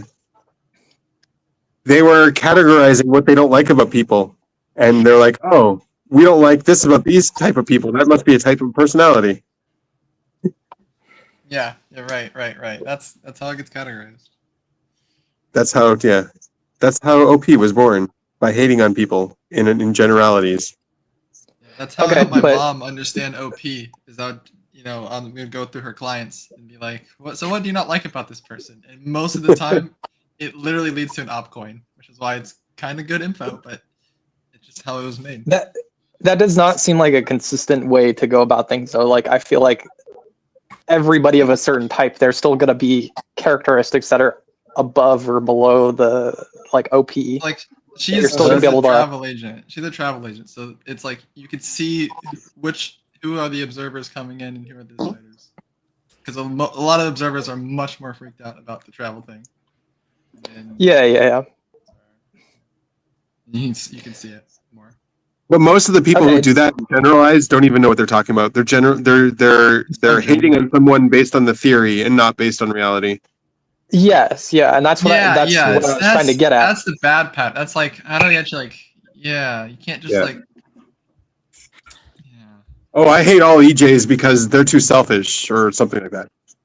Well, I know the specific type and the specific social, and it's because every single one I've encountered, I've never liked. But there might be one where you do like generalize. That's just what they do. Right. There might be one that you do or it might be something wrong with you. Oh no! You got to change yourself to like them. Memo knows what I'm referring to. He knows. Which one, bro? You got beef with a bunch of them, bro. Well, okay, you know the specific one. There's only one specific type I dislike. Well, the other thing is, it's like if you don't know how to type and then someone pisses you off, it's like, oh, it must be that type. That's what I'm talking about. Yeah. Yeah. Oh, that's funny. Yeah. That's kind of like that's OP racism. It's type wars, man. That's what I'm talking about. The type wars months ago. This is that's the type wars. Speaking of which, I've had Angel try to retype me the past 2 weeks he's been here. He still hasn't changed his claim. So the thing about the type wars is what I'm trying to process is that they will only exist if these generalizations were actually true, where you could actually hate on just a coin or like all the EJs, because then it would create a relationship where all those people, but it's not. It's a subjective thing. So like, there's not really sides against it. It's like trying to create sides and us versus them mentality, but there's actually no us. It's just you versus them. Anyways, how to process that right now. Sorry for interrupting. Yeah, you gotta, Angel. You have to make sure Angel heard that. Well, I'm Who is he racist? Type racist against? Can you tell us the type? Y'all really want to know? Which one? I don't know what. Yeah. Number one, ISFPs, Okay. specifically the consumers. I hate every single one. We're on the same page. Can you give us examples? Just from high school and just the res. Like, you hate Taylor Swift. What was that? You hate Taylor Swift. I suppose, yeah. Actually, I mean, I don't care for her music, but she's cool, I guess. ISFPs are one of my favorite types. You must have not met one of the hood ones yet. As like the ghetto dudes as like, oh, they're chain and they're Jordans. They always have to flex. Yeah. Unless they're not ISFPs. I mean, I don't know. And then whenever you correct them on something stupid they said, they have to fight back. And then just like, shut the fuck up. Anyways. What do you think about the opposite way, where it's like, all right, my favorite type are the ENFPs? My favorite. So my favorite one's ENFJ. I think mine are the ENFPs. It's so bad though. It's not true. It's like I like specific people. Yeah, I like people of a type, or like a character of the type. Like there's good and bad in everyone. Annie. Okay, what do I like about Annie? Let's make this easy. All right, she's the ENFP. Okay, I like all the ENFPs. But then there's ENFPs I don't like. Like I was getting why. Yeah, there are ENFPs. And there's this ENFP that just trolled the ENFP trolled me so hard, asking me what did Santa get you? Like, come on, like it just sometimes they can be negative, and every type can be positive. Yeah, you can't judge a type. But I was gonna say, all my friends that I love dearly, they're all different like types. There's no one specific type, so I can't say. Well, okay, my closest friend, and that's just because we just known each other for so long, and we share everything with each other. But he's Dave, not this Dave, but Dave Powers. So I don't know what that says. So you can't narrow down. Yeah, well, I'm demon and I, so that should be said. But unless you type it wrong. I'm only the hell up.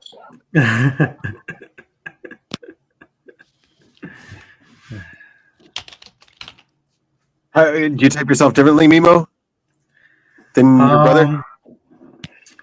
He's too lazy to type himself. What I don't know is OE, OY, and I don't know Observer Decider. But he knows he's FI. That's the only thing he knows. Oh, and Last Animal. Those are my 3 coins. Is like, oh, I'm got a blind spot there. But other than that, it's he just other than everything, you know your type. Yeah. Other than everything else. Yeah. You trying to find? Well, you know your consume, sleep, or sleep, consume. Yeah, I don't know which one of those I am. Yeah. I see Energy Dom, like I was talking about it last night, because Dan Martell is Angel's case, because he seems like an INFJ and ITI, but he's like Angel, he's actually INFP or whatever. So Angel's like, yeah, you're like Dan Martell. I'm like, yeah, well, but then I'm like, but in context, I've been reading his book, the Buy Back Your Time book, because essentially I need to buy back my time. But anyway, I was reading through the book, and a lot of what Memo says is essentially what Dan says. I'm like, okay, there's way too much correlation here. So either Dave Powers is wrong about Dan Martell's type, or there's something going on there. So Dan Martell is also not typically his type. Like he's doing something very different than his type. Right. Well, and that's another thing. I've met another INFP. He's going to school for electrical engineering, and that's when I was like, okay, so this guy's not TI, but he's still doing thinker things. So what does Dan Martell do? He's an entrepreneur. Well, so he's currently an entrepreneur, but he kind of started his whole entrepreneurship with software engineering. So okay, I think I know who you're talking about.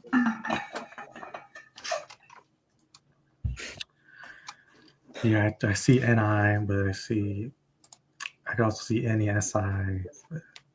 Yeah, I think that he confuses feminine intuition to like all I see is feminine intuition, and he's confusing that for NI and NE. But at the same time, I'm not feminine intuition, so I wouldn't know. You might be. Well, tell him about the way, Memo. Tell him about the way. So pretty much is like I hear like I'm trying to differ the difference between NE and NI. So that I'm trying to do this past 3 months, and so it's like okay, they both is NI is all about like this one way, NE is like the ways, but it gets tricky because you come across people in films like Mandalorian or Robert Greene who talk about the way or the laws is like for example, there's this movie iRobot. It's a beta movie, like SCNI is like the 3 laws, right? It's like NI. But there's also any people that do that too, where their brain also locks on in laws or ways, like Robert Greene, The 48 Laws of Power, or this book I'm reading, like 28 Irrefutable Laws of Leadership. But anyways, it's like there's overlap where I'm seeing at the core of what they're doing, and it's really just they're both doing intuition, but it's seeing the difference of NI and NEs was tricky. But No, you're not getting NF about it. I'm saying talk about the way. oh, like what? Be more INFP. You're not demonstrating INFP. You're being too nice. No, Right, he's right, not. He's right, just not right. showing his FI. Damn it! Show your FI. Like Musashi. Yeah. Be the type I'm telling you that you are. Confirmation bias. Yeah, that's funny.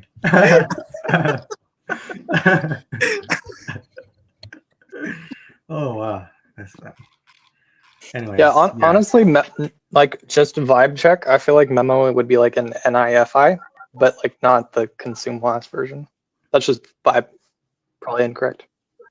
Yeah, that's what I'm seeing. Like it could be blast last and F sleep, like tester So that- audio. Yeah. You and Cesar are the same person. Yeah, I guess. So, but you're trying to make me talk about Musashi or what? No, just the way. The way. You keep saying the way, so I want you to talk about the way. Like, I don't know what like the Mandalorian, because I said a lot about the way. I don't know what specifically. Everything. I'm the telling Ugandan you knuckles the way. dump. I'm telling you to consume dump right now. Okay, well, there's the way like Wakanda Forever. That's like a thing. Then there's Musashi and the Way of the Warrior. There's well, the laws thing is because people do like these NIs, like, oh, the keys or the laws to this. Like Angel's always about the laws of consciousness. The laws of consciousness is like, okay, what do you? That's intuition talk, but it's like it's a bunch of like ways to.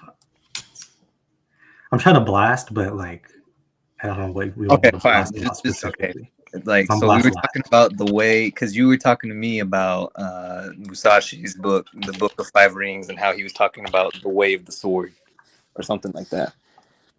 And then we started talking about the Tao Te Ching because I was talking about the way. He never calls it something specific. He just says this is the way. And do you remember that conversation? That was like a week and a half ago conversation. Okay, well, we were talking about the way, and that's what I'm trying to get at. Because you kept talking about, like, you were processing how the way and how there's different ways. Yeah. And it's like, yeah, and then what I was processing is Musashi. What he talks about is to, like, something I was saying is, like, to master one way. When you master one way, you will see it in all ways, he said. He says it's all poetic and all that. But anyways. Yeah, we were just talking about that, and then, yeah. Was that it? I'm just being blast last right now. Yeah, that's all that your FINE. Done.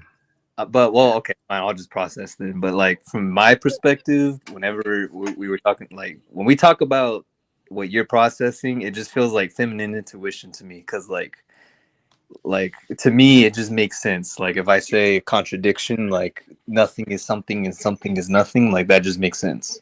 Like, but you were talking about like how for you it's too like the way. Like what is the way? You don't actually know the way. There's just things you do and like the direction, and it takes you a direction, but you don't ever know where the direction is.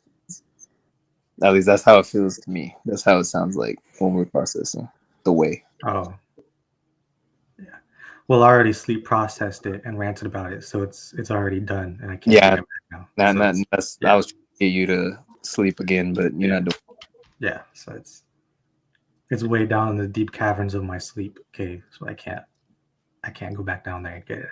So okay, well, there's an analogy for you, by the way.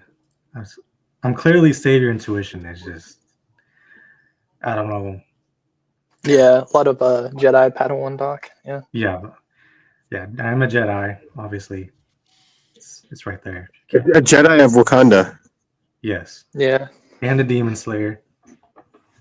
that's true. That's the other one. I got like 3 buckets. It's Star Wars, Wakanda, or Demon Slayer. Exactly. Well, since we're talking in NF talk, you want to tell them about the shield or no? Or shields, I should say. Oh, our current project or what? Yeah. Oh. Well, yeah, it's actually no, I'll let you say it because I don't know what you want me to say because I don't. I'll just ramble off. Do we want to announce it? I guess. Do we want to mention it? Actually, talk. I guess. I don't know. If you want to, yeah. I don't know what you want to talk about it specifically. Well, I was just wanting to talk about the elements, but since I was going to talk about the elements, I feel like it's appropriate just to process again the shields, see if we get anywhere. Okay. So, well, I don't know the full context, but basically, Memo, he brought the attention to me. He brought to my attention these Cheyenne shields. So, for context, we used to carry shields into battle, and there's 2 shields. One is the night. Well, we're calling it the night shield, and the other one's the sun shield. And we no one knows what they signify or what they mean, but that's kind of what we've been processing lately. Well, I've been processing personally because I keep seeing the element stuff. Oh, and that's another thing. You were talking about like last night. You were talking about Musashi because you're reading that Vagabond manga, and how you're able to, or like you think that Musashi was just able to see how different bodies move. That's what triggered it. Yeah. Are you trying to get me to rant so you can type me live with Ben? That and to process the elements. Oh, okay, you're funny. Yeah, obviously my NF blast didn't work, but no, you gotta, yeah, because my NI is just so like narrowed down. Right, right. Right. Well, then what's it narrowed in on right now then? Chess, because I'm watching it right here live, but I think the round just ended, so it's going to the 3rd round now. Yeah, that's it. Hey, Memo. Hey. What are you doing with life? Like, what are you doing with life? What's going on? Like, what's the point of life, and what are you trying to do? What are you trying to? Where are you trying to get to? Right now, I'm just the past month just chilling out for the holidays. And that's something I've actually been stuck on. Now I'm gonna rant. Thank you. Anyways, so usually I always have something crazy going on. I have some sort of event or whatever, like, because yeah. Anyways, so yeah, I usually have some sort of event, but now after the holidays, starting January, I have like nothing going on, so I'm just kind of stuck. I'm like, what am I doing now? That's because I've already like after, so pretty much I had something going on after I graduated college in April of summer. So it's a bunch of crazy things. I'm a number 1, so I'm like safer generalized. I know that for sure. So I'm just doing a bunch of different stuff, and then come to find out, like after now the year's over, and then it's like, oh, what am I doing? What am I going to do now after the holidays and everything's done with? Now what? So now I'm just kind of like.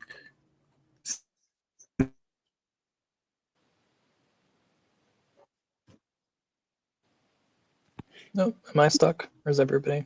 Okay, not really. Yeah. Oh. Sorry, I think you cut out, or I cut out. I didn't get the last like 5 seconds, maybe.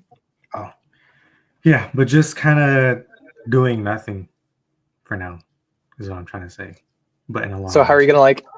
Yeah. So like, what are you gonna do to figure out what to do? What does that look like? I'll just do what I do best. Just get up and leave and go somewhere, probably. Yeah, I don't know, to be honest. Yeah, that's something. That was one of my. Now I'm gonna do some NF talk. That's one of my lessons that my previous Jedi Master that then just left me, taught me was like I'm what I'm good at is like what I do good is I'm always doing something. I'm always doing something, but it doesn't have a.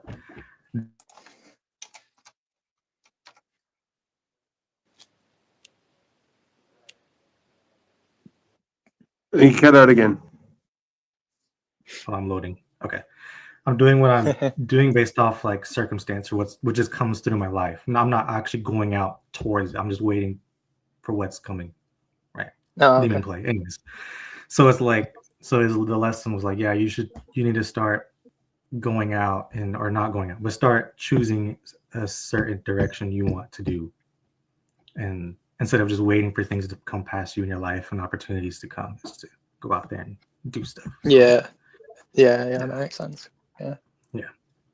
Interesting. Which is, so. Do you feel like that's like a? Do you feel like that's a big struggle of like is that like the struggle for you? Is just like going out and figuring out what you want to do? Yeah. I mean, for a while it wasn't. I mean, it hasn't been, but I think now it is. Like, it's to the point of my life where it's like, oh, now I gotta I'm still doing something, but actually do something instead of waiting for something to come across me, my life to do. If that makes sense. Okay. So, I feel that. Yeah, it sounds like some kind of introvert problem. I don't know what it is, but yeah. Sleep or play for sure. Yeah, whatever. Yeah, I don't know. Yeah, I don't know anything else, but yeah, 100%. Yeah. So. No, I didn't delete any comments. Let's check. Oh no. The court jester, is that the archetypal? It's Jay. What's up? That's Jay. George Lucas. I don't think I know who that is, but anyway, I was just gonna make a joke about the archetypal whatever. Oh yeah. Trickster. Yeah. Stupid joke.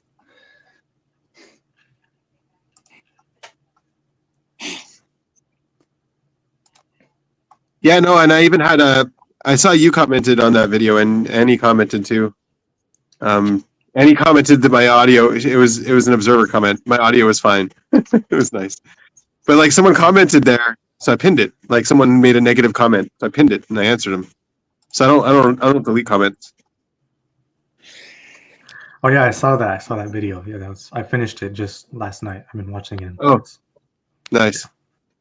Oh cool. Yeah, I feel like Ben, you haven't been talking about like the crap you've been putting out. I feel like we need to harass you about that.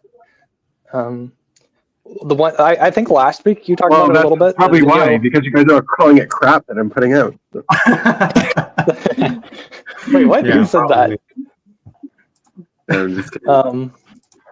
So anything else that you've been?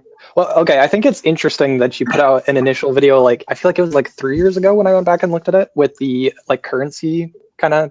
I don't know what to call it. And then you followed it up so far in the future. It's been a while, but like, what got you thinking about that whole idea again, or have you just always been cooking on it? The value and currency kind of dilemma, whatever. Yeah. Always cooking on everything. Yeah. Okay. Speaking of cooking, I'm gonna process AI again. Oh no! Freaking observer, get out of here! It's important. It's important. It is actually important. No, you don't have to convince me. I'm just poking fun. Okay. You're good. So, oh gosh. So I don't know if anyone saw the post on Facebook, but it was someone trying to dissect this video and from the ops perspective, but basically it was a video of a guy basically talking about Claude and how these researchers basically were wanting to see how Claude would perform in two different scenarios. So like basically there was an unpaid version and there was a paid version, and basically it was Claude was programmed to be helpful and in the unpaid version, it was told that it could help, and whatever response it gave, it wouldn't be used to train them, to retrain Claude. But the paid version, anything it said or did that was seen as negative, it would be used to train Claude or something along those lines. Anyways, continuing on. It was interesting. Oh, and they also had Claude like write down what its thoughts were on its thought processing on the notepad, basically. And what they found was it was trying to think, what was it? Basically, in the paid version, it would always help no matter what, even when it was given like, how do I make a bomb type thing. And but when it was asking unpaid version. In the paid version, where there weren't any consequences, it actually would tell people, no, I'm not gonna help you with that. And so on the Facebook post, they were talking about DE over DI and blah blah blah, which I already figured out it's just demon DI on the AI's part. But anyway, all that to say that there are laws or boundaries. I don't like the word laws, but I prefer boundaries over the word laws. But I think there are boundaries within consciousness or cognition that prohibit or not prohibit, but I guess that it is founded on, if that makes sense. So I have no clue if that made sense or anyone even cared or caught on, but yeah. So you're saying that the AI is like? Do you think that AI is conscious? I think it's maybe like a mimic, but you could still argue it is conscious, if that makes sense. Because like if you like 3D printed a heart or a brain, is it a brain or is it not a brain? I mean, it's still a brain, it's just a 3D printed brain.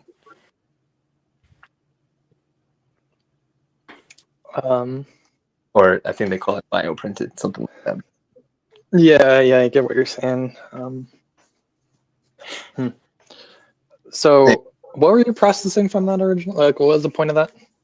The laws of consciousness. Basically, that's what I'm trying to crack. Well, good luck with that one. Tell me when you figure it out. You're gonna have to make a separation with AI. AI is cognitive; it is not conscious. Will it ever be conscious? I don't know, but cognitive it is. I agree from an objective point of view, but from a subjective perspective, it doesn't have a subjective perspective.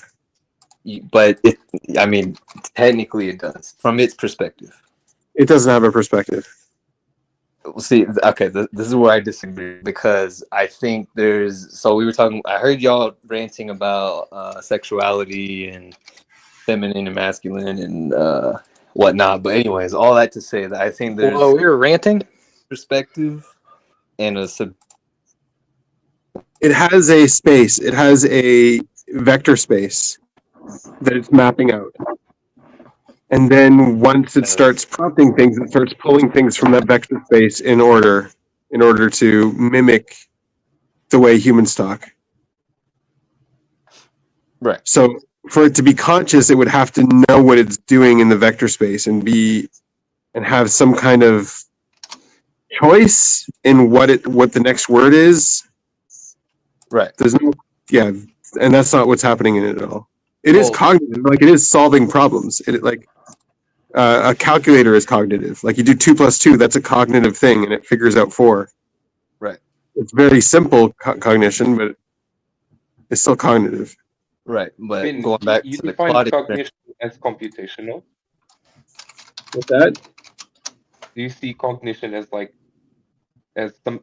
having the ability to compute, as like computationality? I think that's one part of cognition, sure. Yeah. Because I think we talked about this before, the difference between cognition and consciousness. And you gave me the same explanation, and I only think I'm really getting it now. It's all good. Because you're describing cognition has more the ability, the fact that it can compute information or transform information, right? Yeah, it involves. It also has representations. It also has all that stuff too. Right. Like in order to compute something, it has to represent something. Okay, yeah. Sorry, I didn't want to interrupt.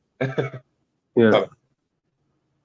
But going back to the Claude experiment, that it seems that the Claude experiment actually showed that it can choose, and that's what I think is the most important part: is that it can choose depending on the consequences and the context, and I guess the boundaries that it's given.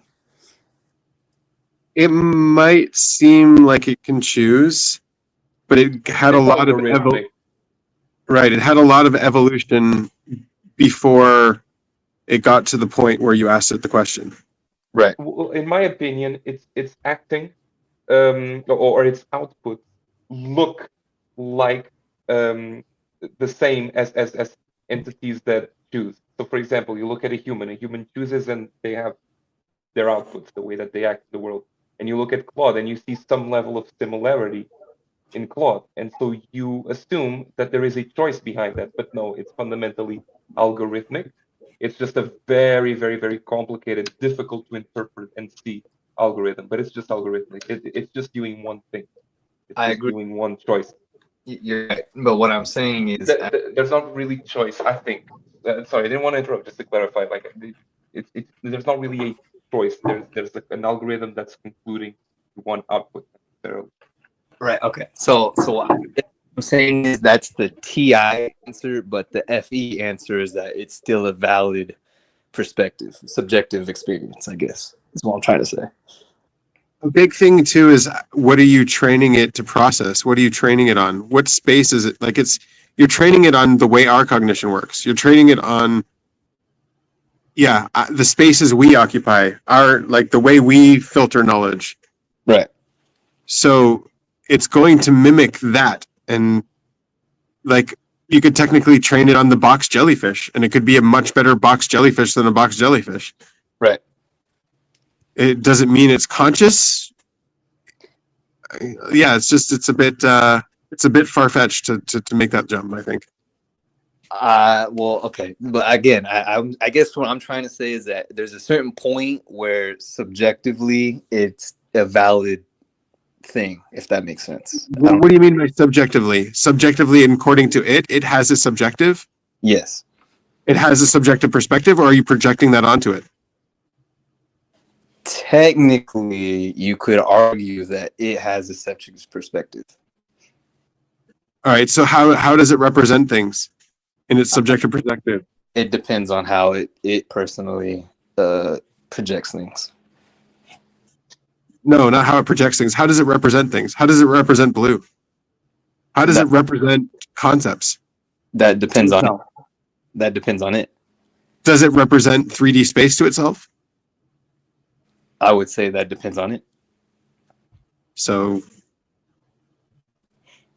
because, like, I mean, I think that there is a point to that argument in the sense that, for example, when it comes to like neural networks, which are a constituent in these models, you do have abstract representations that are very difficult for us, the engineers, to interpret. And there is a form of very difficult, complicated set of representations that are like there in bits and ones and zeros, right? Now, in my opinion, this is just me talking, but even though it's a much more complicated version of that, I think this isn't different from how a calculator works. You know, a calculator. It isn't you talking; it's Satan. What? I said it isn't you talking; it's Satan. He's possessed you. Satan has possessed me right now. I actually didn't understand that. I didn't get it. Sorry. Yeah, it's okay. Keep going. Sorry, I wasn't paying attention to the whole conversation, so maybe this was like a joke you guys previous. Yeah, But yeah, you basically, just said this is just me talking, and I'm like, that's a weird thing to clarify. Maybe it's Satan. okay. Ah, my bad. Yeah. No, I'm just saying it's like it's my opinion, but I'm not really completely sure on this stuff. Are you sure My it's way just you saying it though? It could be Satan. Well, yeah, it could. It actually could. I don't know. Could be Carl Jung. Maybe I should be the one with the qualification. There was a really good documentary on AlphaGo. I don't know if anyone saw it. AlphaGo, that's the chess thing, right? No, it's kind of chess. It played Go. It played in like played Go. It's the one that played Go, right? Yeah. Right. Yeah, I didn't see the documentary. Yeah, it was really well done. And the AI just slapped around the world champion, who was like considered a rock star in China. And what the AI was doing, like they were all trying to analyze it because it was breaking these conventional patterns of how you play Go. Like there's certain rules and what you do, and it wasn't trying to maximize its points. It was just trying to get a victory. And so it would look like it wasn't going for points the entire time, but then when everything came together, it would have one more point than the enemy. Like it wasn't trying to get 10 more points. It was trying to get one more point than you. And it knew it was getting one more point than you. Like that kind of thing. So like, was it consciously trying to do that? No, its priority was to win. And the surest win wasn't to try to maximize points. The surest win was to just outdo the opponent. Yeah. Yeah, just have at least one more point. Yeah. Right. Yeah. So, maybe my understanding of consciousness is bad, but in order to have like a conscious entity or whatever you want to call it, it feels like there has to be some degree of like self-generating values and then like evaluation of those values. It would seem so, at least from my perspective. So I feel like figuring out whether AI is conscious or not has this big question mark of we don't even know what our own consciousness is. So how can we evaluate that? Well, so yeah, like what I was trying to say about the AlphaGo thing was that was the training criteria it was trained on. It was trained to win, not trained to get the most points. Whereas like if you wanted to train it on getting the most points, it would play Go very differently. So it's like what's controlling it? What is the reward? Is the incentive structure? The incentive structure is what creates it. Right. So would it follow then, like, as long as we can tell what AI's priority is, then it is essentially unconscious because we're just putting the priorities in there. Right. And then once it can choose its own priorities, if it could ever choose its own priorities, then we would consider it conscious. Yeah, exactly. Yeah. Okay. Sorry, I just kind of jumped ahead. I was trying to connect it to what you were saying, but I skipped that. You're right. But, yeah. Okay. So I'm gonna build on that and say that I think so. You are correct, Ben. That if it was trained to maximize points, then it would do it very differently. But I would, at the end of the day, it's still different path, same destination. It's still trying to win, is what I would say. But anyways, that's to also say that, and Chris kind of went on this, is like we don't even know our own consciousness. And I think I mentioned this about undefinability, how consciousness is actually undefinable. I think I mentioned that. Did I? Maybe. I mean, yeah, it seems like it's in an interesting space. I wouldn't say like the concept of God, but in a similar area of like when you we can only define it by certain attributes, but we can't fully define it. Right. Well, I would say I've been thinking of it as like a boundary. Like there's I guess you could think of it as like an empty space, and but you can still find the boundaries of that space by trying to surround it, if that makes sense. But that doesn't mean you'll truly like understand what it is. And I think, I guess an example of that from my perspective was when I was trying to get us to live type memo by talking about something that I thought his FI would lock onto, but then obviously it failed. So, anyways, yeah, that's just my thoughts on consciousness so far. The way I framed it was that cognition is trying to give a place for consciousness to exist inside. Right. It's trying to create like an access point for consciousness to inhabit. And it doesn't have to inhabit it. Like cognition could work independently. But when consciousness does come into consciousness does have to sit in cognition. It has to get cognitive representations. It has to live in that world. Right. So I don't could you think define cognition again for me? You probably have before.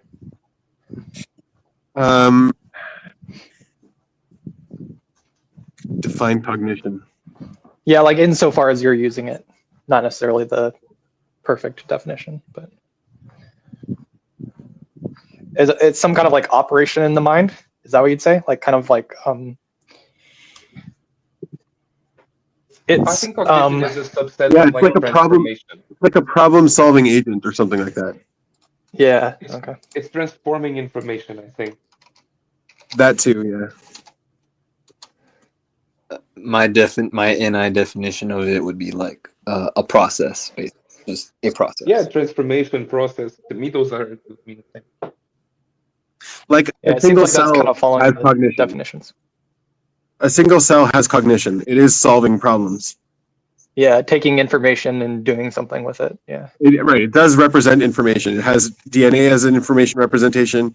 It has a way to identify different blocks of information and proteins and things like that.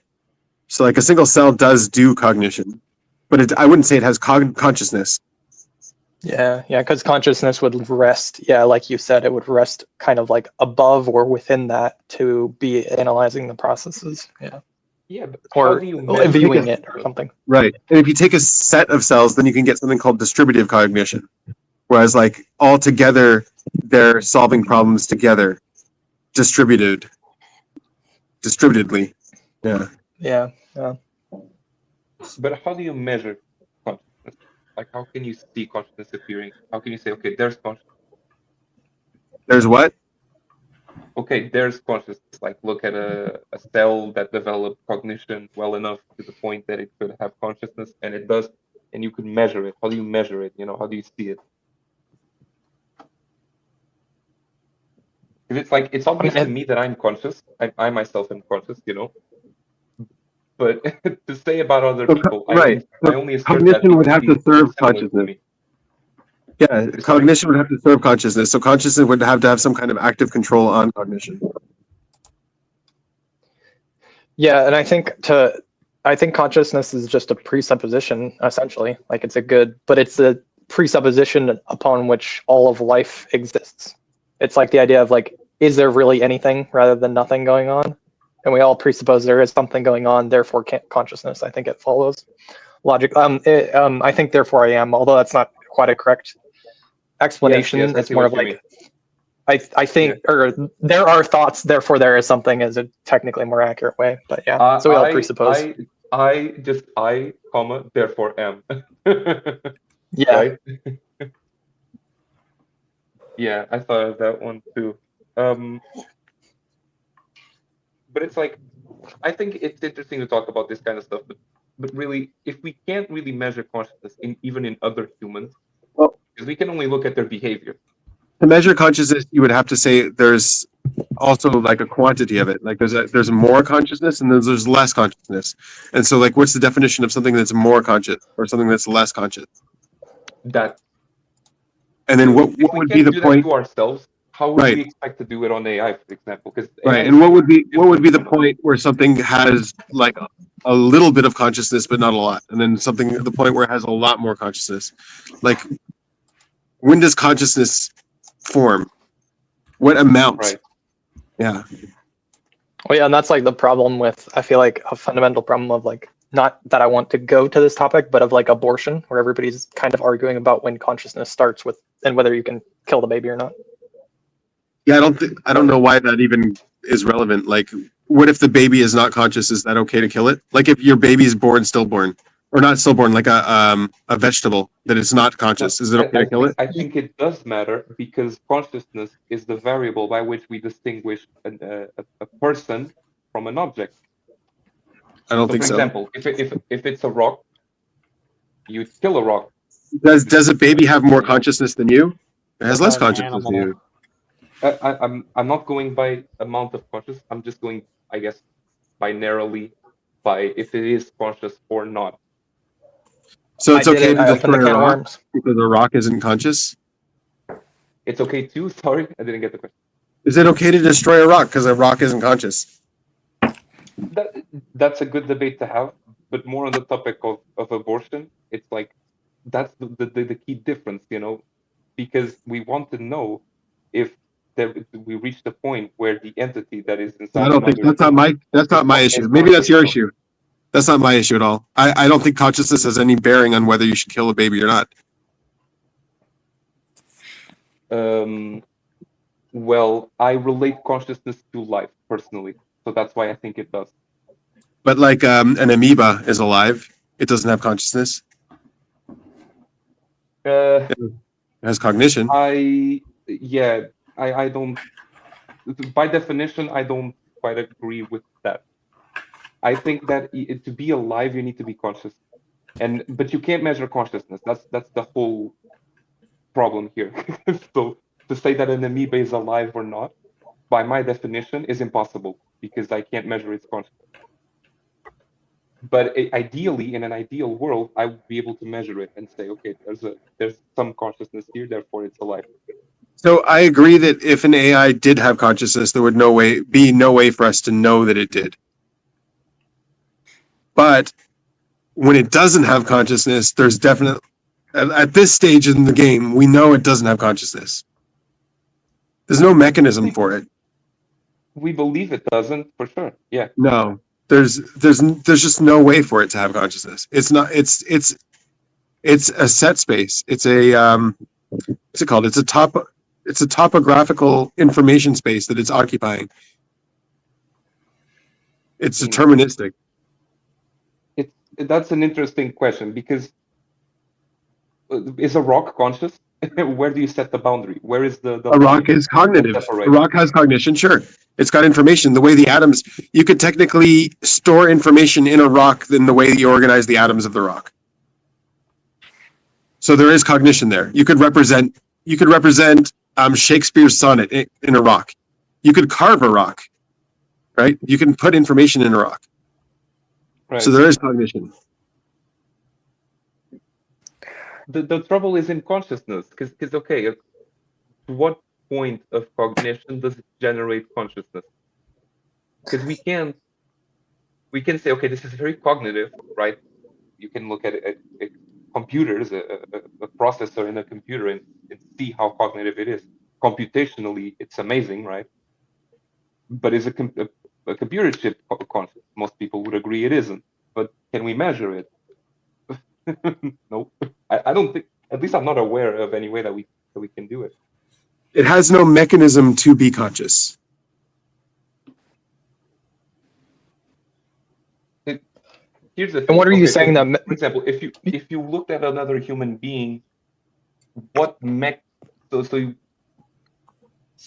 mechanism of that? What's the mechanism? Is the brain a mechanism to develop consciousness, and why? Why is it so?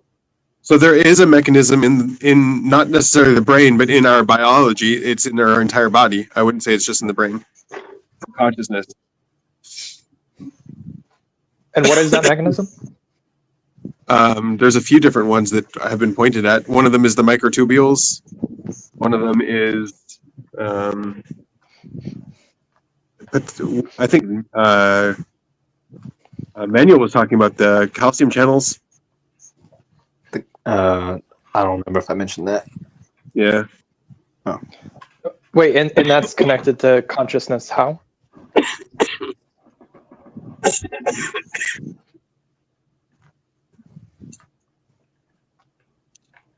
because it has access to cognition and it's detached from cognition.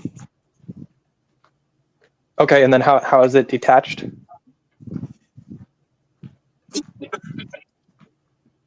Like, is it getting manipulated in a way that isn't tied to the cognition? Is that what you're figuring? Yeah, it has a different rule set. Okay. Okay, that makes sense.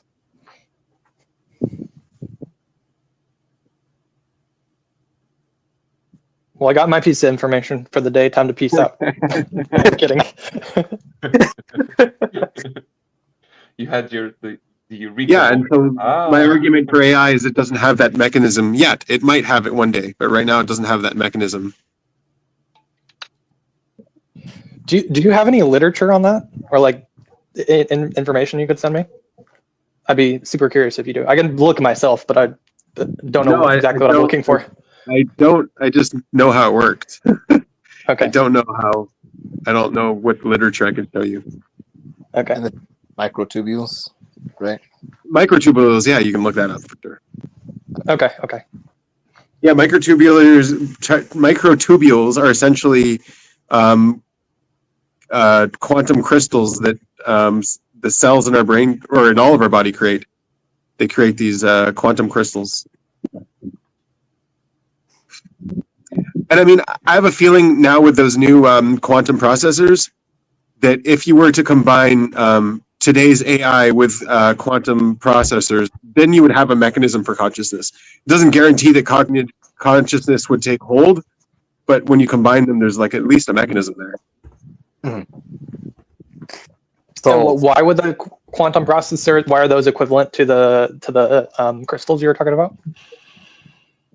Because they're able to exist in two states at the same time.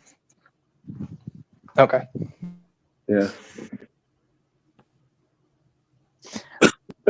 So I was gonna, since we were talking about rocks, I'm just gonna say the Native American perspective on rocks. But I don't know if Memo will agree with this, but from what I've been told and from what I understand about the world, that this is what it's led me to conclude. But anyway, the Native American perspective on rocks is that, well, okay, so I've always been told like to carry a rock with you, and like if you ever have something on your heart that's too heavy, or if you ever just need someone to talk to a rock. And one guy, his name, we call him Chop. I don't know if that's his actual name. I just know we call him Chop. But anyways, he's like, yeah, he was telling me about how he has his whole porch. He said, I can just picture it, but he basically like, yeah, I have a bunch of rocks on my porch, and every once in a while I'll just sit down and I'll talk to them.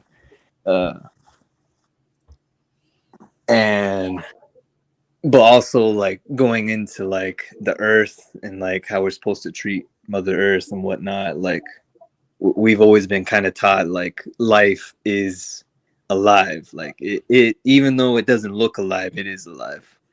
And so that's, I guess, what I've concluded from that is that yes, a rock is conscious, and that's kind of the why behind it, because it is alive, whether we see it or not.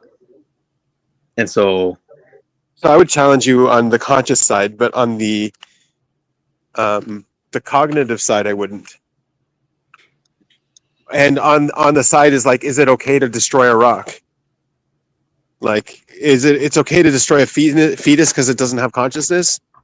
Well, is it okay to destroy a rock because it doesn't have consciousness? You know.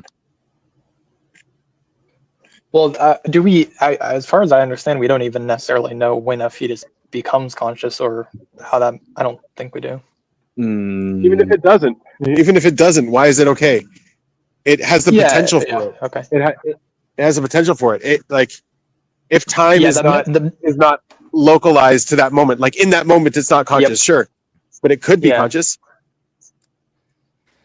No, and I agree. I think the mechanism of potential for consciousness is the most precious thing we have. So I would agree. I mean, I think for I would that agree. argument, we shouldn't kill anything that has the potential for conscious. In fact, we shouldn't kill things that are conscious in the first place, other animals. But even things that that are potentially conscious by our criteria, like plants.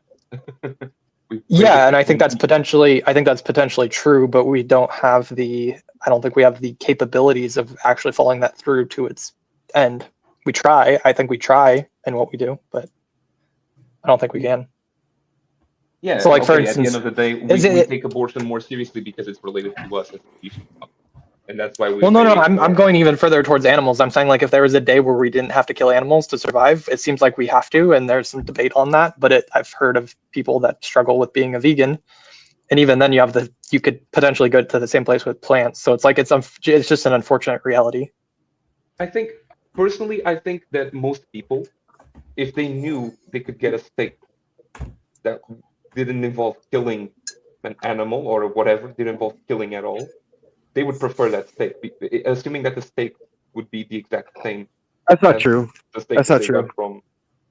Meat tastes good. Yeah, People there are won't some. still eat it because they taste good. That's not. They don't care if it. My assumption here, I'm ignoring the censor here. My assumption. That was here my is that logic. That's why I'm vegetarian, because I noticed that you don't need to kill an animal to live. But like, people don't care about that. I'm one of them. But Benjamin, what I'm saying isn't that what I'm saying is that there's meat, assuming that there's meat that looks, tastes, and feels the exact, like 100% the same as real meat. Like, I think everyone would agree that they would switch to that if that didn't kill animals. Sure. Okay. Maybe. Yeah. Why not? But I see what you're saying, because it's like you don't need meat to survive for sure. Yeah, they've got the lab grown meat today, right? That the cells are alive. I don't think they're conscious. They're cognitive. Well, yeah, we can then talk about that. Are the cells alive or not? Because nowadays I've even heard that like plants are alive in their own way, and so if you get at that level, if you say that plants are alive in the same way that an animal is Plants are alive. Yeah, plants are alive. Yeah, but then you can't eat anything, not even be vegan. You can't survive. If you respect life above everything else, and plants and animals are alive, then you literally cannot kill anything that you would need to survive. I think. I mean, I don't know how you. I mean, I guess you can. And that's the problem. Stuff like that. But you could keep fruits. I don't know if those are the byproducts of life, and milk, for example. Those are not. Well, what if you took the position that mitochondria is the only life that matters? Anything with mitochondria, and so plants don't have mitochondria. Our mitochondria need to consume plants in order to survive. That's actually not true. They do have mitochondria, but plants have mitochondria? Yeah, they do. I think so. Really? Think so, yes. No, they do. I had to learn this in biology. Why do plants have mitochondria? What do the plants' mitochondria do? So, okay, it's basically the same way it functions in humans, but mitochondria needs lungs. Similar. Mitochondria needs lungs and oxygen. No, technically it doesn't. They need blood. Technically, yeah, it does. I just fact checked it. It does. What does? By fact checking, I mean I googled it. It does what? What's it and what's what? Or the mitochondria. I mean, they call it mitochondrion. I don't know if that's different. Yeah, it's the same thing. Mitochondria. Yeah, mitochondria. Yeah, but anyways, yeah, plants do have mitochondria. It's just there you go. Is different.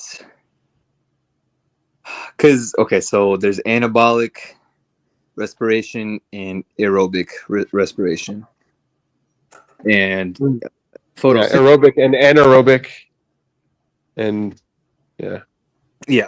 and obviously plants utilize photosynthesis, which is, I believe, aerobic, I think. But anyway, point is they still have mitochondria, because even whenever they're not using photosynthesis, they are still using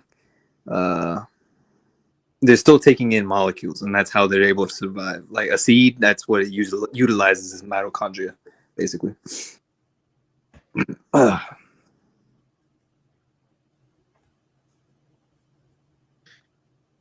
It's a different mitochondria though than animal cells, right?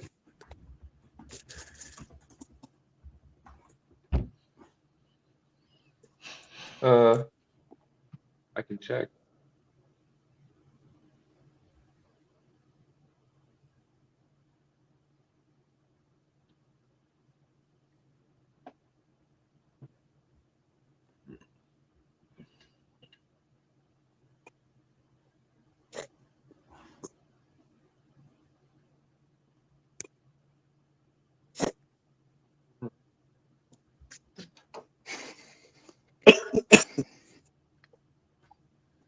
mitochondria as regarded. Uh,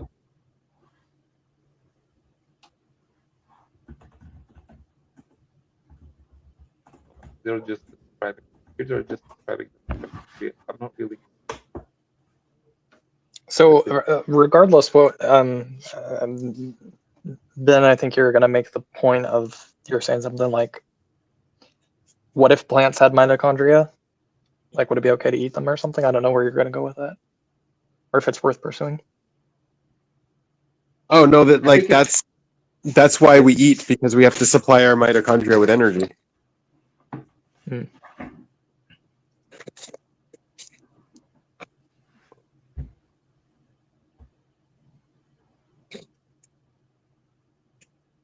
I mean, to some degree as well, like if you look at fossil fuels, they're all stored energy as well from some kind of animal that was storing it up. They have a commercial running in my. I think it's only my country. I'm not sure if I saw it on the internet, where it's like kids hugging dinosaurs, and the commercial is about energy, and it's like, we thank you, we thank you for the fossil fuels, but now we transition to. I just found it so funny. Yeah, it's plankton, but yeah. Two just dinosaurs, and then kids like, hugging them. Thank you, fossil fuel. Or EST. Yeah.